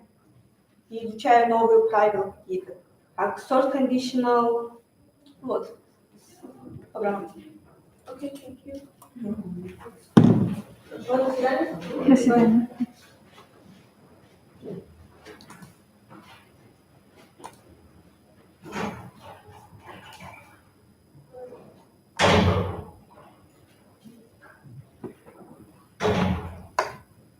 Қай мектеп?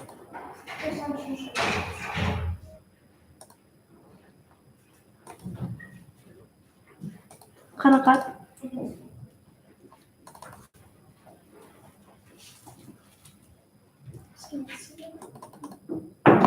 Қазақ тілінде. Қарақат бастаймыз. Берген тақырып қазақ және ағылшын мақал-мәтелдердің мағыналық ерекшеліктері мен ұқсастықтары. Зерттеу мақсаты бізде түрлі тақырыптағы қазақша және ағылшынша мақал-мәтелдерді жүйелеп, топтастыру, зерттеу міндеті жүйеленген және топталған мақал-мәтелдерді, нақыл сөздерді, олар туралы ақпарат беру. Келесі, алдына слайдтардың орнына түскен. Екінші слайд. Бірінші тіл халықтың негізгі байлығы. Қазіргі заман талабына сай, 3 тұғырлы тіл саясатын қазақстандық әрбір азамат қолдауға тиіс. 3 тіл бізде қазақ тілі, ана тіліміз орыс тілі және ағылшын тілі. Бүгін біз ағылшын және қазақ тіліне тоқталатын боламыз. Мақал-мәтелдер дегеніміз не жалпы? Ол сөздік құрамның халық өміріндегі әрқилы кезеңдерді, қоғамдық облыстарды бейнелей сипаттайтын қысқа да нұсқа тұжырымдама. Мақал-мәтелдер халық даналығының қазына байлығы. Әсіресе қазақ халқы үшін қазақ тіліндегі мақал-мәтелдердің ерекшелігі орны зор. Қазақ мақал-мәтелдерінің бастапқы көзі сонау Архангельский жазба ескерткіштерінен бастау алады. Ол бізде 12-13 ғасырларда. Мысалы айтатын болсақ, бастыны еңкейтіп, тізеліні бүктірген, өлімнен ұят күшті деген мақал-мәтелдер бізде архаң жазбаларында кездеседі. Келесі мақал-мәтелдер тек ауызекі сөзде емес, көркем әдебиетте де кеңінен қолданылады. Яғни ақын жазушылардың шығармаларында келтірілген үзінділер халық арасында тарап, кейіннен мақал-мәтелдерге айналады.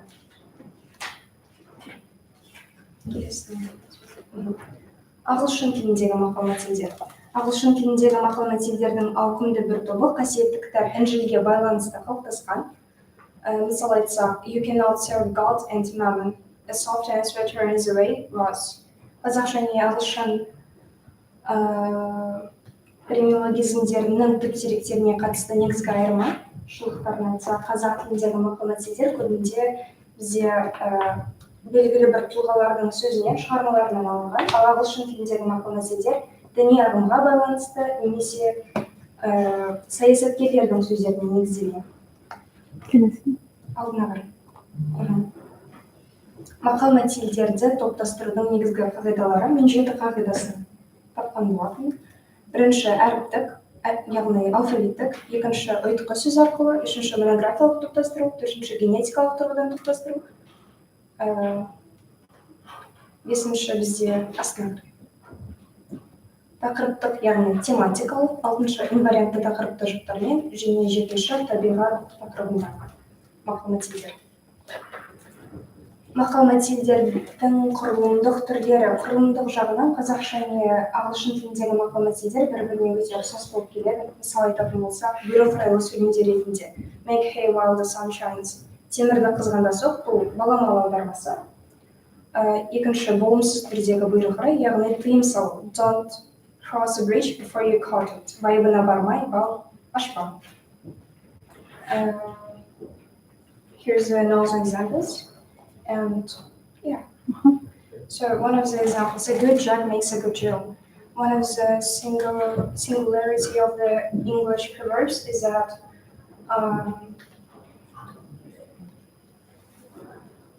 you can meet a lot of names of people and places in English proverbs, first of all, and which is not really common in Kazakh proverbs. And I also wanted to mention that English proverbs are used by English speakers in their daily life in any kind of conversation, which is, in other hands, Kazakh proverbs are known as more in literal way, and in conclusion, мақал-мәтелдерден жүйелі ойға құрылған шешендік сөзді ғана емес, тұтас бір халықтың өмір салтын, мәдениетін, тарихын көруге болады.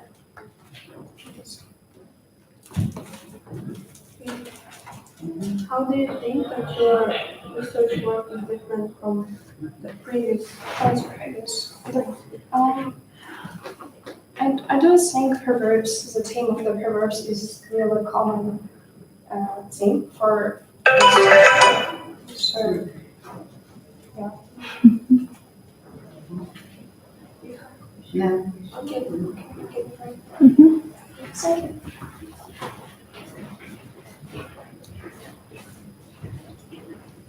We have programs.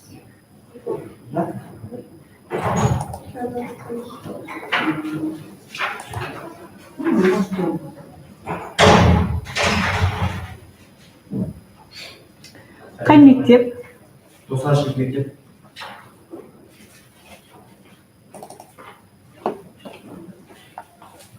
Қанжарбек Еркежан, не?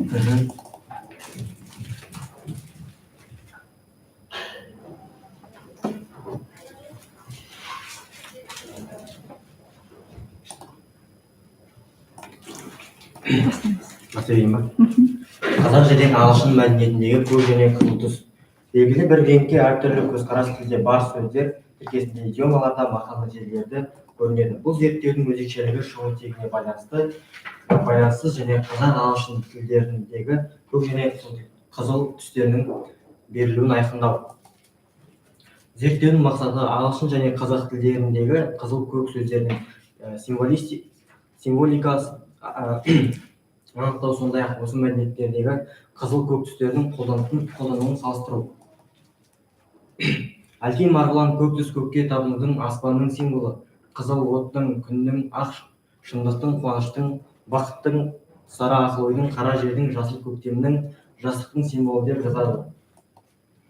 Васильевич жүргізген зерттеулерге сәйкес 3000-нан астам сын есімдері белгілі екен, бірақ бізге оның тек 254-і ғана белгілі қолданыста бар, ал оның 11 сын есімі ғана біз күнделікті қолданамыз. Олар white, black, red, green, blue, brown, yellow, orange, rose, gray, purple. Ақ, қара, қызыл, жасыл, көк, қоңыр, сары, қызғылт, сары, раушан түсті, сұр түсті және күлгін.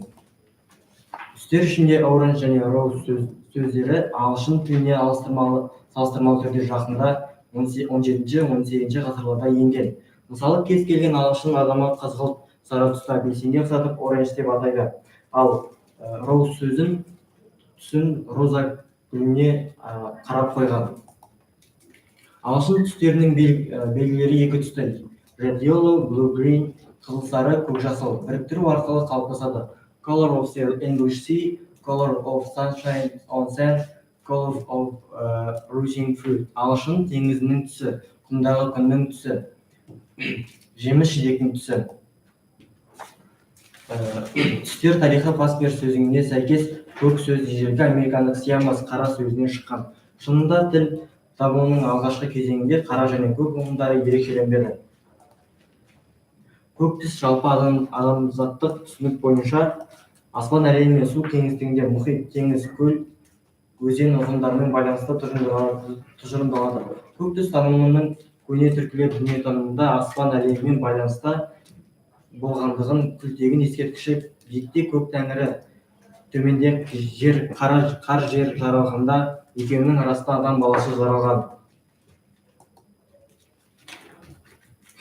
Көк түс символизмі қазақ ұғымында көк түс аспанға берілген. Оның тәңірлік сипаты ретінде танылғандықтан ата-бабаларымыз көк түсті аспан әлемі, жаратушы тәңір әлемі, биіктік пен бостандық әлемі деп қабылдаған. Осыған орай бүгінгі тәуелсіз Қазақстан елінің көк байрағы аспан түсте серкіндіктің, бостандықтың символын білдіреді. Көк түстің этносимволикалық тарихы жөнінде Шәгерменов былай дейді: көшпелі заманнан қалған аспан түстес көк түс қазіргі таңда ұлттық танымымызға, мінезімізге әбден сіңген. Бұл түс жан рахаты, кең құшақ, мейірімділік пен сеніммен ұштасады. Қазіргі ағылшын тілінің Longman Dictionary of Contemporary English зерттегеннен кейін көк сөзі сын есімнен басқа зат есімнің де мағынасы бар екенін көруге болады. Блюз бізге оңтүстік Америкадан келген музыканың баяу, көңілсіз стилі A-Blue Singer, blues көңілсіздік, қайғы сезім, don't be surprised if you get the blues for a while after your baby is born. Boys in Blue полиция қызметкері, the blue теңіз немесе аспан, blue етістігінің мағынасы да қолданылады. Ақшаны ысырап ету және үнемдеп жұмсамау. John Blue dealt his money on drink. Bluebell орманда өсетін көк гүлдері бар кішкентай өсімдік. Және Blue Book әдетте британдық комитет жасаған Ұлыбритания үкіметі бекіткен ресми баяндама. Емтихан сұрақтарына жауап жазу үшін америкалық колледждерде қолданылатын кішкентай мұқабалы кітап. Және Blue Bottle дегеніміз үлкен көк шыбын. Blue Cheese көк сызықтары мен күшті дәмі бар ірімшік. Ағылшын және қазақ мәдениетіндегі қызыл түстің берілуі және оған салыстырмалы талдау. Қазақтың ұлттық этномәдениетінде қызыл түстің жағымды мағыналары түрлі сезімдік кондонацияға байланысты әдемілік, махаббат, жастық, қуаныш, шешендік сияқты ұғымдармен байланысқа түсіп, қызыл шырайлы, қызыл қызғалдақ, қызыл көйлек, қызыл алма, қызыл шиедей сияқты сөздер мен тіркесімдерде ерекше көрініс береді. Ағылшын және қазақ мәдениетіндегі қызыл түстің берілуі және салыстырмалы талдау. Қызыл түс ол баста күннің, оттың түсіне байланысты қабылданып күні бүгінге дейін көптеген халық үшін символ ретінде қасиеттілік, махаббат символы, билік ұғымдарымен байланысқан қалыптасады. Red Admiral ашыл қызық дақтары мен қара қанаттары бар көбелектің бір түрі. Еркежан, қорытынды айтамыз. Сізде 20 слайд бар екен ғой. Уақыт 5 минутқа берілген. Қорытынды айтамыз. Қорытынды. Біз қазақ және ағылшын тілдерінде қызыл және көк түстерді атау мысалында әртүрлі сөздіктерге талдау жасадық. Сондай-ақ бұл түстердің этимологиясы және оның қазіргі уақытта белгілі бір түстерді қолдануға әсері анықталды. Осылайша жүргізген зерттеулер мен келесі қорытындыны жасауға мүмкіндік береді. Түс атауларының пайда болуы мен дамуы туралы анық және нақты көзқарас жоқ. Әр түс әр мәдениет үшін маңызды және онда түс өзіндік мәнге ие және өз қызметі бар. Ұсыныс: ағылшын тілін жеттік меңгеруге түс талдауларының маңыздылығын тани отырып, түстер туралы арнайы курс жүргізілсе екен.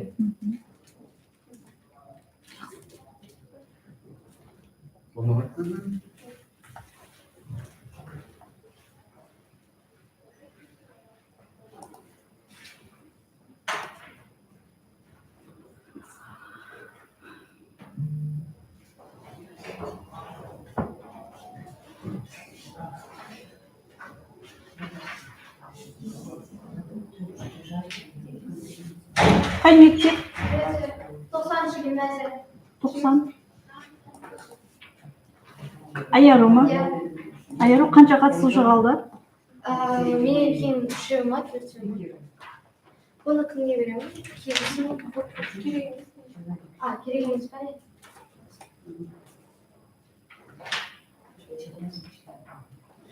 Бастай берейін ба? Тоқта, уақыт қоям, 5 минут. Таймер. Бастай беріңіз. Сәлеметсіздер ме? Менің есімім Каримова Айару, мен 90-шы жылғы гимназияның 10-шы сынып оқушысымын. Менің ғылыми жоба тақырыбым кемдегі ағылшын жазбалары жасөспірімдер мәдениетіне әсер ететін экстралингвистикалық фактор ретінде. Келесі. Зерттеу жұмысының өзектілігі ағылшын тілінің мәдениетті енуінен тіліміздің мәдениеті шұбарлануда.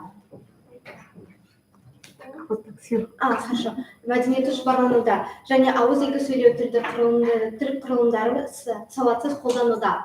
Соның кесірінен жастардың үлкен мәселесіне айналды. Зерттеудің мақсаты жасөспірімдердегі киімдердің жазуларының мағыналық жүктемесін, олардың ағылшын тілін меңгеру деңгейіне және де сыртқы келбетінің мәдениетіне тәуелділігін анықтау. Жалпы киімдегі алғашқы жазуларды айта кетсек, оның тарихы бірнеше ғасырлар бұрын Грецияда пайда болған. Сол кезде былғары белбеулер мен әшекейлерден адамдардың аты жөнін табуға болатын. Ал 15-16 ғасырларда итальян неміс суретшілерінің портреттерінен ою өрнектелген ерлердің жейделері мен әйелдердің латын тілінде жазылған көйлектері табылған болатын. Мына суреттерге қарап тұрсаңыздар, ежелгі Египетте адамдардың гардеробынан футболкаға сәйкес ұқсас киімдер табылған болатын. Ал мысалға 18 ғасырдың соңында Англияда бізде мақтадан жасалған футболкалар жасалып, олар ерлердің іш киімдері ретінде пайдаланылған. Осы суретте бұл Лиф журналының 1942 жылы мұқабасы. Ол жерде әуе күштерінің қару-жарақ мектебі деген жазу көрсетілген. Осы жазу және де бұл жейде тұтынушылар арасында үлкен сұранысқа ие болған.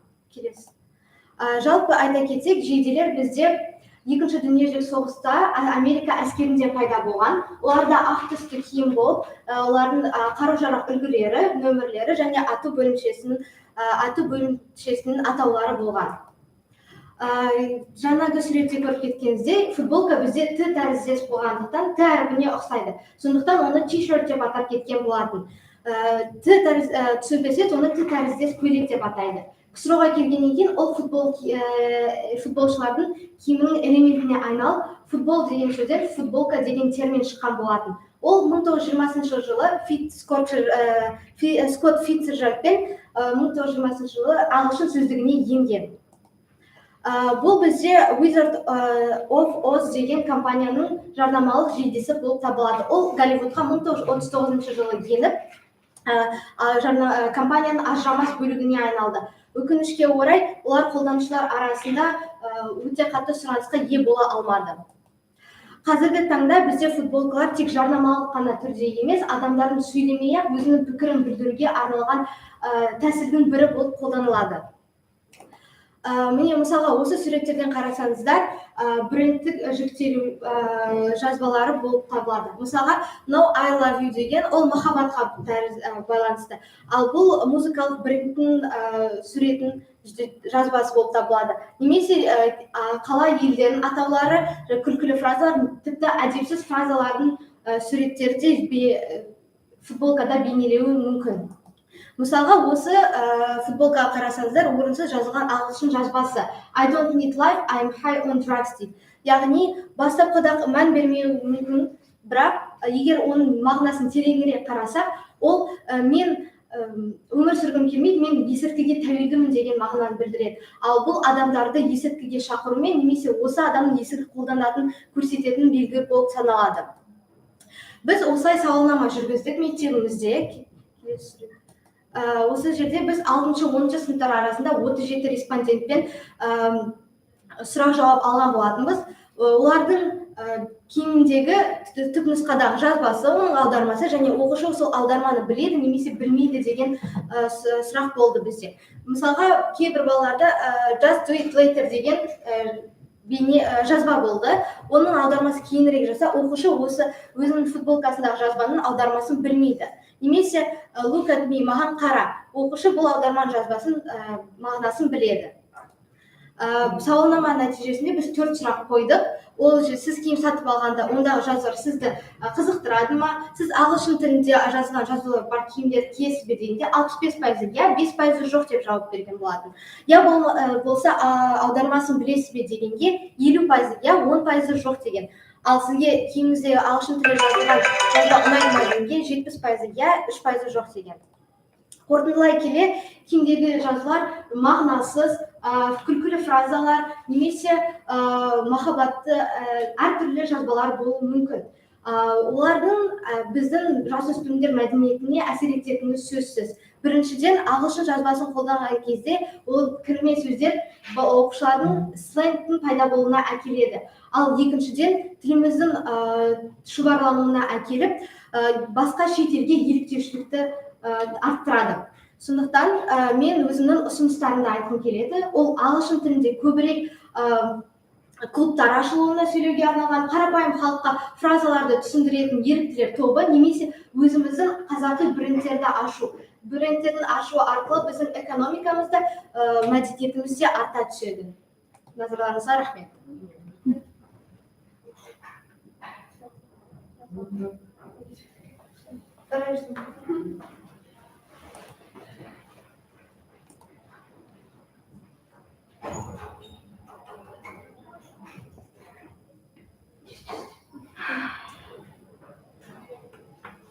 Қай мектеп? Қай мектеп? Binam School, You are the last? Yes. Yes. Подождите, как тут смотри. Осы ма? Жоқ, бұл емес. You are welcome. You may start. Фамилия қалай? Фамилия? Асхат қызы Жаным, Тілеуілді Жымля. Жаным? Жаным. Жаным.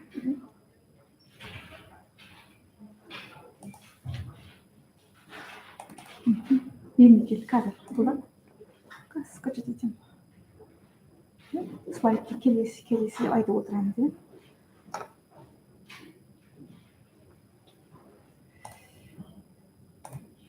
Қазір Сәлеметсіздер ме, құрметті қазылар алқасы. Біз Әбіш Кекілбаев атындағы Binam School мектеп-лицейінің 8-ші сынып оқушылары Тілеуілді Жымля және Асхат қызы Жаным. Біздің жобамыздың тақырыбы фильмдер арқылы ағылшын тілін меңгеру.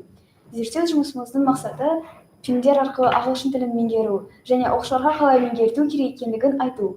Міндеттеріміз ағылшын тілін үйренуге қолайлы фильмдер мен мультфильмдер қарау және сыныптастарымыз арасында сауалнама жүргізу. Және де біз осындай әдіс-тәсілдерді қолдандық. Осы тақырыбымыз бойынша газет пен журналдардан қарап іздендік және де адамдармен сұхбаттастық.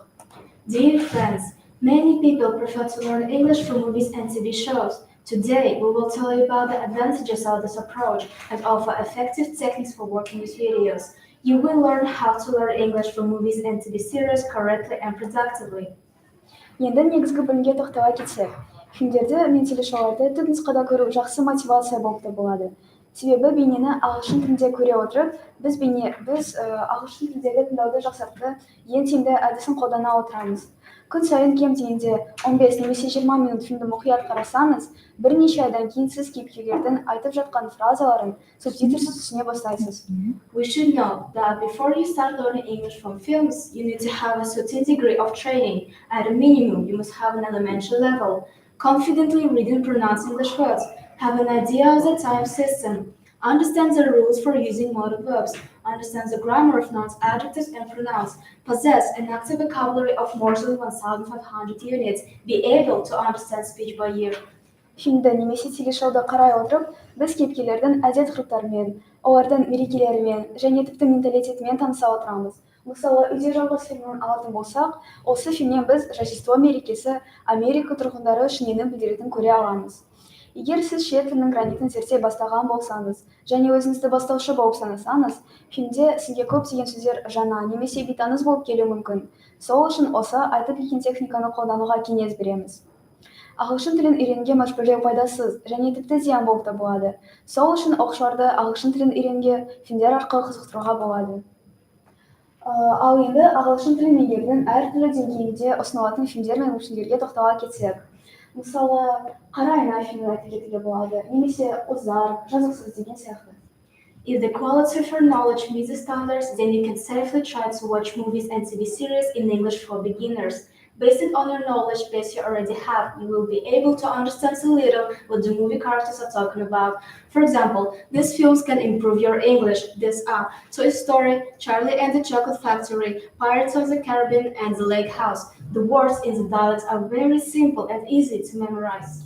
Сонымен қатар, зерттеу жұмысымыз бойынша жүргізген сауалнаманы осы видео арқылы көре аласыздар. Сәлем, сен ағылшын тілде фильмдерді қарайсың ба? Жоқ. Неге? Өйткені маған қиын. Жақсы, рахмет. Сәлем, сен ағылшын тілде фильмдерді қарайсың ба? Иә, әпкелерімен субтитрға қараймын. Саған олай қарауға ұнайды ма? Иә, қатты ұнайды. Рахмет. Сәлем, сен ағылшын тілде фильмдерді қарайсың ба? Иә, қараймын. Субтитрмен әлде субтитрсіз? Екеуімен де. Сен қаншалықты жиі ағылшын тілінде фильмдерді қарайсың? Аптасына 1-2 рет. Жақсы, рахмет. Сәлем, сен ағылшын тілінде фильмдер немесе мультфильмдер қарадың ба? Қазір жоқ, бірақ өскенде қарайын деп үміттенемін. Жақсы, неге қазір қарамайсың? Өйткені мен уақытым жоқ, оған қоса мен ағылшын тілін қатты түсіне алмаймын. Жақсы, рахмет. Сәлем, сен ағылшын фильмдерді қарайсың ба? Сәлем, иә. Субтитрмен әлде субтитрсіз? Субтитрмен. Осылайша фильмдерді қарау арқылы ағылшын тілін үйренуге пайдасы тиеді ме? Тиеді ғой. Енді смотря қандай фильмдер қарайсың. Негізі түсінуге болады ғой. Может, субтитрсіз да қарауға болады. Сол кезде түсінесің. Жақсы, рахмет. Кешіріңіз, сіз ағылшын тілде фильмдерді қарайсыз ба? Иә.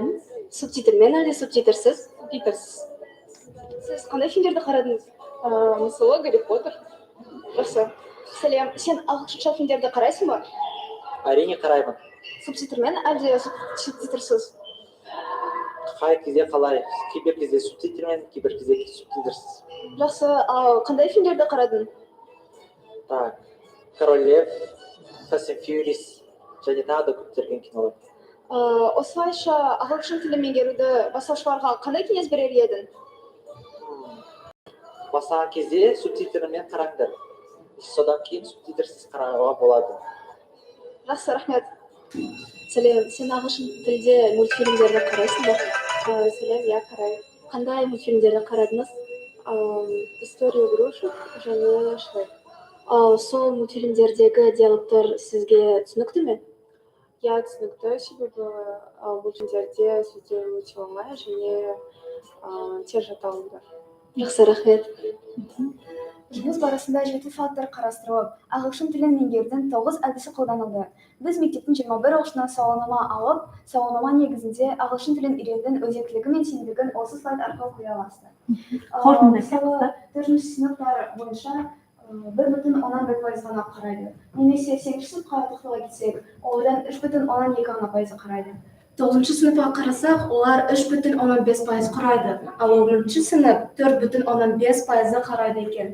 Енді қорытындылай кететін болсақ, фильмдер мен телешоуларды ағылшын тілінде көру, ағылшын тілін үйренудің ең тиімді әдісі екендігін айтқымыз келеді. Және осылайша ағылшын тілін үйренуге оңайға түседі. Біздің ұсынысымыз мектептерде үзіліс кезінде фильмдерді ағылшын тілінде қоса нұр үстінде нұр болар еді. Назарларыңызға рахмет.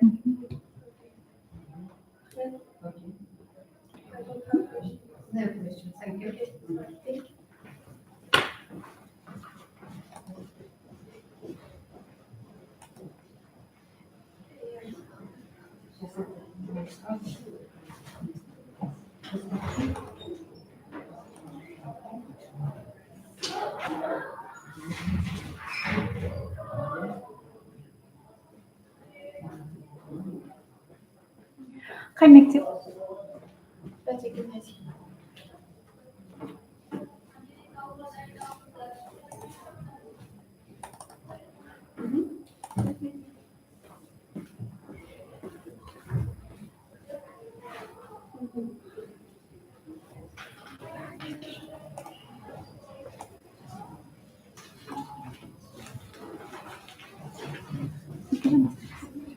Good afternoon, my name is Vladimir. I'm from 5th gymnasium, 5th grade, 9th grade. My research work is the influence of weather conditions on people performance. Objective. Next. Yeah.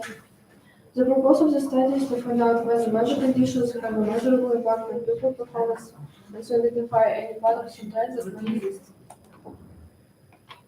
Tasks. Аман Еркежан. First is to contact a survey of pupils and teachers in order to collect qualitative data on the perception on the influence of weather and learning process. Second is to study potential differences in academic performance under different weather conditions, for example, sunny days compared to rainy ones. Third is to study the potential impact of weather-related variables such as temperature, humidity, or daylight hours on academic process. Relevance. Kazakhstan is characterized by a diverse climate, from hot summer days to cold winter periods. Especially in Astana, the change of season is strongly pronounced, which can be accompanied by sudden changes in weather and can affect the physical and emotional state of pupils. During my measurements, for 17 days in September, during lessons I recorded the air temperature, the humidity, and atmospheric pressure.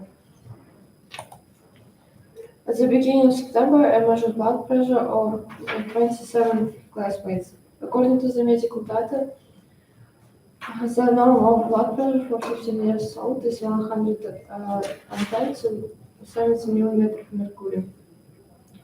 I have entered the measurements results in this table.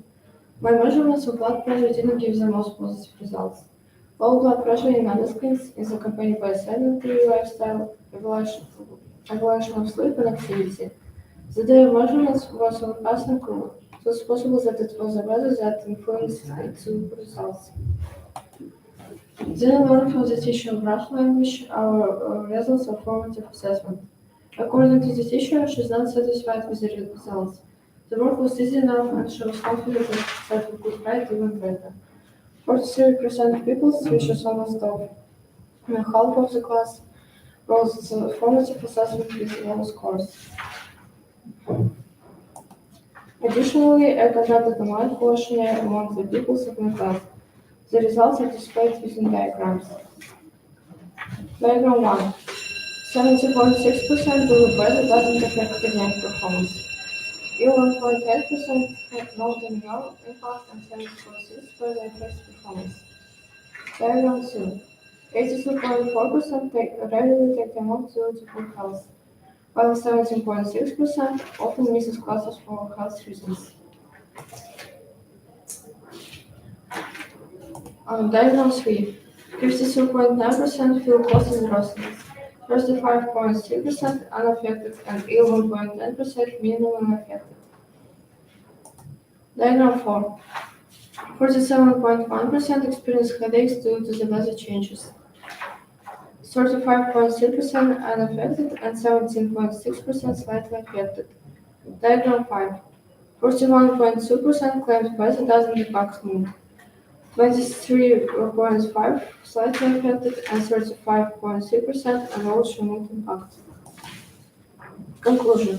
After all my observations and measurements, you can say with confidence that people performance can depend on weather conditions. I believe that it is possible to turn a planetary to this problem.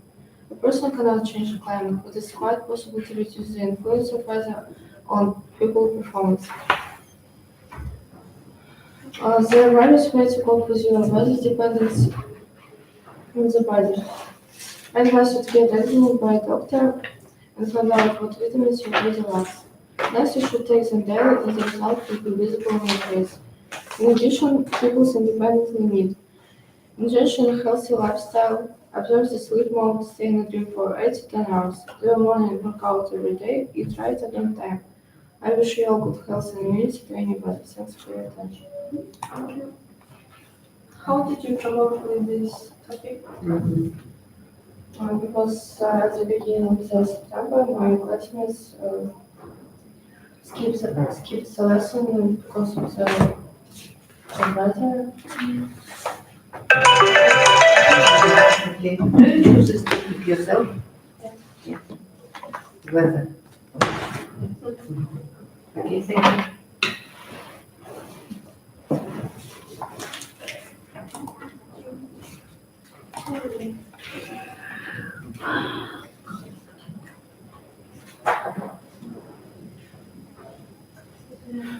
Bye-bye.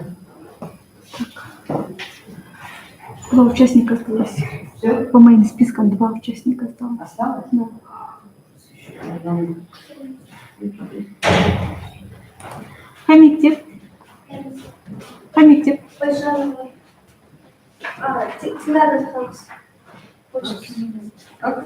Байрам это английский.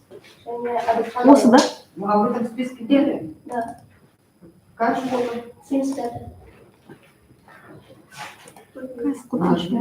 Нету, да. Ну, Списков у вас нету? Там смотрели? вчера не было, сегодня вот қосылды вот. Вчера не было.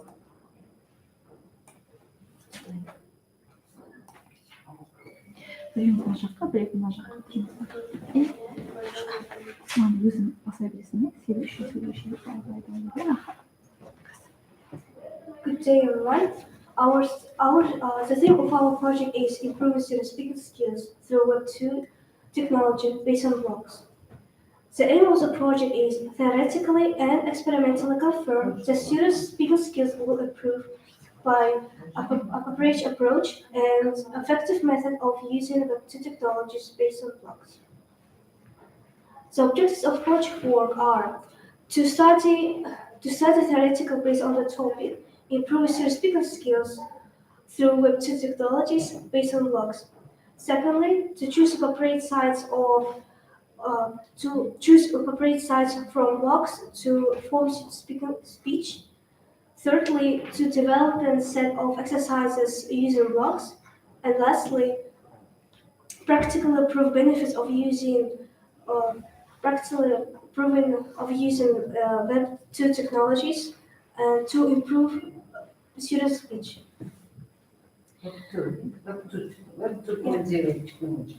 The theoretical and practical basis of the project. There are some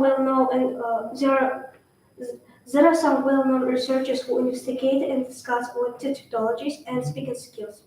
Zara Kunanbayeva, Relay, Polat, Vorobyeva, and others. The research base is from School Junior 75, 9th grade.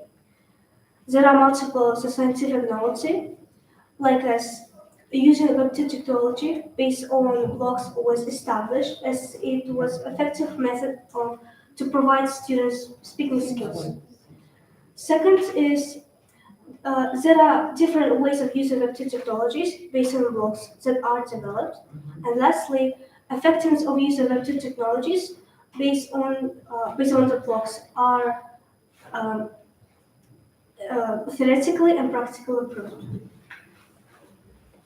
The structure of our project consists of an introduction, 2 chapters, conclusion, and list of references. Web 2.0 websites can improve speaking skills such as grammatical competence, social linguistic, strategic, and discuss competence. Our experimental was lasted for 8 months. The experimental part was carried out under the conditions of offline study education, which allowed us to manage study organizations and their plan, timetable, and lessons processes based on continuous monitoring their learning progress. The experimental exercises were taken from student book or leisure nights. And the final result of questionnaires that we were taking before our project. These are simple examples of our students' blogs. The students make brochure, creating survey, and their comments. The result of impact of using Web2 technology based on blogs to improve student speaking skills. Firstly, while students using blogs, their speaking skills were improved very quickly because they tried to speak more accurate, more properly, and pronunciation of English were grown up very widely because they tried to speak more fluently and correctly. And at the end of the project, we know that their English level were grown up. For recommendation, we can say that blogs are more convenient way to teach students be more relaxed and confident at the stage in public because they can publish their work and communicate with other people, while other group mates or classmates can write mutual comments. And for conclusion, we can say that Web2 technology based on blogs is not still widely used at English lessons generally, but the blogs widen students' outlook, their horizons, motivate to speak English more, improve the grammatical and linguistic aspects, and help to use creativity to improve their speaking skills. That's all. Do you read anyone's blog? Yeah, we do read others' blogs that can help us to develop our conversation on the social media, and I can say it also helps us to improve our speaking skills. Yeah. Okay. Thank you. Bye. Thank you.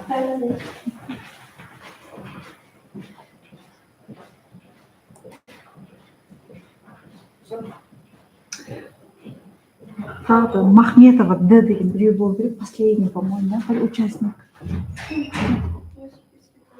В списке нету, да? Бітті ма?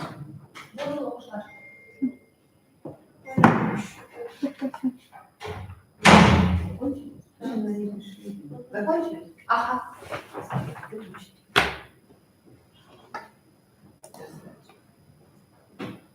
У вас не снимает камера? Снимает, да. Вас не снимает. А если звук? Нет, тут только участник. Это что такое? Звук минимальный.